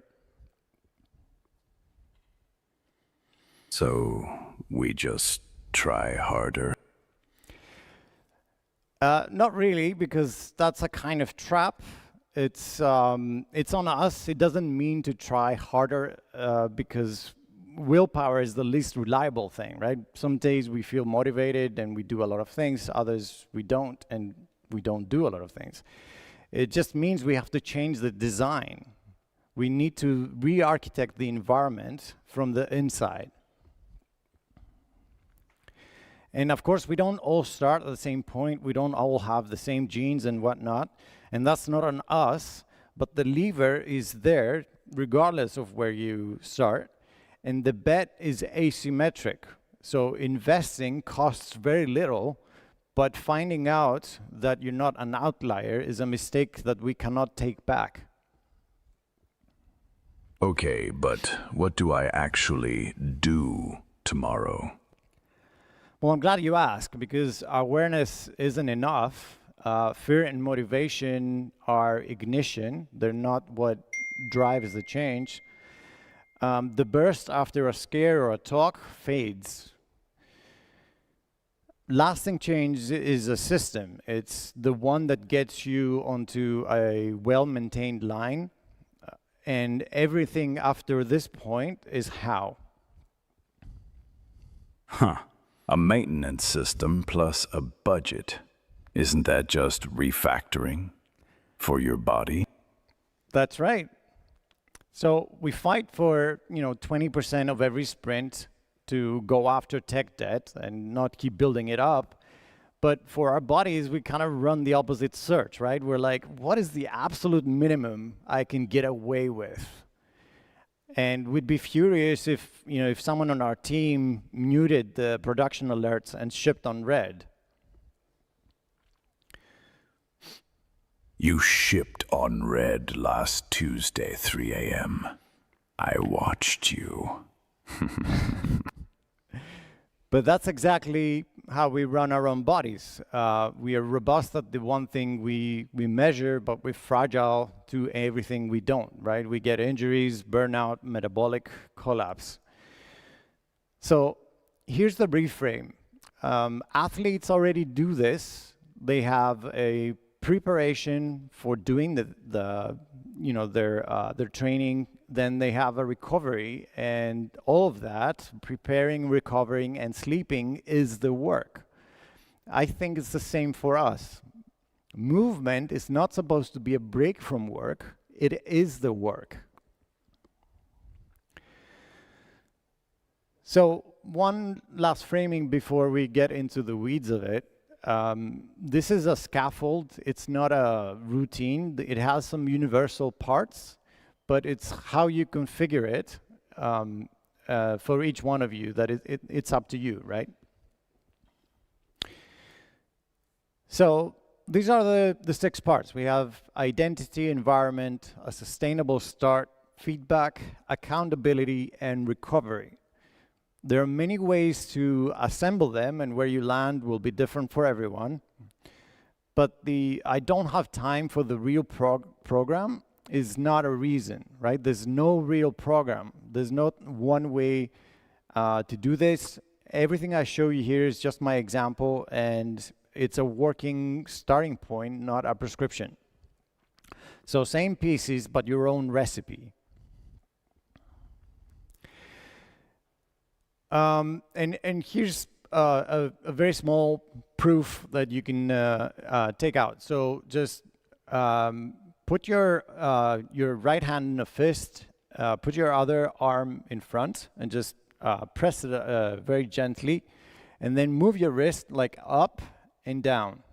Just do that motion, okay? Up, down. The point is that the front stays where it is, and we just move the wrist. And now do side to side. So we do right and left, right and left. And now we do the same 4 corners, but in a square. So we go up, side, down, other side, up, side, down, side, and then put it into a circle. Do it as smooth as you can. You don't need to go fast.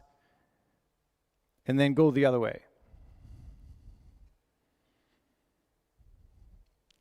All right, shake it out. How does the right hand feel, right wrist feel versus your left wrist that has been sitting for hours now? Just shout it out. Lighter? Anyone else? Smoother, warm? Great.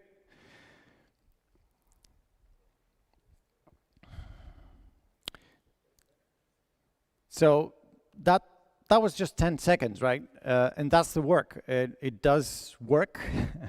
It's a little bit for everything, every day. So remember what we did earlier, when you tried to, do this with your hands clasped behind your back. That's not damage, that's disuse. So your shoulders have tightened because you don't ask them to move very much. And if you ask them to move regularly, they will open back up. Now, I'm sure you've seen these in a t-shirt, a mug, a sticker somewhere in conferences, not this conference. And, we might laugh when we see them, but over time, they have become a sort of persona that has become, they are a persona that has become our identity, right? The default, the developer who sits in front of the screen and just consumes sugar and caffeine and outputs code. But the great thing is that defaults can be rewritten, and we can install, I'm someone who moves every day.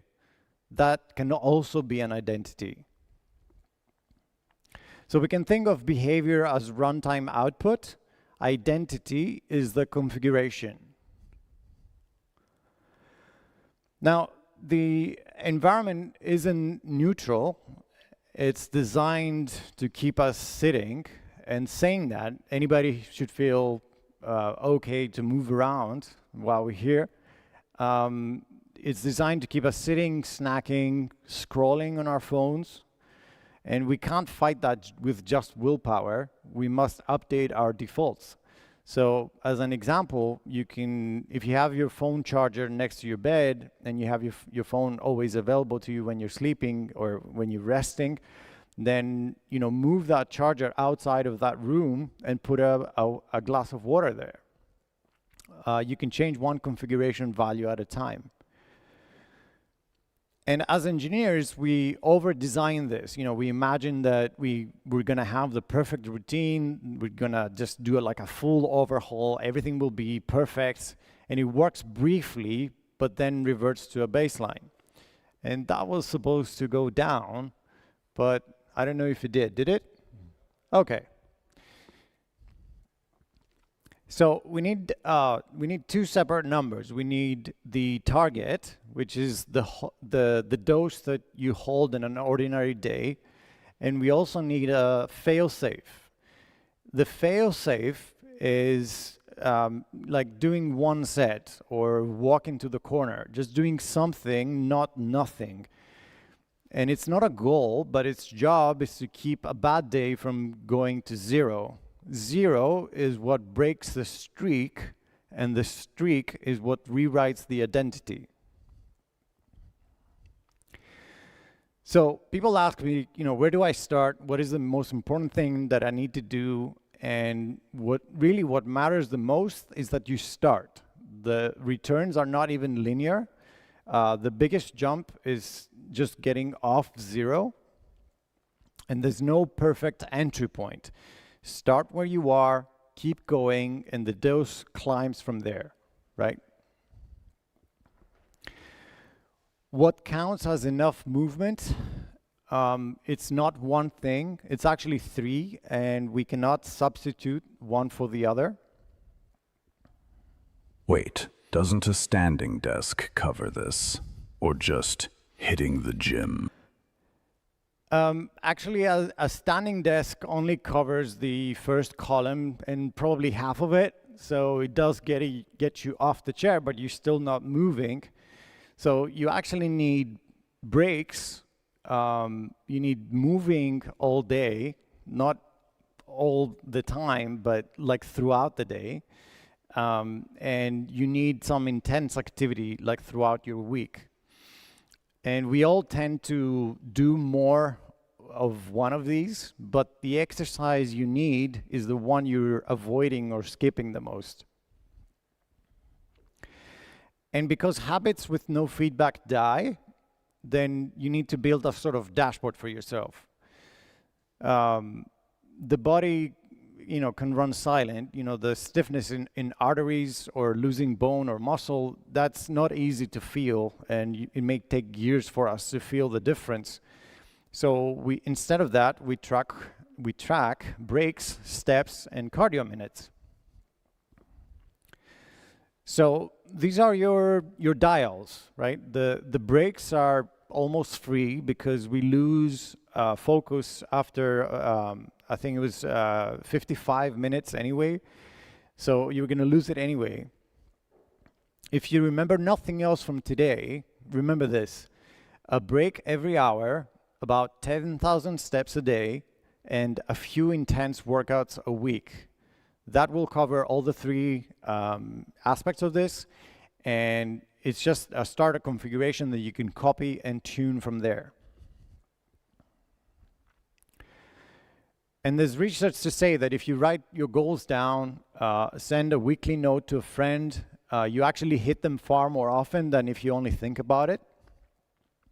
If you put a stake on it, so, you know, like put money on it, or and have a referee who will know if you don't do it, then the effect can last a year out in actual real trials.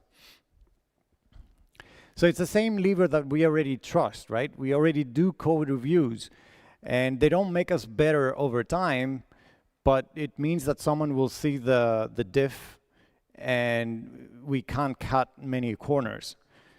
So you can hand off, the did you move today to a friend, and that is a cost we can feel now.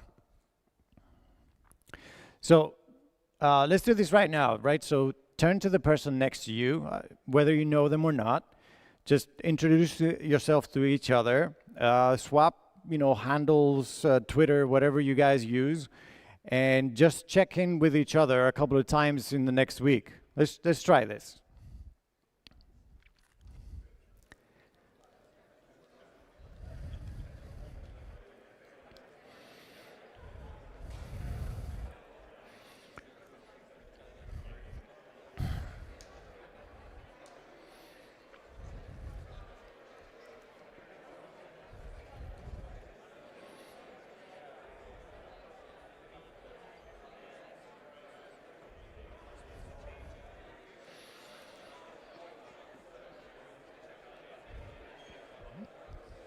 All right, that's good.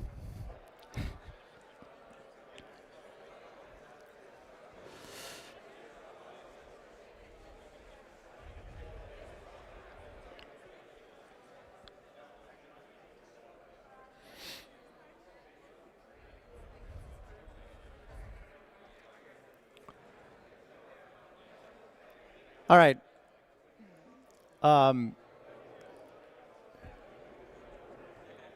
I'm going to go to the next chart.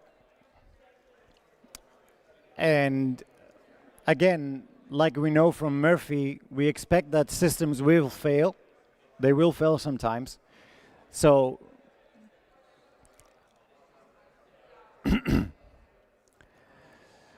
so we will miss days, right? That's part of the design. We can't get away from that. But the rule is never miss twice. If we miss it once, then it's a transient error, right? We can retry. If we miss twice, then we're forming a new trend. The recovery is always the fail-safe. Do the one thing, the one glass of water, stand up once, walk to the corner. And sometimes we shame ourselves for the things that we didn't do or where we failed. And the technical way to think about this is that it's an unhandled exception that crashes the process. So self-compassion is the try-catch that keeps us running. Now, lasting change is a system that you have to build for yourself, not one that you have to force with willpower. So you can write your own SLA, right? So we're going to try this now. You're going to do it on your phone, and it's just 6 lines, right? So identity, environment, commitment, feedback, accountability, and recovery. And since we are engineers and we don't sign soft SLAs, this is not just an aspiration, it's a contract with ourselves. It's a real number and a floor for when it breaks. So let's try this now. You want to try this?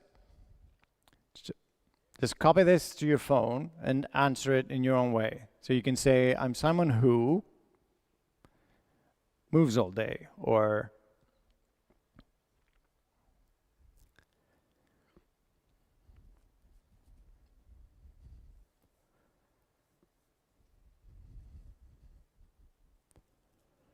I see people taking photos and typing stuff in. That's good.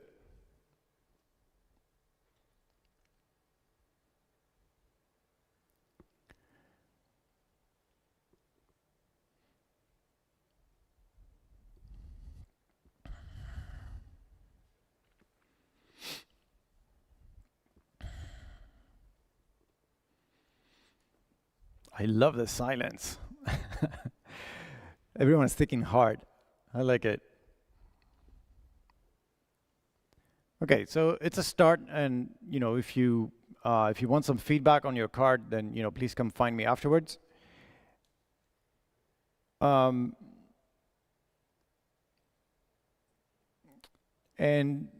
remember what the card is for, right? This is not vanity metrics that you can just talk about at the next stand-up. It's figuring out whether at 72-year-old your 72-year-old future self can get down on the floor with your grandkids and back up without help. That's what the card is for.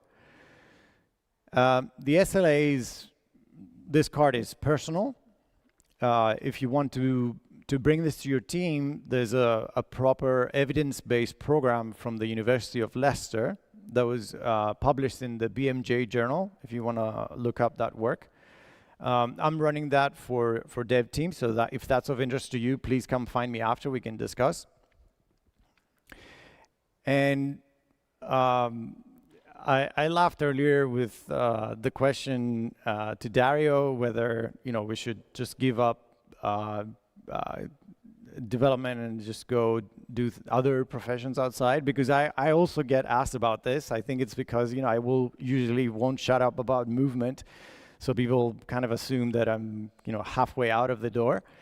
And the honest answer is that yes, I've thought about it really many times, especially in the beginning when things were kind of hard after my injuries and I had the MRI. I was very disappointed, and I thought I wanted to be a farmer. Not that there's anything wrong with being a farmer, it's just that I realized that that was just a knee-jerk response, right? It's not what I really wanted. And I don't like the question because it hides a false choice. The false choice is, do I stay in the profession and break myself, or do I walk away and save myself? And in my opinion, the answer is neither. So our bodies are not infrastructure for the job, they're infrastructure for our lives. So I'm not leaving the profession, I'm updating my habits so I get to keep it. So same career, just new defaults. Dario's talk was about sustaining the machine, and through that us, and low waste, built to last. This one is about sustaining the maker, the person, not the output. So same move, just kind of one level up. And we started by saying that we copied all this from the body, and it's time to copy it back. Take a walk at lunch, or since we're after lunch, after the break. Stand in a meeting and watch what happens in the room. So, are you actually going to move tomorrow? Because I'll remember. I'll check your steps at 6. I have access. Sure, Loyal. Shake on it. All right, ladies and gentlemen, that was the talk. And if you'd like to kind of keep learning more about this kind of line of thought, you can scan the QR code. There's a project that I call stateofhealth.tech.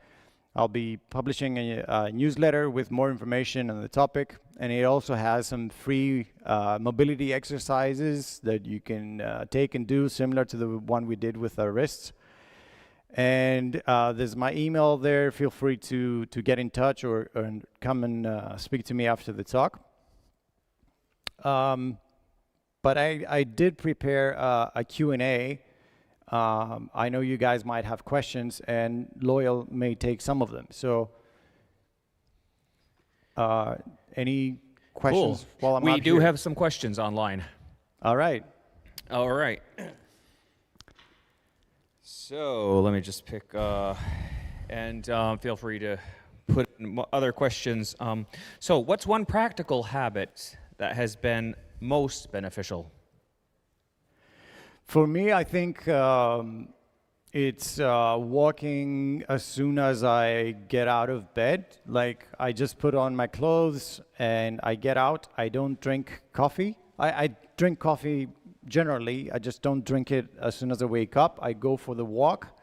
And I mean, I can tell you about the science of the science aspect of this, that you take in sunlight, which is good for you.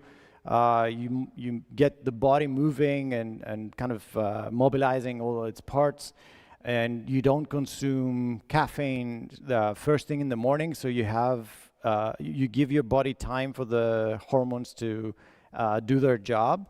But I can also speak to you about it personally, that it's just a very nice thing, just going out in nature when I can, and take breaths and just look at the sunrise usually, and and feel good, and then go back and start my day. Cool. It's very good advice. I guess it has kind of takes used to not getting into work right away, but I guess it's like you said, everything is habits, so really good. So here's one. How can we maintain good body and mind health when there is a very stressful series of days at work? It's a very good question, and we can answer it on many levels, right? So at the top level, I can say that if this happens too often, then that's not going to lead anywhere good for you. So if you are in that position, I would consider, I'm not necessarily saying leave the job, because it might not be what the job is, it might be how you are handling the job, but you definitely need to do something about it. But on the sort of practical low level, like the everyday stuff, then you have to start thinking about movement as recovery from stress, recovery from sitting down. So definitely on that day, go and walk. Take a friend if you can, or do it alone. But it doesn't matter. But do something that moves your body. If you can do mobility work, like the one that I've mentioned, that will help you even more, because that will get the muscles that have tightened through the stress of the day loose again, and you'll start feeling like yourself again. I know it sounds counterintuitive. I'm gonna do more stuff when I'm stressed, and I can't just go and chill on Netflix. But if you try it, really those days are the days you will feel it the most. And the sort of middle layer is that you should match the stress level with the activity that you're doing.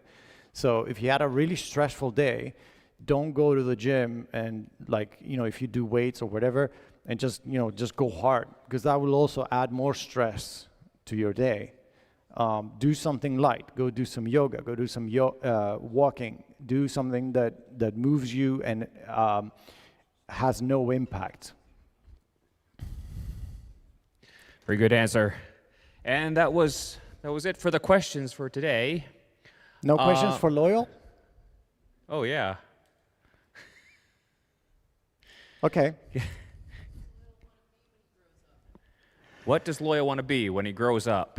Loyal, answer this. What do you want to be when you grow up?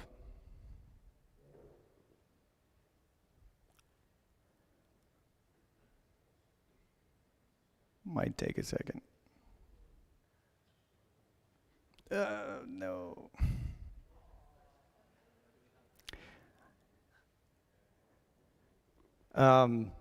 Give me a second. Loyal, answer this. What do you want to be when you grow up? Wait, are we going to hear it because this is showing?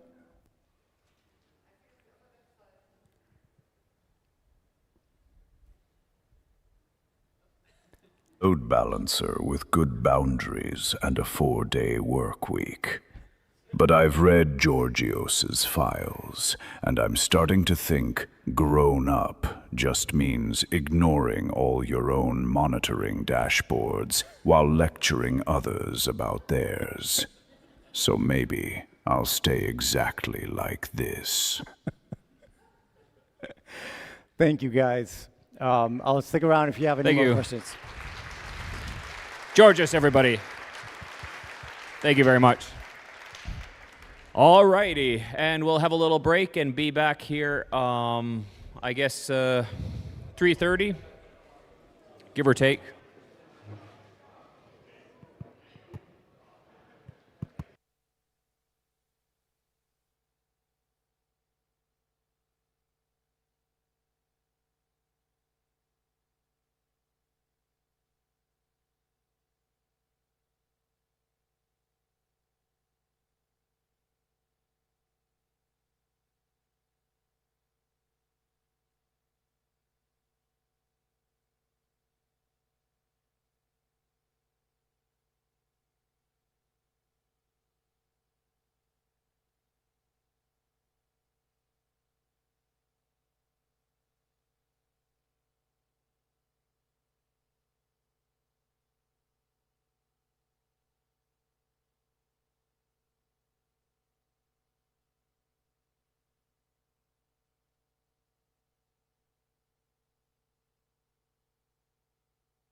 No.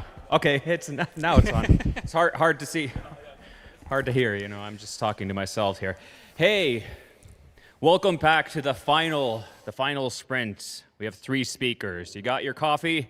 Everybody good?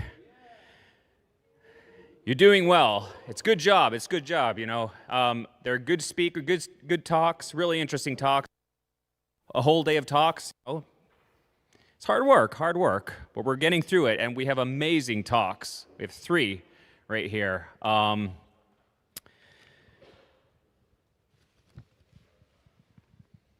first, let's see.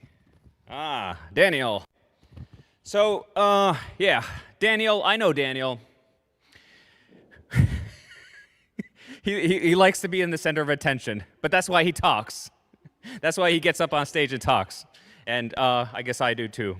But he works in the same. We work in the same company, and he just started as lead developer on the design system, and it's great. We're really happy to have him, and he's a great guy. A little bit about Daniel. So he talks a lot about accessibility stuff, and it says here that Daniel is passionate about great chocolate. Well, there you go. Beautiful tattoos, well, I can see that. Bridging design and development to create accessible and resilient design systems. That's great. He has a talk, Accessibility Adventures, the Lost Secret of Forced Colors Mode. Please give it up for my man, Daniel Yushik.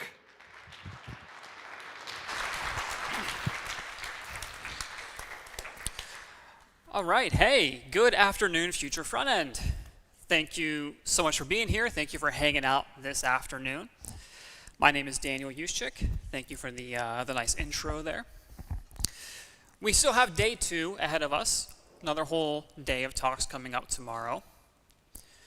But something I really like about all these different talks today, and if you looked at the agenda already for tomorrow, is we realize that a lot of us, even if we're working in different capacities, have different experiences, we've solved a lot of the same problems. We've faced a lot of the same challenges when building digital experiences. Show of hands, who here has been told at any point in their career that the product they're working on has too low of color contrast?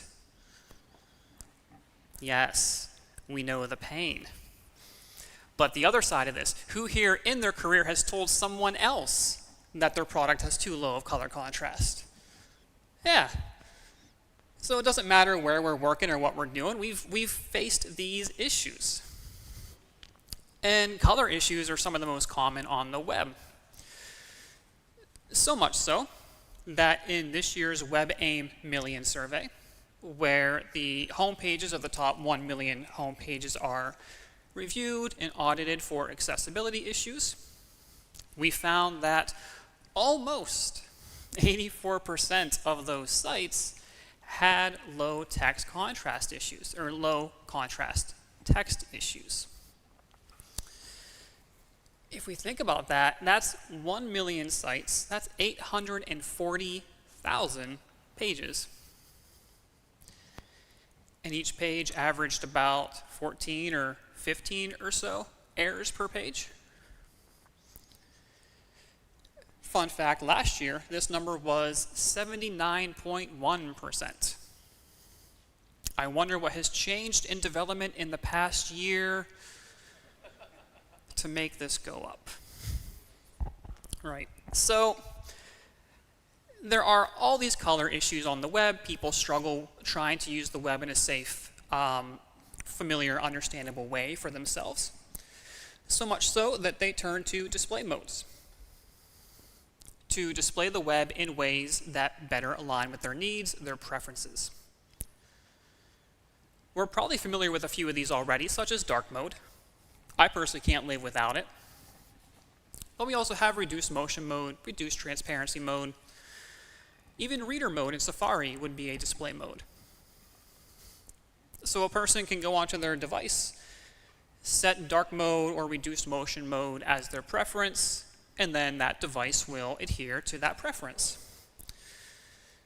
but the device will adhere to it, and not so much the web will adhere to it. You see, these display modes have to be opted into by the authors of the digital products, whether that's the web or mobile, whatever. If we want to support dark mode, we have to create that set of dark mode tokens for our themes and brands. If we want to support reduced motion environments, we have to create those non-motion fallbacks and provide that as an experience. We have to opt into these display modes. But the display mode that we're going to focus on today is different. And that is forced colors mode. Now, forced colors mode will overwrite your design and your content with its own set of 8 colors.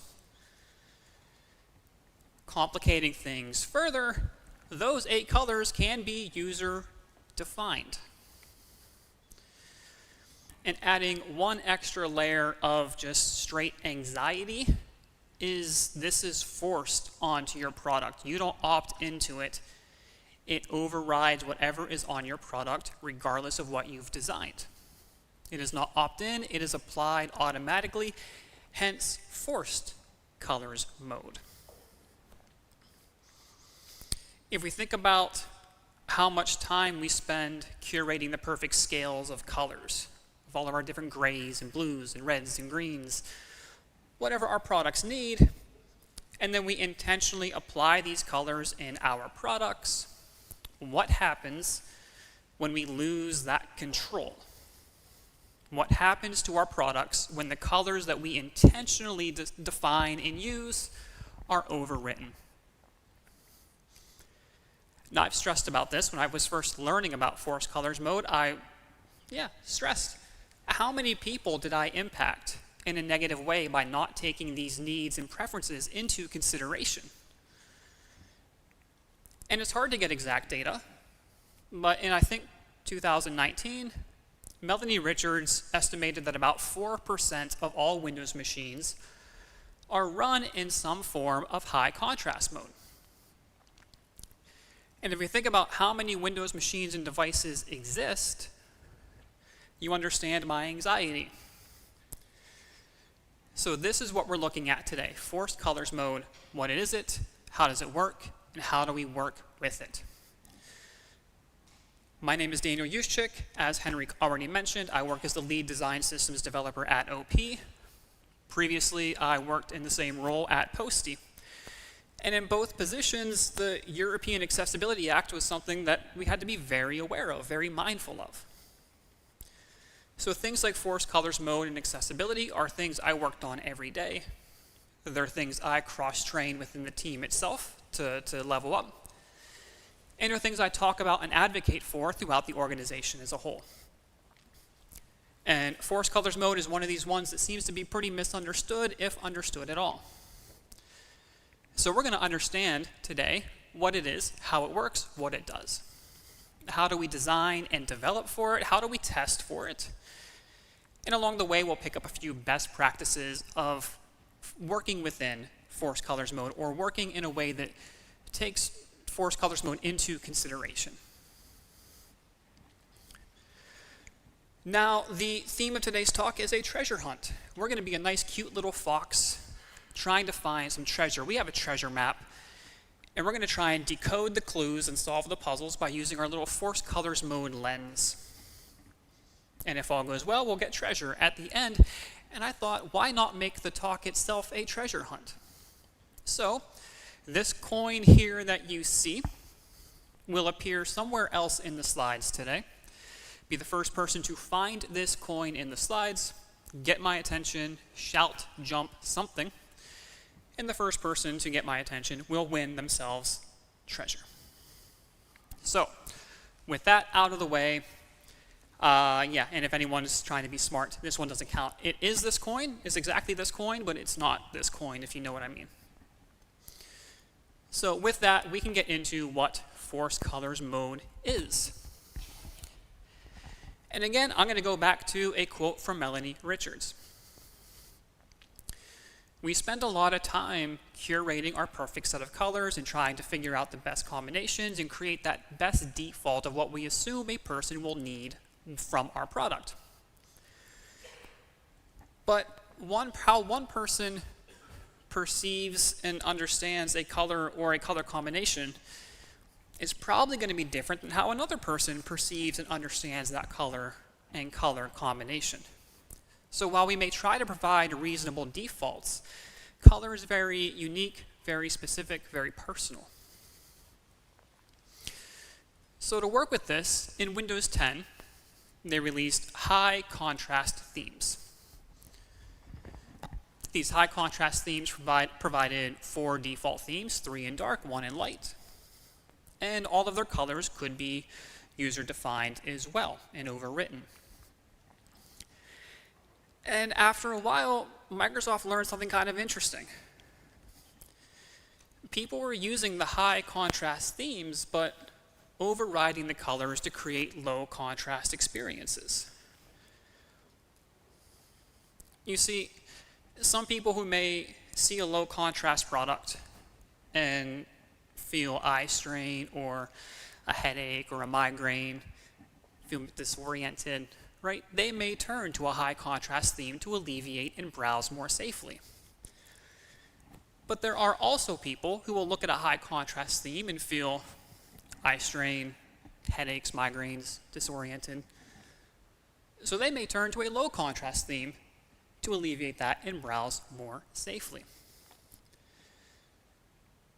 So in Windows 11, they evolved this feature from high contrast themes to just contrast themes. They still provide 3 dark, 1 light. You can still override all of the colors. But it's effectively the same, but they renamed it to better support the use cases. It's not high contrast themes anymore. It's whatever contrast you want. So we had high contrast themes that went into just contrast themes. And when any of these are applied, your browser is in forced colors mode. Let's take a look at what that actually looks like. So this is the DQ website, and we're on Windows 11 here. And we're going to go into contrast themes. It provides us the defaults. We can select one, modify the colors if we would like, and then we can apply that. And notice that this theme then is applied not just to the system, not just to the Windows environment, but to the entire browser and the web page as well. And now the web page looks a good bit different than it did before. I would argue a couple of the things on this site are now broken.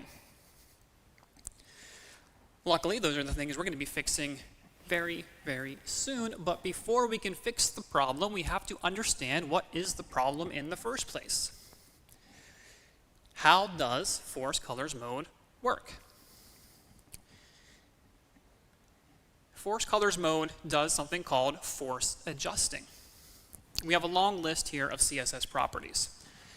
And when a contrast theme is enabled, our browser is in force colors mode, and these CSS properties are removed. They're not overwritten, they're not replaced, they're removed. Oh, that's not even the whole list. There's still this list too.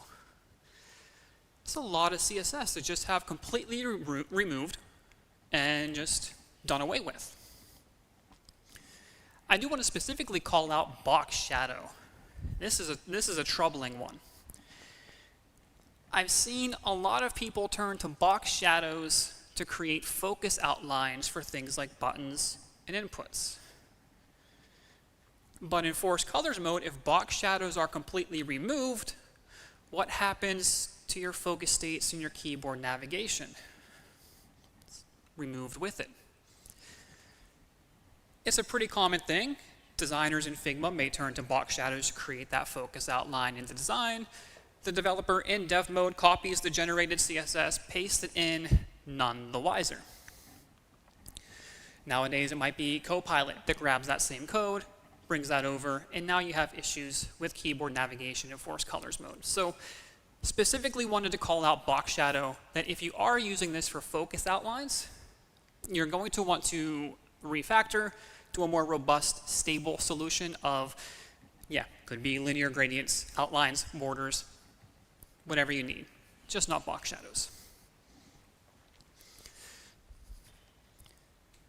The semantics of your product are what determine how the Force Colors Mode theme is applied. Unlike a lot of other accessibility features and tools and settings, they all have access to the accessibility tree in the DOM. Force Colors Mode does not. Force Colors Mode pays attention only to the raw native HTML semantics in your DOM tree. And based on those semantics, that is how the theme colors are applied to your product. We can look at this example where we have 4 buttons on the screen. 2 are built with the native HTML button element. 1 is enabled, the other is disabled. And when we apply Force Colors Mode, we'll see that they receive some different styling. But the other 2 buttons are built with divs. Yuck, I know. But we're using some pseudo ARIA attributes here to kind of recreate semantically the button with this div. And those ARIA attributes are what will be communicated in the accessibility tree.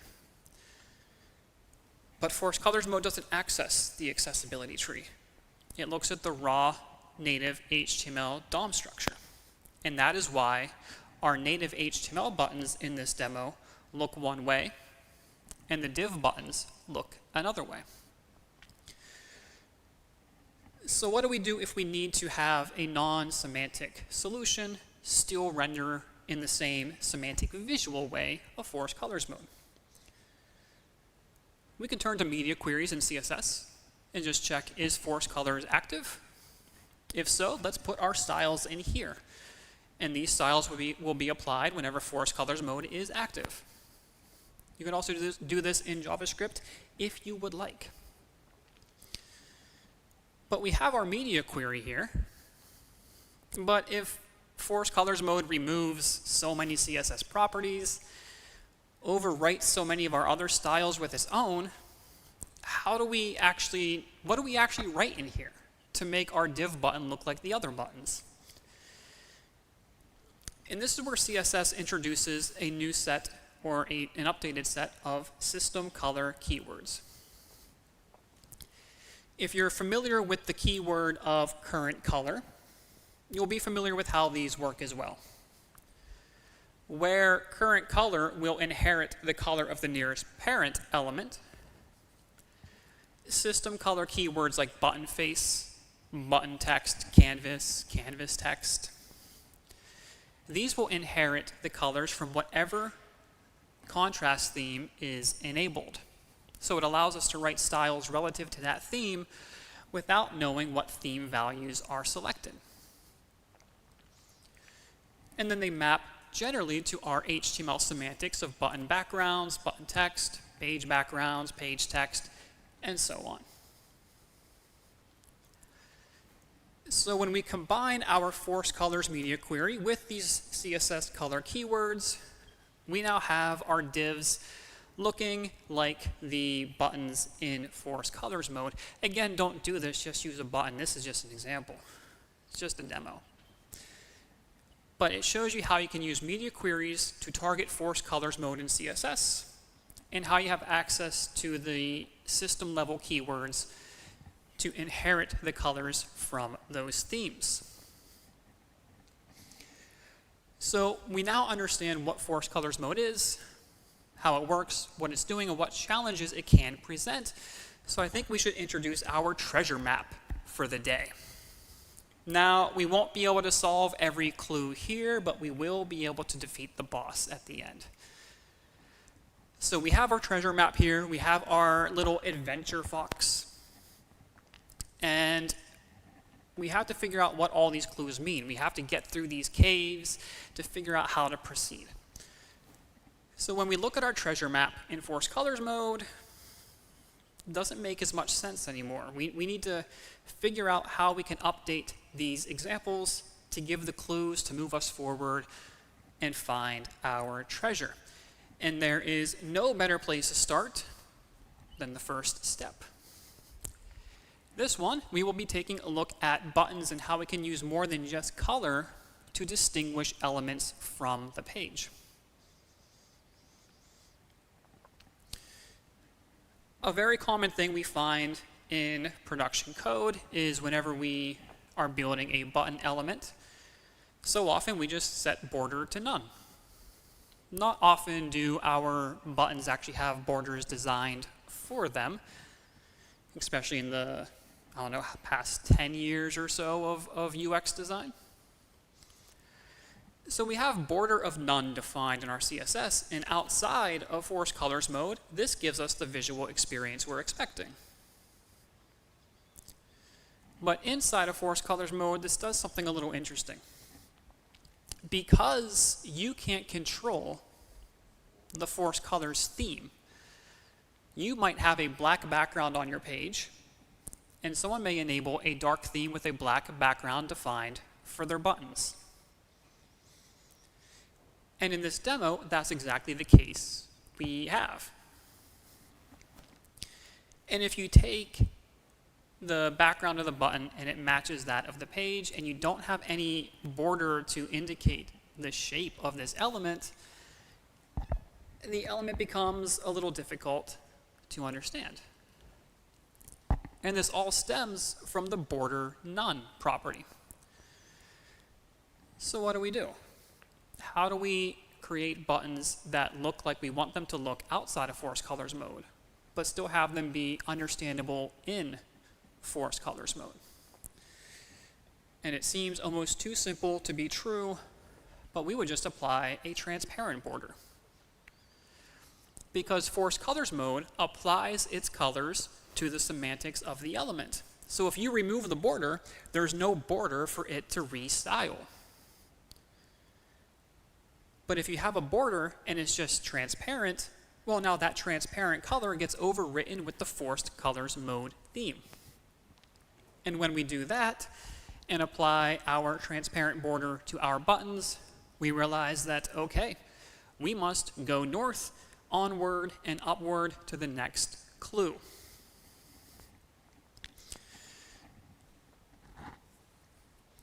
Buttons are one use case here. But if we think about how much we use box shadows to distinguish elements like popovers or tooltips or modals or drawers, kind of elements that have surface depth to them, these sections might be worth also adding these colors or these transparent borders to. If you're relying on shadows or depth inside of force colors mode, those shadows and depths are removed. So that will be a clue or a hint that you maybe want to apply a transparent border to these sections, to these elements, to ensure that they are also visible and clearly designated on the screen, and they don't just risk blending in. So we have step 3 here. Like I said, we do have to skip a few things. We found a coin. Yes, thank you. Round of applause. Thank you. She wins treasure. Congratulations. Yes.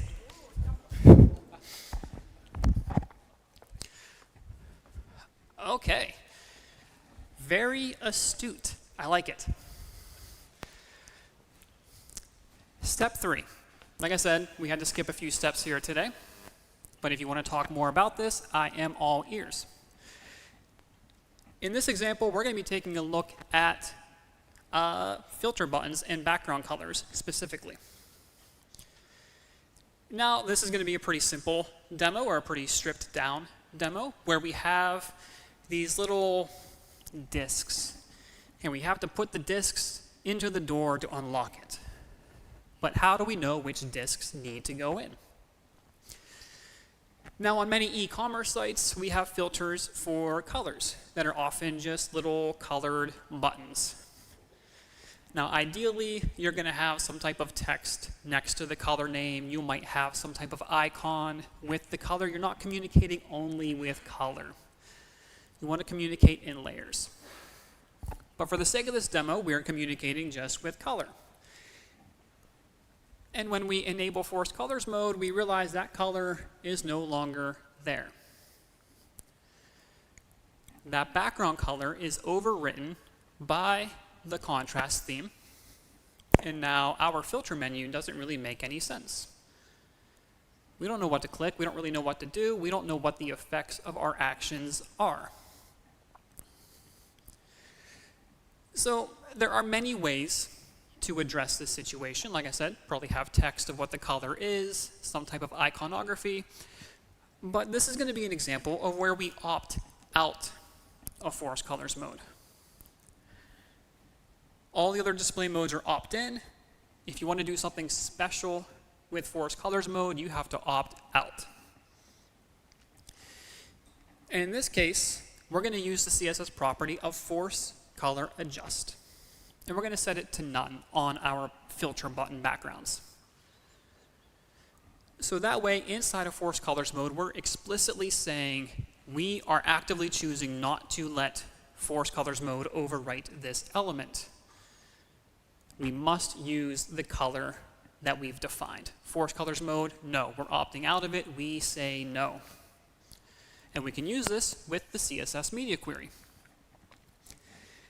And now, when we use the force color adjust property and we apply that to the red filter, we now see the red disks that we need. We can put these red disks into the door and unlock it to move forward. But before we move any further, yes, we can opt out of force colors mode, but we really shouldn't. If we have to, we want to be mindful that we're doing it for a very, very, very important reason and not because we like our blue better. Personal preference is not a reason to opt out, but if there's some functional need or some important need, then you have an escape hatch. But more often than not, you do not want to opt out, but you have the ability if need be. Which brings us to our final boss of the day, where we're going to put a few different pieces together here. We have a little form, and what we need to do is we have next to it a set of random company logos that have a transparent background. I'm sure even if we look at the future front-end site, there's probably a list of sponsors on that site with logos with transparent backgrounds. It's a very, very common practice you see anytime you have customers or sponsors or partners, anything like that. But we need to understand and learn which one of these company logos is the name of this monster. Enter that into our text field, and then we will defeat it. And behind it is the treasure. So we're going to break this into a few different steps. First, images. If you find yourself working on a product that does have a list of sponsors and stuff, and you're using logos with transparent backgrounds, you might not consider what happens in force colors mode if the background of the theme conflicts with the actual logo color. Outside of force colors mode, great. You can control this. Inside, not so much. You don't know what that background color is going to be. So how do we handle images this way? And this is a beautiful thing in HTML, but you have the picture element with the source element, and you can plug in that same CSS media query. So you can say, whenever force colors mode is active, render this image that has a solid background color already. If you're not in force colors mode, you can load the transparent one. That's fine. So when you're outside of force colors mode, you control and know what kind of background that image will be displayed on. Inside of force colors mode, you don't know. So you want to load an image that has the background already defined so you can ensure that that logo is still readable. And when we use this, we can see that the beast's name is Vvoltic, random, but that's the name it shows. So how do we now get this name into our text field? Well, another common practice we see, much like the buttons, are inputs with a border of none. So inside of force colors mode, where do we put this text? Does anybody want to shout out what they think the solution to this is? Transparent border. Someone paid attention. I'm out of treasure. Maybe she'll share, but great work. Transparent border. Again, it allows us to define the shape of this element and let it stand out from the rest of the page. So now we know where the text field is,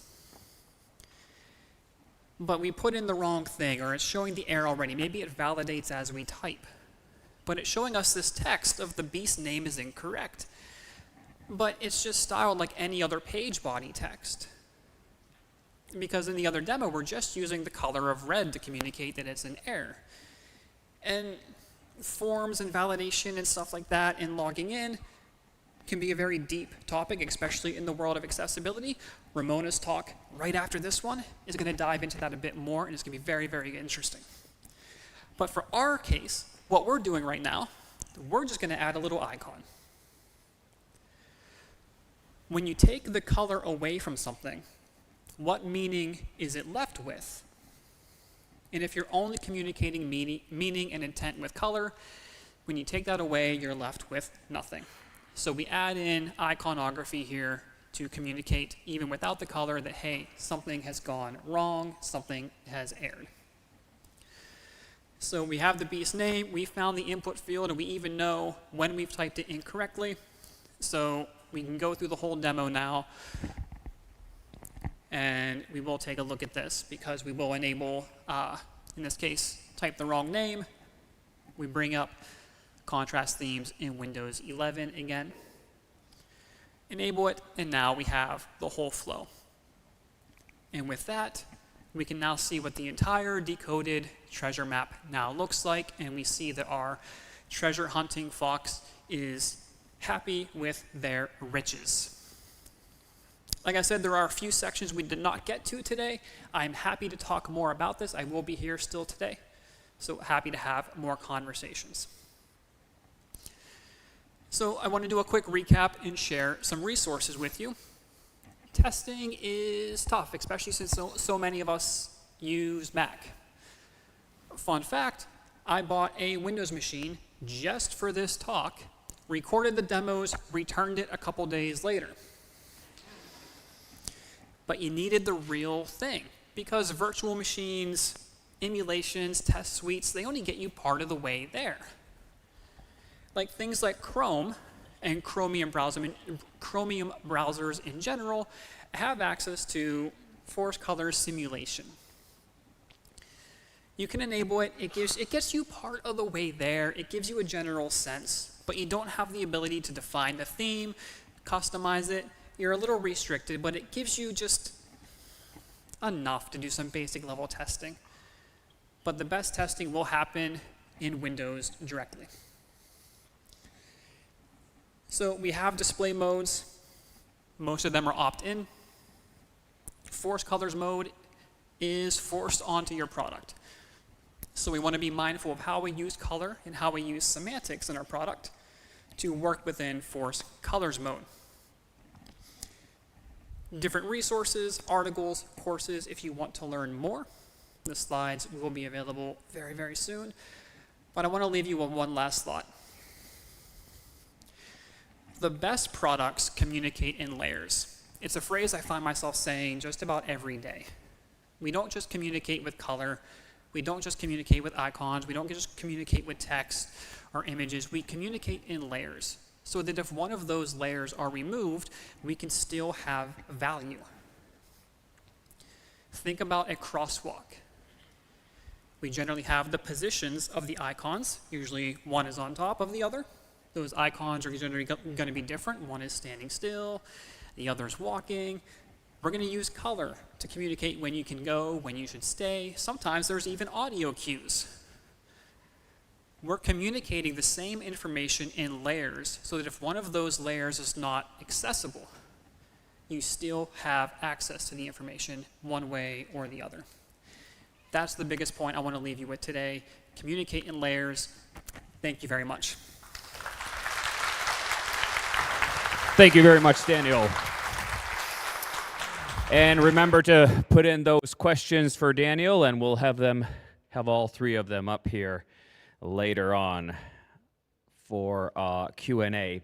So our next speaker, all ready to come up here. I had the pleasure of meeting her yesterday, and I know that she's, among other things, she's also interested in swimming and saunas, and because it's a good thing that she's in Finland, and I hope you have a lot of time to discover what we have to offer in Finland, because, you know, we do have those. But she also works as a developer relations engineer at Midvald. She loves to pass on her knowledge and expertise and her love for front-end development. And one thing she wishes above all, that she become the role model she would have wanted at the beginning of her career. Please give a round of applause to Ramona Schwering.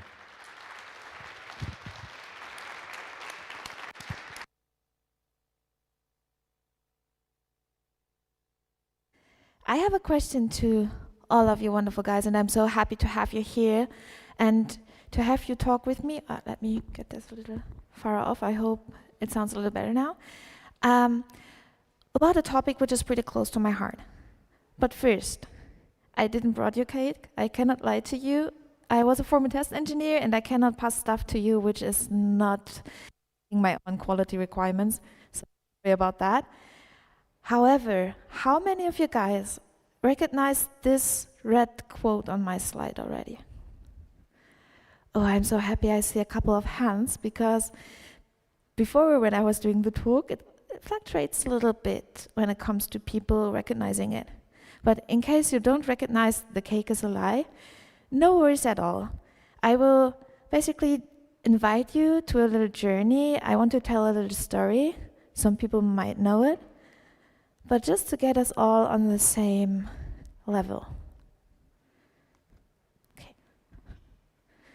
Imagine you're basically going to sleep at night in your room, completely normal, your room is warm, it is summer, it gets dark at some point, you fall asleep. But when waking up, you're not in your bedroom anymore. You're in a weird white room. Looks almost clinical, like in a hospital or some weird scientific facility, I don't know. And the only thing you hear is a catchy, weird radio music. Otherwise, no sound input, no people, nothing. There's only one computerish voice starting to talk to you at some point. It sounds pretty female, at least I would interpret it as female, and it starts to cite seemingly important security information. So I guess we should listen, right? But at the points where it gets interesting, important even, it blacks out, or it uses a language we really don't understand. Basically insert any language. So this example has Spanish in it, but even if you can translate it, it's like, please fail because of error thanks, so some weird stuff which doesn't make sense at all, which ends feeling us pretty confused. So how do we get here? How can we get out? Why? So this feeling, this loss of orientation, loss of sense, basically complete confusion, can signal the feeling of a application you need to interact with, but you cannot because you have a disability. And yes, the thing we want to go to, accessibility, is the thing I want to talk with you about. And I'm super happy Daniel already covered the full color mode. We will cover some different things which aren't that difficult. You will see. So, the situation I was talking about is the starting point of the game portal. It's actually pretty old, which shocked me a little bit. Steam released it in 27, as far as I know. So it is there for a long time, and it's basically a puzzle platformer where you try to escape this weird test facility, aperture science facility, basically, by crossing certain levels called test chambers, which have hurdles and traps in them. And you try to cross them using portals. So basically a door and a door which connects basically one place to the other, does teleporting, connecting. Yes. And the portal quote I was opening my talk with, like, the cake is a lie. It's basically something which is promised to us when we escape this facility, but might not be the way we expect it to be. Let's put it as that. And sometimes I fear, oh, give me a second, there we go. This might be having some parallels into the real world when it comes to accessibility. So let's start with this starting point. Let's start at the point we're at the real life situation when it comes to accessibility. Our first test chamber, if you can call it test chamber, our spawn point. Maybe one or two of you already saw a graphic like this, because it touches on a really important point to figure out if our accessibility is a lie, which is a pretty bold statement. It's basically the definition of accessibility through the definition of disability. I see some people like me wearing glasses, right? I don't know if it's the same in Finland, I guess so, but if I get to a checkup, I will get eye drops. And especially in summer, I cannot see anything at all because everything's too bright. And all things emitting light will get problematic, including screens. So at that point, I'm basically temporarily blind. This is an important point because accessibility or disability is a spectrum. Obviously, we will talk about blind people, we will talk about deaf people, or people who are missing a hand or an arm or a leg. But at one point in time, every one of us can have a disability. Imagine yourself carrying your child in your hands. In this case, you cannot type, right? Or if you are inside of the train or in a loud environment, you cannot hear. Every one of us has a disability at some point. May it be temporary or situational. So this image is pretty often quoted when it comes to defining accessibility for us. And I think it's a wonderful proof on how important accessibility is. Because if we are not taking attention, we will lock all those people out. We will lock everyone out. And on the contrary, on the bright side, changes for accessibility benefit us all. My favorite example is those of pedestrian path, those like rounded corners. Having a heavy suitcase with me, I really enjoy them. I don't need a wheelchair to be happy about that. So yes, accessibility for me is exactly that. Websites, applications are usable and accessible for everyone at every point in time.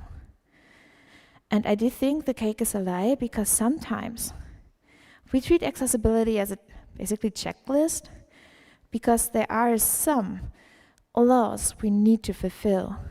And it's interesting because it feels like the EAA was created and was going to regulation later than the American with Disability Act. So the first regulation I know where America was a little faster than we are. So yes, since last summer, I guess it's 1 year old right now, exactly 1 year, there's the European Accessibility Act, which basically makes it required for us to be accessible. But it sounds pretty scary, right? How can we be accessible? How can we meet this responsibility? To know what those laws want from us, we could take a look at the Web Content Accessibility Guidelines by the W3G. So it's basically an internationally recognized technical standard for making digital content accessible. And if you want to meet the law, you need to go for the middle ground, which is called, like batteries basically, type or level AA. So how can we go there? I brought a small repository, a small application with me. We will take a look at it in some few seconds. Let's help me pray to the love demo gods that this will work out really fine, hopefully. I will not forget that. So this is a React and Vite application. It's built with those things, and it's simple on purpose.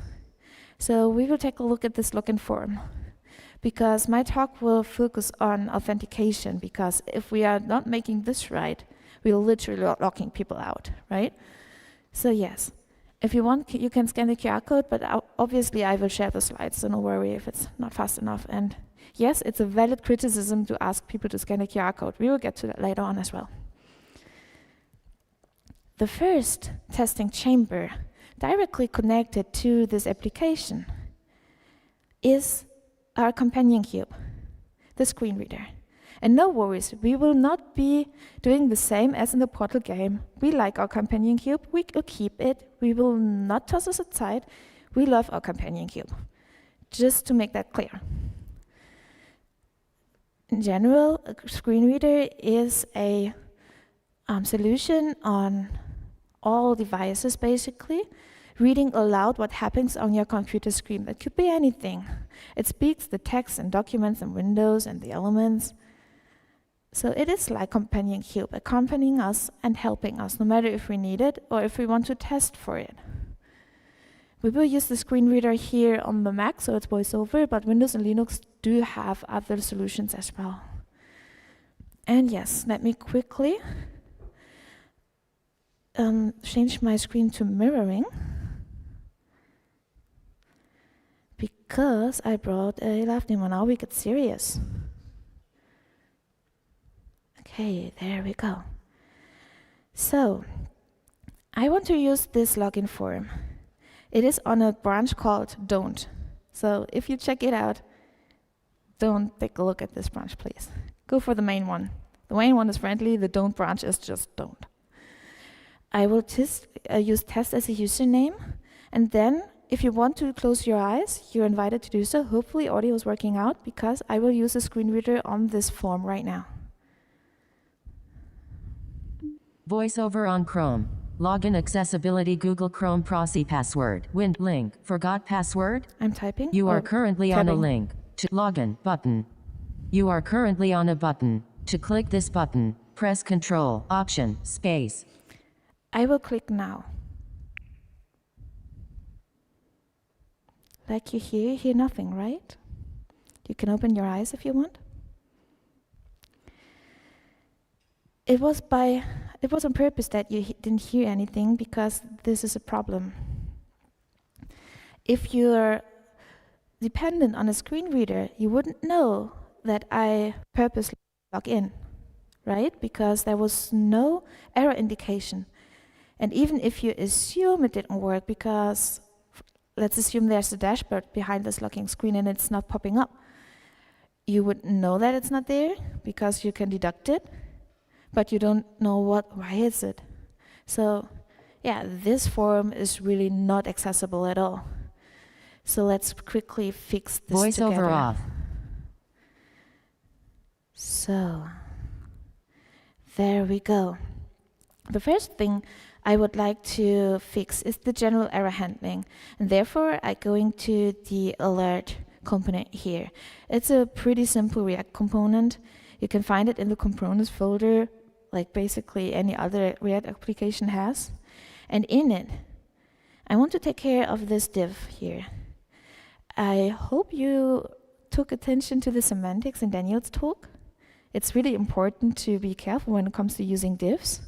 But right now, we want it to be an error message element. So therefore, I'm going for a role attribute. So it's not completely perfect, it's not complete semantic HTML, but at least it assigns a role so the screen reader can render it as an error message. So let's go for the role alert. There we go.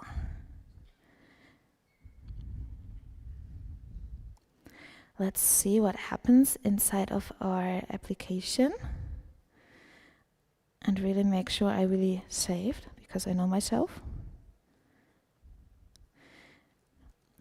I will enable the screen reader again. Voiceover on link. Forgot password. Login button. You are currently on a button. To click this button, press Control, Option, Space. I click. Login error. Yay! It told us that there's a login error. Okay, that's the talk. Bye-bye. No worries. So how many of you guys are already satisfied with this? Thank you. Not that many, because Voiceover off. there's still some things we want to do. Especially if I see here, this field should not be blank. Shouldn't we convey this message to the user who's not able to see? Definitely. So let's get back to the application.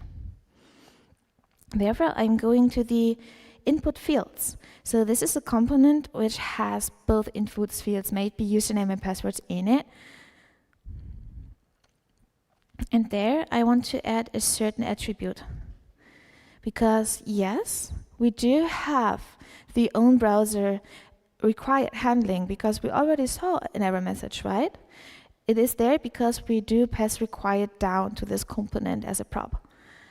But like the native browser handling is sometimes a little lackluster when it comes to accessibility. So this is why I'm using array required in addition to the one we had. I will map it to the required property, so it's the same as the native one, but that way the screen reader will correctly recognize the field as required. And if we leave it empty and we step into it, it will read out the error message. I will do some more small fixes and then test them all together so we're not like spammed by the screen reader. There's some other thing I would like to add here, because I left the password field blank, right? What if I would use an invalid password? I would like the screen reader to recognize that this field is invalid because it's empty. So therefore, I would like to go for a array tag called invalid. And this one will be mapped to the error message because I'll assume that if there's no error message, we should be fine, right?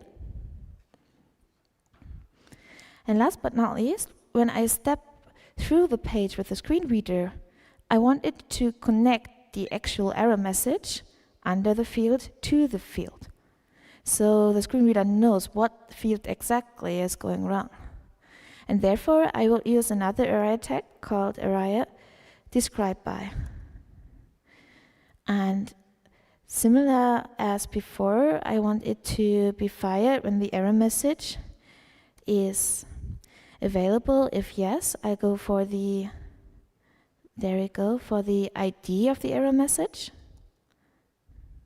It's this template string. And if not, going for null, because if there's no error message, I guess we'll be fine. Okay. Some syntax error here. I guess it's this one.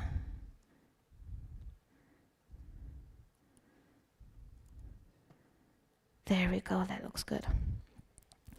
And let's see if that really looks good, or if I'm just guessing. Reality filter on, going back to the application. And then loading again, going for test.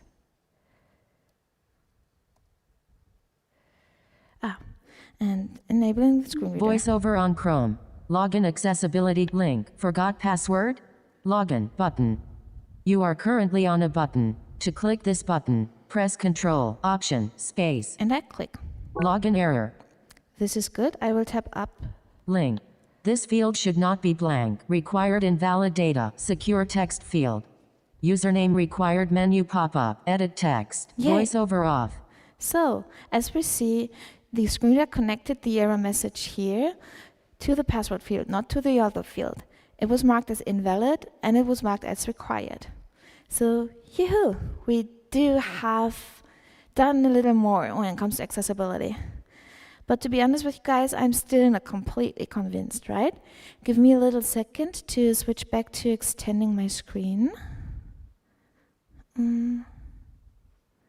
Here, do I have the system settings? that looks like it's extending. Great. So getting my mouse back, which is somewhere. There we go. Because I still don't like the error handling. So if you see this error message here, login error, I do think it's not that helpful because it doesn't give us that much information to know how to fix it. So you might think about a different way to do it. It could, especially if you take a look at those ones here as well, the smaller ones, they could be still any field if you just read them. So they don't offer any solutions. And what was already wonderfully fixed inside of Daniel's talk, the icon here. We should be careful with those red borders here because a colorblind user might not be able to see those. So let's take a look at a better solution. Like this, unable to log in, please fill in all required fields. This offers a solution to us, what to fix here. Same with the error messages under the fields. Please enter a password, please enter a username. And plus, we are using more icons here, which is pretty cool. However, I want you to remember, I want you to keep in mind that we need to be really careful when it comes to our error messages. We should be careful to not overshare, because if we describe the mistake in too much detail, we might invite the attackers in. So please be mindful about this side effect of over-explanative error messages. Another thing I would like to take a quick look at is the keyboard navigation, because it is great for people who use a screen reader or who have mobility disorders, but also for us who love to use a keyboard, plainly. So if we use this form and just tap through it, it's super difficult to see that this field here has the focus. And if we step down to the login form, like the login button, I don't know if you noticed it before, but there was no focus indication whatsoever. So yes, you should avoid using outline none without any alternative. So my suggestion would be this one, going for outline offset. So even just like a few pixels can really do the trick, because this increases visibility if you need to use keyboard navigation. You can see the focus is indicated pretty obviously here. Same with the login form, which is the wrong. Okay, I will check if I use another screenshot later. Last but not least, as the biggest and end boss test chamber, let's take a look at things which are specific to authentication itself. Because all of the things we were talking about before can be basically applied to any form. Now we take a look at authentication in specifically, because the Web Content Accessibility Guidelines do have 2 success criteria which make sure to focus completely on accessible authentication. The first one I would like to mention here is the auto copy-paste functionality. Please don't ever, never ever disable auto copy-paste inside of your applications, please. Because it's super important, not only for the password managers, but also for those with cognitive and motor disabilities who rely on this copy and paste. And I know there's one really important point to make. There has been a click-checking attempt, I guess it was last year-ish, where some malicious websites, so phishing websites, were listening to the auto copy-paste of password managers by using hidden input fields. But even 1Password themselves, which is a bigger service provider of password managers, told us in a blog article to not disable it, because it's not only important for accessibility, it's also important to keep people using password managers. So please don't disable it. The second one is considering biometric authentication, such as Face ID, fingerprint, all of those things. All of the device capability the smartphone or the laptop will provide to you, because they can make it easier to log in without the cognitive effort, the memory test of a password. And together with that, think about passwordless options, maybe passkeys, maybe the magic link you get from Slack, for example. And together with that, because I am aware that even like a Face ID might be problematic for people who need to wear a mask, for example, or have injuries or disabilities, sicknesses inside of their face. Provide options. This is super important. So they don't need to use Face ID. They can go for an email link, for example. One thing which is pretty much highlighted in the WCAG success criterion is the use of CAPTCHAs. No matter, like, it depends on how strict you go, but if you go for AA, you should keep them as simple as possible. And if you go for AAA, so the gold standard, don't use them at all, because they are super tricky for people. It starts with the object recognition. So how do you know that the term of a vegetable, it's the same in all different cultures? It starts with, like, tomato, is it a vegetable? Or is strawberry a fruit? It depends, basically. Or basically it's not. So be really careful when it comes to object recognition or personal content identification. Never ask a person what they uploaded a few months ago, because all of these are memory tests, basically. And I don't want to mind if I really hit the last pixel of a traffic light, maybe. If you would like to be annoyed by CAPTCHAs, this is a small shout out to I Am Not a Robot. If you scan the QR code, it's a small browser games with increasingly annoying CAPTCHAs. If you play it, please let me know how far you got. I got until 15, until I rage quit it. I would love to know if you're more patient than I am. Probably yes. So yes, be careful when it comes to CAPTCHAs, and use a reCAPTCHA solution, for example, which is not visible to the users, but basically doing a risk-based approach and judging the behavior of the user in the browser. Another mentions to multi-factor authentication, and please use MFA inside of your application. It's super important. However, for users with cognitive load, where this matters, it might be a little tricky. So if you, for example, have a time limit for those OTPs, runtime passcodes of multi-factor, please have generous time limits in place, because people might be slower than you think. Again, use auto copy-paste, so that if your phone detects such a one-time password, it will be basically offered inside of your keyboard. That's pretty cool. Have a clear progress indication, so step 1 of 3, for example, so people know what they need to do to get this done.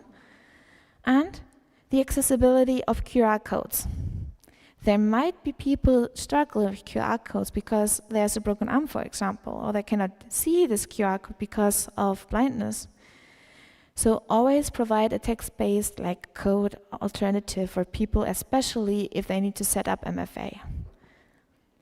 And last but not least, even though it's a little difficult to completely avoid it in MFA, you should try to avoid context switching, like switching to too many apps and stuff like that. And there's a couple of more points I would like to talk with you about, but I guess we need to mind the time right now. For example, to avoid flashing animations for people who have epilepsy or migraines, or going as vanilla as possible so the screen reader can read your site, or go for optional content so it's easier for the screen reader to see what's important or not. Like, there's lots of things, and I just swiftly touched on the advanced category of advanced accessible authentication inside of the WC. So scan your QR code if you want to learn more. But I do think this way we can already make sure that the cake, or in other words, in the real world, our accessibility is not a lie, but really present, sweet, and accessible for everyone. Thank you so much. My name is Ramona, and I'm happy to have you here. Thank you very much, Ramona. And just a reminder, put in your questions for Ramona and Daniel. We have one more speaker in this segment. I had the pleasure of meeting Tejas yesterday, and well, actually, let's go back 1 year. 1 year ago, when I first heard of this, our next speaker, we had React Helsinki, and there was, and I kind of was encouraging young people to, like, you know, maybe you don't have something really original, but you know, it's good to get up and talk about something. And so one of the attendees of React Helsinki based his presentation off another video that Tejas had made a while back about, like, creating React from scratch. And this was really impressive, a really good video, and we kind of like followed along, but he added something to it, and that's kind of how I first heard about Tejas. So a few other things. Well, yeah, then we met yesterday. I'm like, okay, cool, and I showed him my notes and like say, okay, is this cool that I say this about him, about you? And what do you say to me? Yeah, no, just make up some bullshit. I'm like, what? Yeah, just make up something. And I'm like, I don't know. So anyway, I'm like, all this day, I'm like thinking about what kind of things can I make up about him that doesn't sound so robotic and just reading off a script. One thing I would say, yeah, I noticed you have a podcast, and it's called, and I was reading Contagious, weird, and then all of a sudden it struck me. I see what you did there. Contagious, yes. Good. I haven't had a chance to read it, listen to it, sorry. 2 hours of sleep. So anyway, yeah, he is the host of Contagious Code podcast, and he's best-selling author, Fluent React, and, you know, Formal Versal, Spotify, Zeta, and you've been all over. With his talk titled Frontend After AI, the New UX. Please welcome Tejas Kumar. Hey, thank you so much. Let's see if I can get my laptop over here with this long ass cable. Fantastic. Still plugged in? Is good? No? Hang on. I have my back to you. There you go. I just plugged it in. And what an awkward introduction. That's good? Great. Hi, everyone. Finally, we can talk. Hi, I'm Tejas. It's nice to meet you. What a cool story. Thanks, man. He said that book was like a best-selling book. Fun fact, the book actually came out of that video that your friend watched. So, yeah, that's how it... Anyway, I'm done. This mic is moving on its own. I'm done flexing. He did a good job. As he mentioned, my name is Tejas. That's pronounced like contagious. And this is a like 50-minute talk, but I have 30 minutes, so we're gonna like fire through it. It's gonna be fun, okay? In fact, I think it's the last talk of the day, so we're just going to like have fun. You know, I think you've learned plenty. The past few the speakers did an incredible job, especially like the ones before me. And so now I just get to come here and we can vibe a little bit. You know, it's the end of the day. Let's have some fun. Speaking of fun, I work at... How many of you associate IBM with fun? Anyway, I work at IBM, 115-year-old company. Isn't that something? And that's not what we're going to talk about today. What's more relevant for this talk is that I have studied human-computer action at Stanford. And boy, what a thing to study. I mean, nowadays, human-computer interaction is changing everything, right? Like the way we interact with computers, the interaction of humans and computers, fundamentally different, bananas. And in fact, what I studied may be outdated, or is it? And that's kind of the point of this talk. Today, we're going to be talking about front-end after AI, the new UX. Because look, this conference even, right? It used to be called React Finland. Anyone remember that? Anyone come to React Finland? Yeah, all of you, almost. Right, now it's not called that anymore. You know why? Because front-end is different. Like React's still the most used library for building front-ends on the web. But who cares? In a way. Like it's used, it's a great tool, but front-end is changing. We live in a day where I don't write React anymore, but Claude does, right? Anyone can build anything, more or less. or at least some sloppy approximation of what you want, right? Like you have things like Claude Code and Cursor, Codex, everything starts with C. At IBM, we create our own fork of VS Code. It's called Bob the Builder. No joke, that's actually a thing we make. Similar to Google's anti-gravity, you know, everybody's kind of making something. So now everybody can make everything, and what does that mean for front end? What is it? And that's kind of what we're going to talk about in this talk. Front end is still the front end, right? It's still the end that is the front. It's this deep stuff, man. It's the end that people look at, the end user looks at. It's the tip of the iceberg before they get deep into your platforms. It's still the thing we present to people. This is why this talk is here, because it's an accessibility/UX talk that bridges the gap. Day 2 tomorrow is very like MCP and agents and AI, and it's very hands-on. This talk is the bridge between day 1 and day 2. Okay, and we're going to talk about front end through the lens of AI, and also through the lens of UX, accessibility, and what I believe is the word of the season. It's taste. Taste is the thing that matters, arguably more than all other things nowadays, that anyone can build anything. Because the truth is, when anyone can build more or less anything, it doesn't mean that all of it's going to be good. You know what I mean? Does this make sense? Like, for example, people have thought, hey, look, everyone has a camera now. Oh, there's going to be so many photographers. Yet open Instagram. You know what I mean? Like it does, just because everybody has a camera doesn't mean everyone's an amazing photographer. We don't see high quality, beautiful 4K HDR with taste. So taste is the thing. Everyone can generate code, but few can create beautiful, tasteful products. In this talk, we'll talk a little bit about taste, and then we'll make it practical with some hands-on stuff. First, let's define taste. Anyone feel confident to define taste up here? Me neither. But I don't have to lean on myself. Thankfully, there's research that has happened for years, decades into taste. And so we're going to cite like peer-reviewed research from top quality journals so that you don't get my opinion. Because here's the news, everybody. I'm not a thought leader, okay? I can't lead anything. I just read. I'm a thought reader. Anyway, so how do we define taste? We can define taste academically through the lens of science this way. Taste is a trainable skill. So good news, you're not born with amazing taste. It's a thing we learn. Taste is a trainable skill where we're able to tacitly judge quality based on external standards. Wow, what a mouthful. Some of these words are bold, so we'll talk about what this means. And this comes to us from a paper published titled The Development of Aesthetic Experience and Judgment. This paper was published when I was born. and it does the best work of defining taste for back then, which we'll see together that translates to today. It's a trainable skill. This means nobody's really born with amazing taste. It's something that comes to us over time. And in this talk, we'll explore like how do we actually train it. Does anyone know what tacitly means? Tacitly means like you have a gut feeling, like it feels right intuitively. I can't tell you why, but I just know it. I just know that's a fake Louis Vuitton bag. I just know it, right? I just know this. There's a statue in the United States Museum of Modern Art which is fake, and the label says this is probably fake. They can't prove it's fake, but the taste is there, right? That's what tacit means. You have a gut feeling. Tacitly judge quality based on what?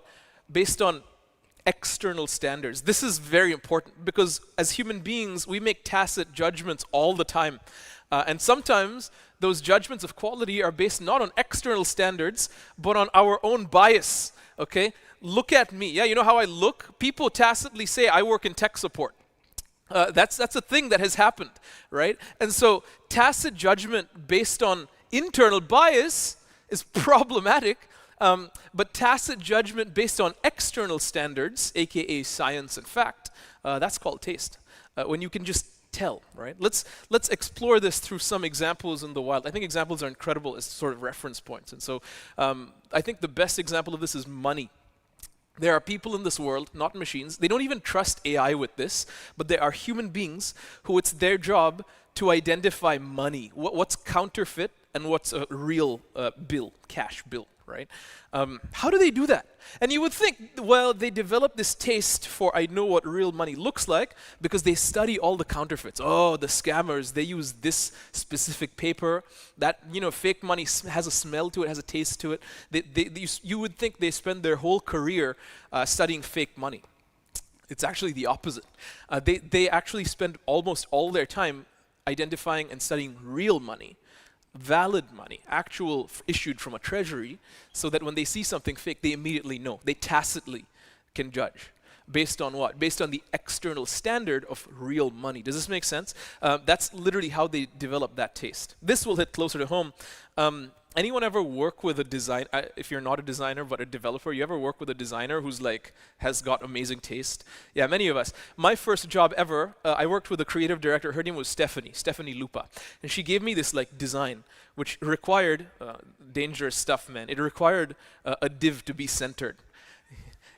In like 2012, you know, and it was impossible. And so she said, okay, this is the design. I need you to do this. So what did I do? I mean, we had Flexbox, right? So I put in a div, and I still remember display flex, align items center.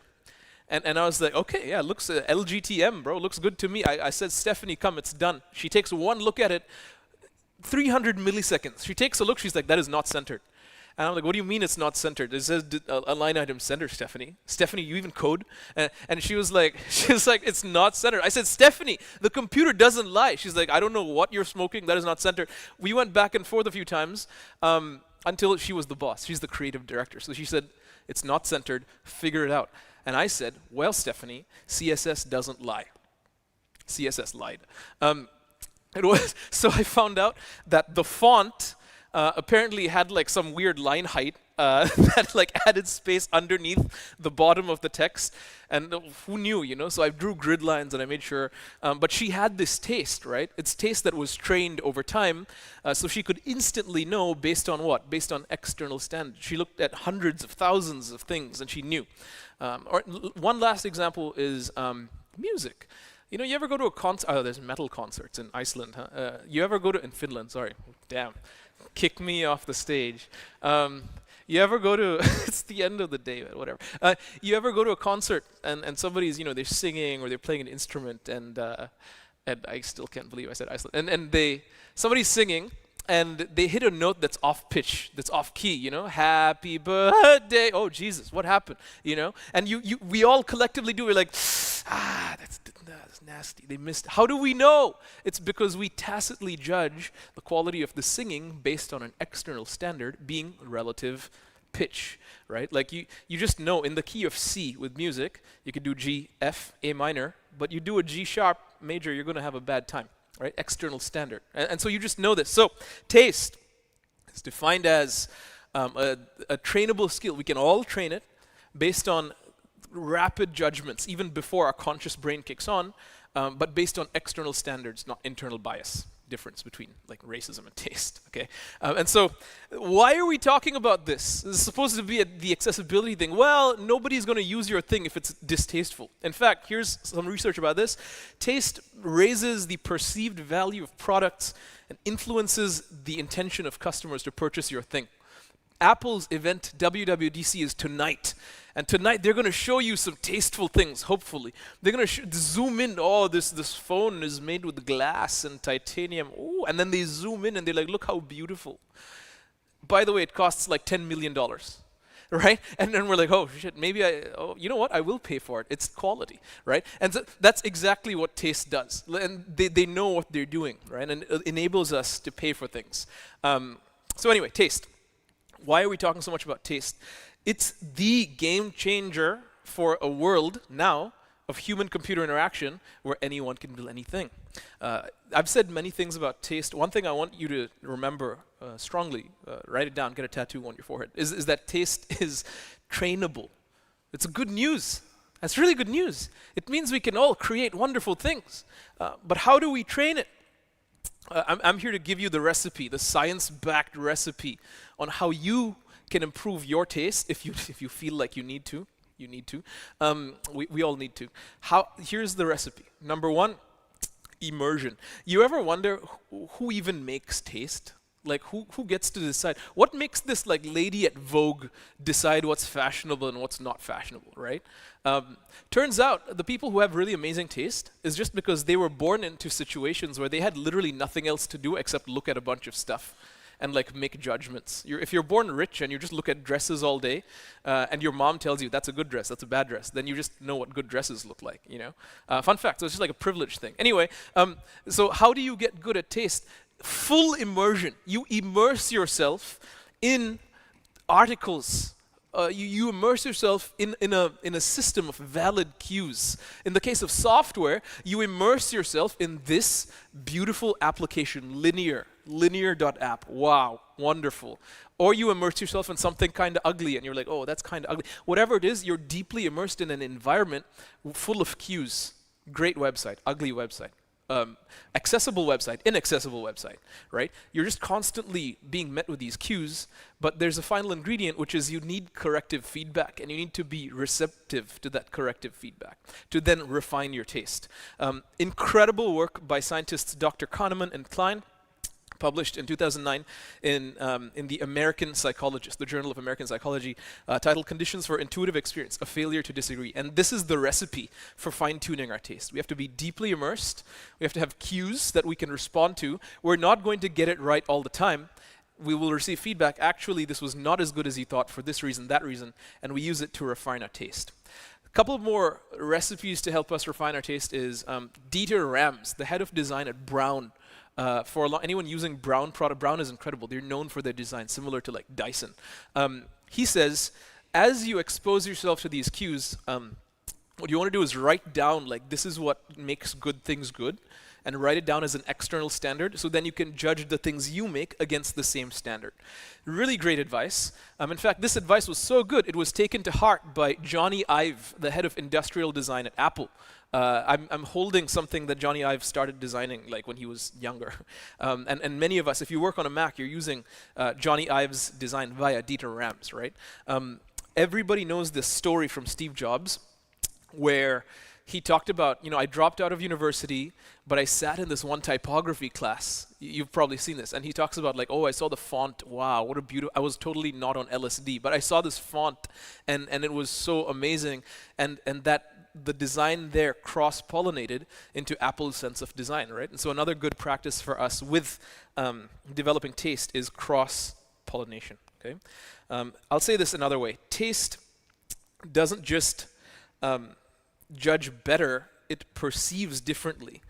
For example, I could ask you if I bring a junior engineer into the room, someone early career, right? And I'm like, tell me about the call to action button. They'll tell me about the call to action button. They'll say, oh, it's blue, it represents the brand well, etc.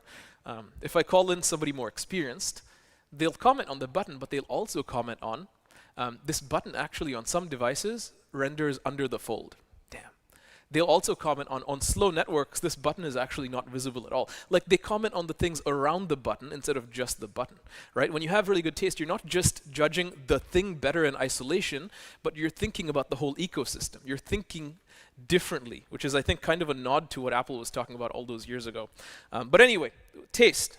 We've defined taste, and it's really the main difference in this era, in the new front end. How did we define it? It's a trainable skill, where we're able to tacitly judge quality based on external standard. Again, that's not our definition, it's from the research. This is also front end, so web. What does this mean for front end? Well, guess where we are. We're in the block of accessibility and performance talks, right? We have standards in front end. It's so cool. We have actual standards. Input to next paint. How long does it take? Largest contentful paint. How long does the largest contentful portion of your website take to load? Cumulative layout shift. These are actual standards. With accessibility, we have ARIA. We have the Web Content Accessibility Guidelines, or WCAG. We have like objective measures of taste, among other things. Here's another one that I personally optimize for. It's time to done. The truth is, I don't really like using the web or front ends at all. I don't like using computers, because the more time I spend on a computer, the less time I have to spend with my friends and family. I would much rather like go bowling with someone, or many people, or watch a movie or something. Computers, to me, are fun to build on, but a distraction to do work on. I don't like spending time booking flights. I like going on flights, right? There's an incredible article by Google old one. It was published on web.dev titled Milliseconds Make Millions, where they looked at how a 0.1, a 100 millisecond improvement of site speed increased conversion rates significantly. That's just publicly on the web. It's actually pretty old, but the point stands, right? And so on the web, we have standards, we have numbers we can optimize against that already improve the tastefulness of our apps, but we may be able to do better with AI. And this talk is the bridge between today and tomorrow's kind of AI-heavy section. So the truth of the matter is I really don't enjoy using the web at all. It's unpleasant. And what we're going to do now that we know what taste is and how to feel things tacitly, we're just going to spend some time using the web and feeling some pain together, if your taste agrees with mine, and then we'll look at some solutions to that, okay? So we'll just do some exercises in taste together right now. So let's just open literally any website. Let's open Expedia.com. I want to maybe buy some travel stuff or something. And am I on the Wi-Fi here is kind of slow. Let me switch to my hotspot. This is already problem number 1, by the way. This is actually very tasteful from Google, I must say. But anyway, let's Expedia.com. Immediately, I'm asked to sign in. I don't even know what you're offering me, but you're asking me to sign in, right? Let's go to, I don't know, Adidas.com. The web is just so hostile. Look at it, like nothing happened, but I'm being asked to do so. I really hate this shit. Like anywhere I go, name one. I don't know. Coca-Cola.com. Let's just Google Coca-Cola. I don't even know the domain, right? And even Google, Jesus Christ, I don't even speak German. This is painful. Like I do speak German, but when you, man, I hate the web. When you open a browser and you go to some domain, you're leaving your house in a way, and you're going to someone else's house where they've made decisions, they've made decorations, they've made decisions on your behalf. But the thing is, they were not thinking about you. This is not for you. This is not for you. This is for some legal person somewhere, right? And so the web has become really hostile. I hate this shit so much. In fact, there's an amazing website. It's called userinyourface.com. Has anyone seen this? Oh, it's absolutely fantastic. I think this is a great representation of the tasteless web. Check it out. Hi, and welcome to this low contrast nonsense. To play the game, fill in the form as accurately as possible. Okay. Oh, that's not what I'm supposed to click on. Ah, right, I see. Please click here to go to the next page. Okay, so I'll click here. There's a timer and a, oh my Jesus Christ. Okay, choose password. Ah, it's not a placeholder, so I have to backspace. Hello is my password. My email is, oh, this is also not a placeholder. So tejas@gmail.com, I think. And then, okay, well, here we go. I don't know what's happening with this carousel, but whatever. I do not accept the term. No, I do, so I have to okay. Cancel. No, next. Next. I can't, why can't but this means I do not accept but it says my password requires at least 10 characters. Hello, it's me, I am Tejas. So it has now 10 characters, and do I click cancel? Are you sure you want to cancel? No. Oh, okay, please do not forget to accept our I can't! The web sucks! Okay, look, anyway, this is my point. This is like the amplified version, yeah, but it's not that far off from like regular web use. Honestly, I'm still, the time is ticking. I don't know why. But anyway, I'll show you an example of good stuff on the web. Futurefrontend.com. Honestly, I love this website. It's so cool. Look, there's not a single cookie banner. Praise God. I'll go to the schedule, and I just see things. It's so cool. What if everything was like this? How might we do that? Yeah, whoever did this. I do this talk at other conferences, and usually in this portion, I'm just like totally like destroying the conference's website, because their websites usually suck also. But Future Frontend is genuinely good. I'm quite happy. Anyway, so now I'll try and spin it differently. I left my house, so to speak, and I went to futurefrontend.com, and I saw this, and I was happy. It could have happened that I left this and went to some website that was hard to predict what would happen, right? What if there was a way to, instead of me going to some other website, some other house, I bring the data to me Oh, wouldn't that be something? I'm in an environment that I know and I trust and I love, built for me, and then all this cookie stuff, that's handled somewhere else. Well, that's kind of what agents allow for. And let's explore this with taste a little bit. I could, for example, man, I need to be quick, I'm running out of time. I could, for example, do, like, I built a little local agent here in my machine, nothing too fancy, and I could be like, when is the speaker dinner at Future Frontend? Check my Gmail and get, and how long would it take from the hotel, right? I could do something like this. And I wrote this myself, just like with Node.js. Like, it's not really, and so I'm hands off, open my email, and just do stuff. Please read all my emails while you're at it. Anyway, and control it, and it's going to do its thing where it's going to like search here. We just follow the log here. Take a snapshot, search for Future Frontend. We can switch between. We can kind of supervise if we want, or not. Maybe while this is happening in the background, I'm gone to the gym. I'm going to go lift. I'm going to run. I'm going to do something. Who knows? And so it's just like searching my emails here. Logged in as in my browser, bro. And it's doing some email stuff here. And I really hope I have enough time for this, but we'll see.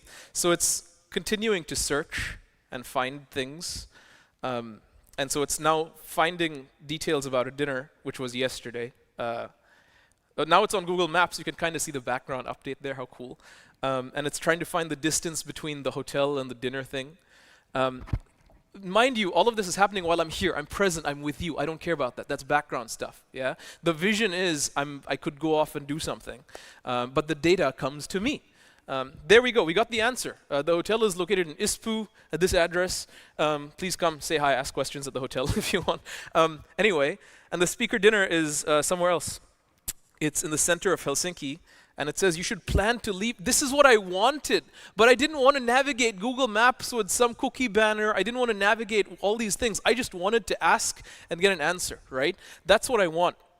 Tomorrow, there's going to be so many talks about Model Context Protocol and MCP and things like that create experiences like this. I have like 5 minutes left, so I'm going to show you some code of how you can do this, and then we'll wrap up. We'll do some Q&A, okay?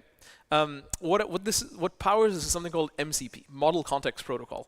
The browser, the web, is actually inherently a client-server relationship. Your browser is a client, sends a request to a server. You go on futurefrontend.com. Server says, here's a page, here's context. Model Context Protocol works the same way. You'll hear more about this tomorrow. It is a client-server protocol where a client, in this case, a client is like an AI app, ChatGPT, Claude, whatever. A client calls an MCP server, says, hey, give me what? Not a web page. Give me context, Model Context Protocol. So context is usually tools, like functions you can call, or resources, text, or prompt templates, a bunch of stuff. Client gets context, uses context. I implemented a very basic MCP server for Future Frontend, just to play, and I'd love to show you that now. So this is Claude, right? If you're using Claude, you'll see it, and you can see I have no connectors here. But I'm going to add my MCP server. And in 2026, the best way to add an MCP server is still to edit a JSON file in VS Code, which is ridiculous. Anyway, so this is my MCP server. I'm going to paste it right here. And this is my Future Frontend MCP server. So now, the best way to refresh Claude in 2026 June is to literally quit the app and reopen it. Wow. Anyway, and so now I should have connectors. Future Frontend, amazing. And so I can ask, who's speaking at Future Frontend? And of course, I'm using Opus for this because I need to token max very hard. I need to burn up all the water on Earth, otherwise I'm not doing my job. And so it's contemplating. I would love it, honestly, if this doesn't work. I bet Claude maybe has an incident or something. This is taking way too long, so let's check. Claude status. Is it red? Is it red? Come on. Oh, it's green. God damn it. Why is this taking so long? Let's try it again. While it does this, what we'll see is, so it wants to get speakers from my MCP server. So I'll give it permissions and say like, yes, here's the speaker lineup for Future Frontend, right? And it used my server. You saw that it asked for, it used the integration. These are all the talks. And it looks kind of nice. Here's mine at 15:30. Cool. Tell me about Rachel's talk, right? Something like this. And it will just give me, so I don't have to leave my house and go to some website. I'm in this environment, and the data comes to me. Does this make sense? I kind of like it, except whenever Claude's not available. I kind of like it because the only thing that can go wrong here is that Claude becomes unavailable. What doesn't go wrong is cookie banners and things like that, you know? And so, it's a real shame it's not. But anyway, I get the data here in my environment. But if we're talking about taste, right, this is kind of soulless. Would you agree with me? Like, we kind of lose the brand of Future Frontend. Like, they did work. They did work in creating a logo and a color scheme, and like we just lose that, which sucks. Imagine Coca-Cola but without the red. You know, it's not Coca-Cola anymore. It's ChatGPT Cola. It's something else. And so how can we fix this? And this is the last thing I'll show you today. This is really so, like, let's actually compare. Let's go here. Look at this beautiful light mode, right? Beautiful. You see, this is the work that they did with their branding. There's pictures of the speakers and so on. Soulless, right? What can we do, and can we do better? The answer is yes, we can. Part of the MCP specification is something called MCP apps, where developers and design teams can create their own little widgets that are embedded inside AI applications like ChatGPT and Claude and others. This is the perfect tasteful middle ground to get the design work of the design people, their taste, inside an environment that you know, something like ChatGPT. Let's look at this now, and we will finish the talk. To do that, we'll use my MCP server, but this time slightly differently. So close this. I'll npm run my MCP server here. And what I'm going to do is, this time I'm not using Claude, I'm using ChatGPT. So I'll go to chatgpt.com/apps, and I will add my own app here. So I'm going to close this and go to chatgpt.com/apps. And here, I'm going to add my own app to ChatGPT. This is my MCP app that I created. So I'll create an app, and I'll call it Future Frontend. The description, I'm going to leave it blank. I need a server URL. So my app is running locally on localhost, but I've tunneled it to the internet. So this URL actually accesses just my local host. Thank you, Cloudflare. There is no authentication. And I know this is super risky, but I kind of don't care. And I'll create this. And so now what's happening is OpenAI is calling this HTTP URL that ultimately resolves to my local host and my running MCP server on my computer. And it's just going to consume my MCP server and says, cool, do you want to add Future Frontend to ChatGPT? And I'm like, yeah, sure, no problem. And so now it's added. So now if I go start a conversation with ChatGPT, right, I'll ask who's speaking, just like this, speaking. And the answer is going to be, which event are you talking about? Haha, that's so funny. Intentional, because I'll say who's speaking at, and then I'll mention Future Frontend. I just made that, right? And now it's going to use my MCP server that I wrote. Check this out. And it's going to, oh, look at that. It's going to embed the speakers with avatars, with cards. I made this with the logo of Future Frontend. Like, it's branded. It's beautiful. It's personal. And it's true. There's Rachel Lee, for example. There's Ramona, who just spoke. Look at that. It's just tremendous. And there's also text, so it's accessible. And I could do even better. I was like, tell me more about which speaker. Who should I pick on? Anyone? Huh? Rachel. Okay, Rachel is popular. Tell me more about Rachel's talk. And now I even get details. It's because I made, look, wow, with a picture and like the talk proposal and which stage. That's incredible. And there's links. Okay, but are they even interactive? Oh, they are totally interactive. I can just open like external link. It's crazy. So like, wait. What happened? Is this not right? It's not. You changed. Well, Rachel changed it. What about X? What about this one? That was kind of, okay, there we go. Yeah, that's Rachel Neighbors. So it totally works, and it's beautiful, and it's tasteful, right? In fact, here, let's, as I'm finishing, this is what you get with MCP apps. This is what you get with MCP. Look at this contrast. Absolutely night and day, right? And that's how we can bring a little bit of taste to what otherwise would be pretty soulless AI world without the cookie banners, without, like the host application, ChatGPT. We say yes or no to cookies on ChatGPT. That's it. their accessibility decisions affect the rest of it. Now, of course, should we consolidate power like that into like one company? Probably not. Good news is you can make your own. You can make your own MCP client and then just render beautiful things. So let's wrap up.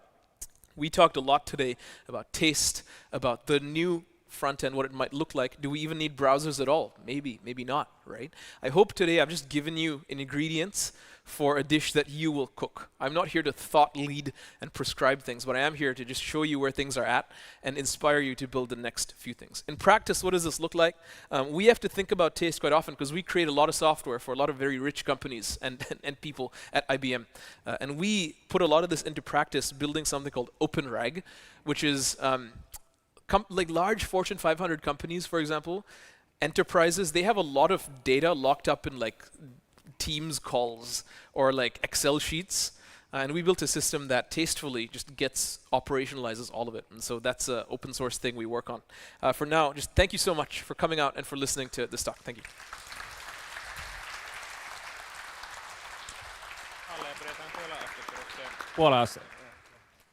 Thank you very much, Tejas. Let's have a quick Q&A. If we can get Daniel and Ramon up here too. So, should we get one more? 10 chair? minutes. You can sit down if you want, and let me get. There's another chair. I'll back grab here. a chair. Chair right here. All right. Cool.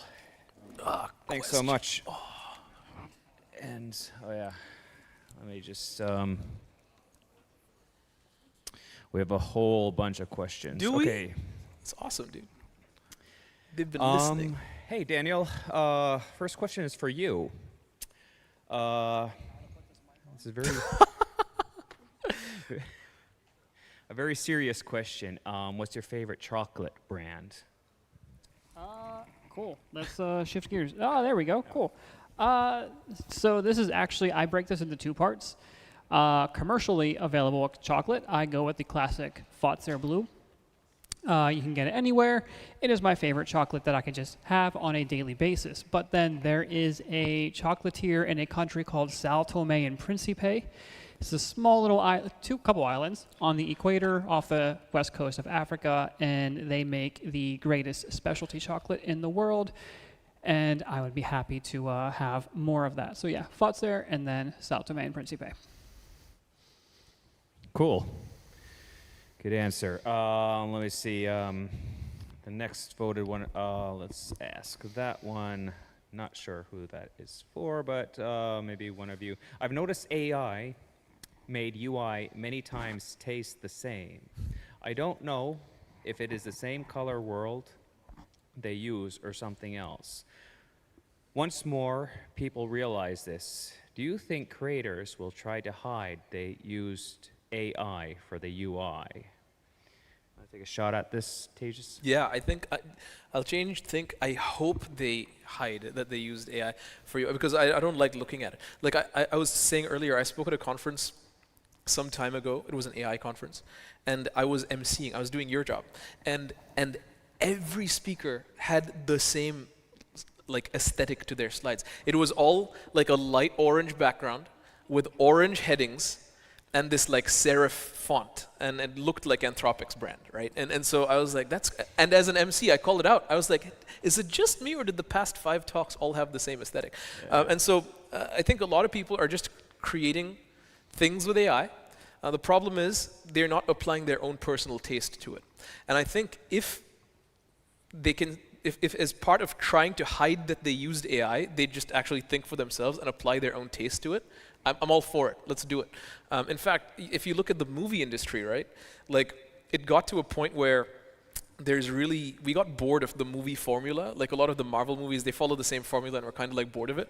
And so the movies that are doing well are these really novel, unhinged, weird obsession, backrooms, everything everywhere all at once, Parasite. Like these movies have like weird energy to them. And by weird, I mean they're novel. And as human beings, we're born and raised novelty seeking. And so I think novelty is a beautiful thing. And I think if we end up hiding that we used AI assistance, but then we hide it by covering it up with our own novelty and our own beautiful creative genius, then let's do it. Yeah. Yeah, great. And feel free to chime in at any point. A lot of these are for Tejas. Trying to get everybody in here. But another question. Maybe we'll do the favorite bands of all of you.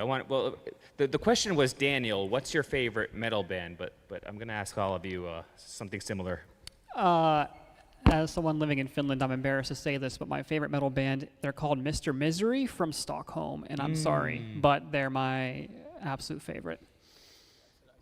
That's fair, you did. Yeah. Cool. What about you, Ramona? Favorite any band? You a metal fan? Yeah, also. Like Really? either metal or techno, basically. And there's Awesome. one band which combines both, and it's local to me. So one of my local bands, Electric Callboy, if you guys know them. Oh, yeah, I heard of them. Yeah, cool.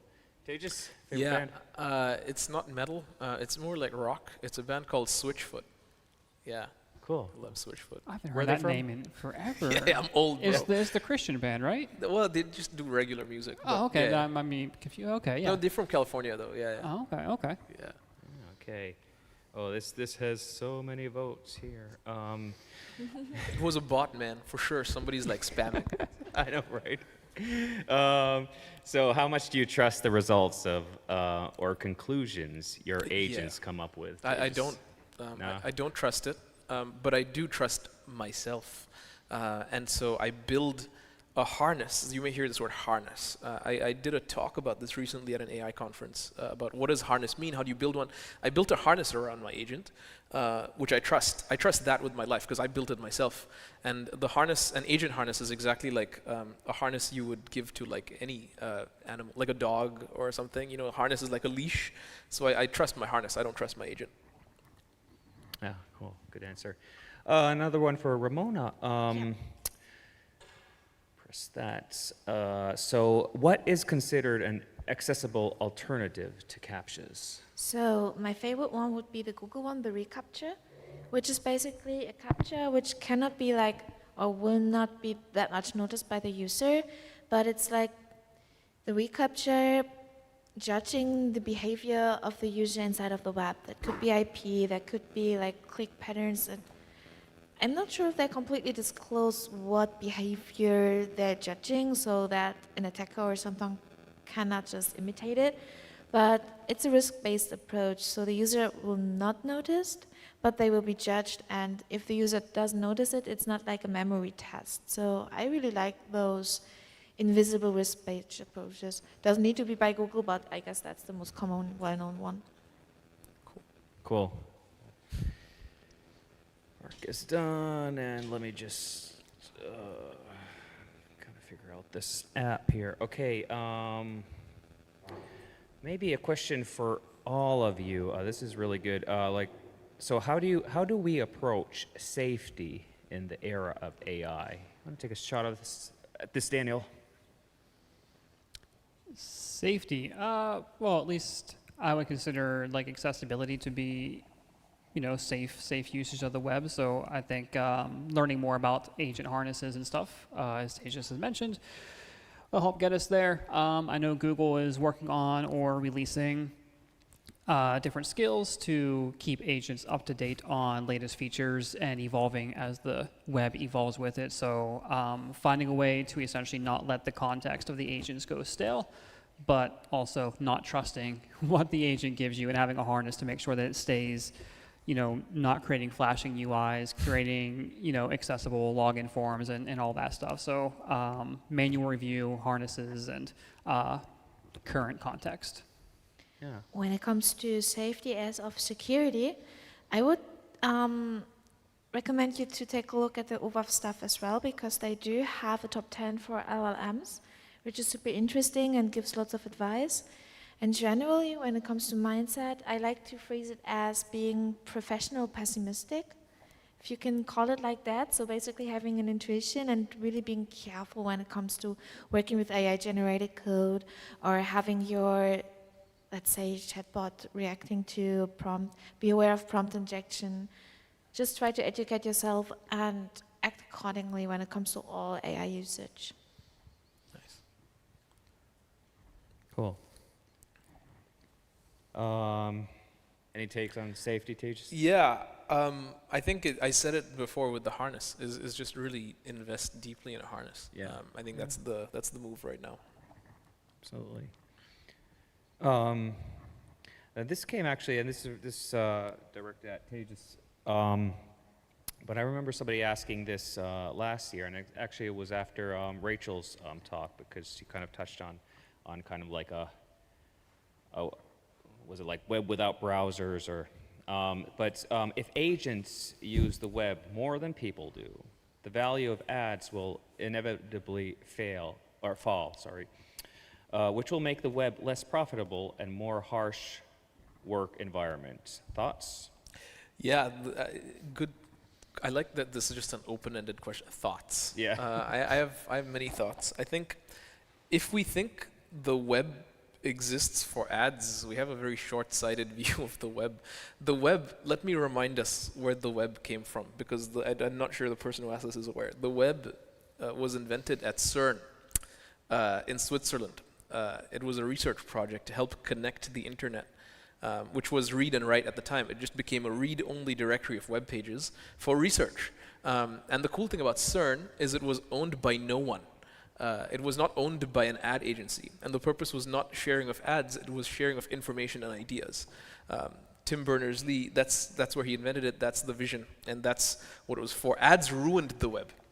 In fact, I will say this, ads makes the web maybe profitable, but it also makes, I think ads make the web a more harsh work environment.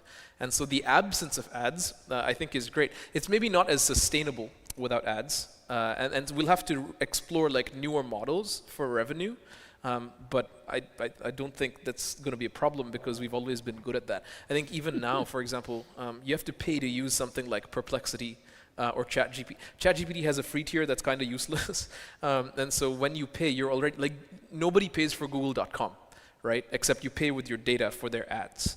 But if it could happen that you just have to pay sometime a monthly subscription or something for a level of usage beyond some base tier, if that means less ads and a more pleasant work environment, I can do that. And I think there's companies that would be willing to fund it. So there's no definitive answer for this. I think it's too early.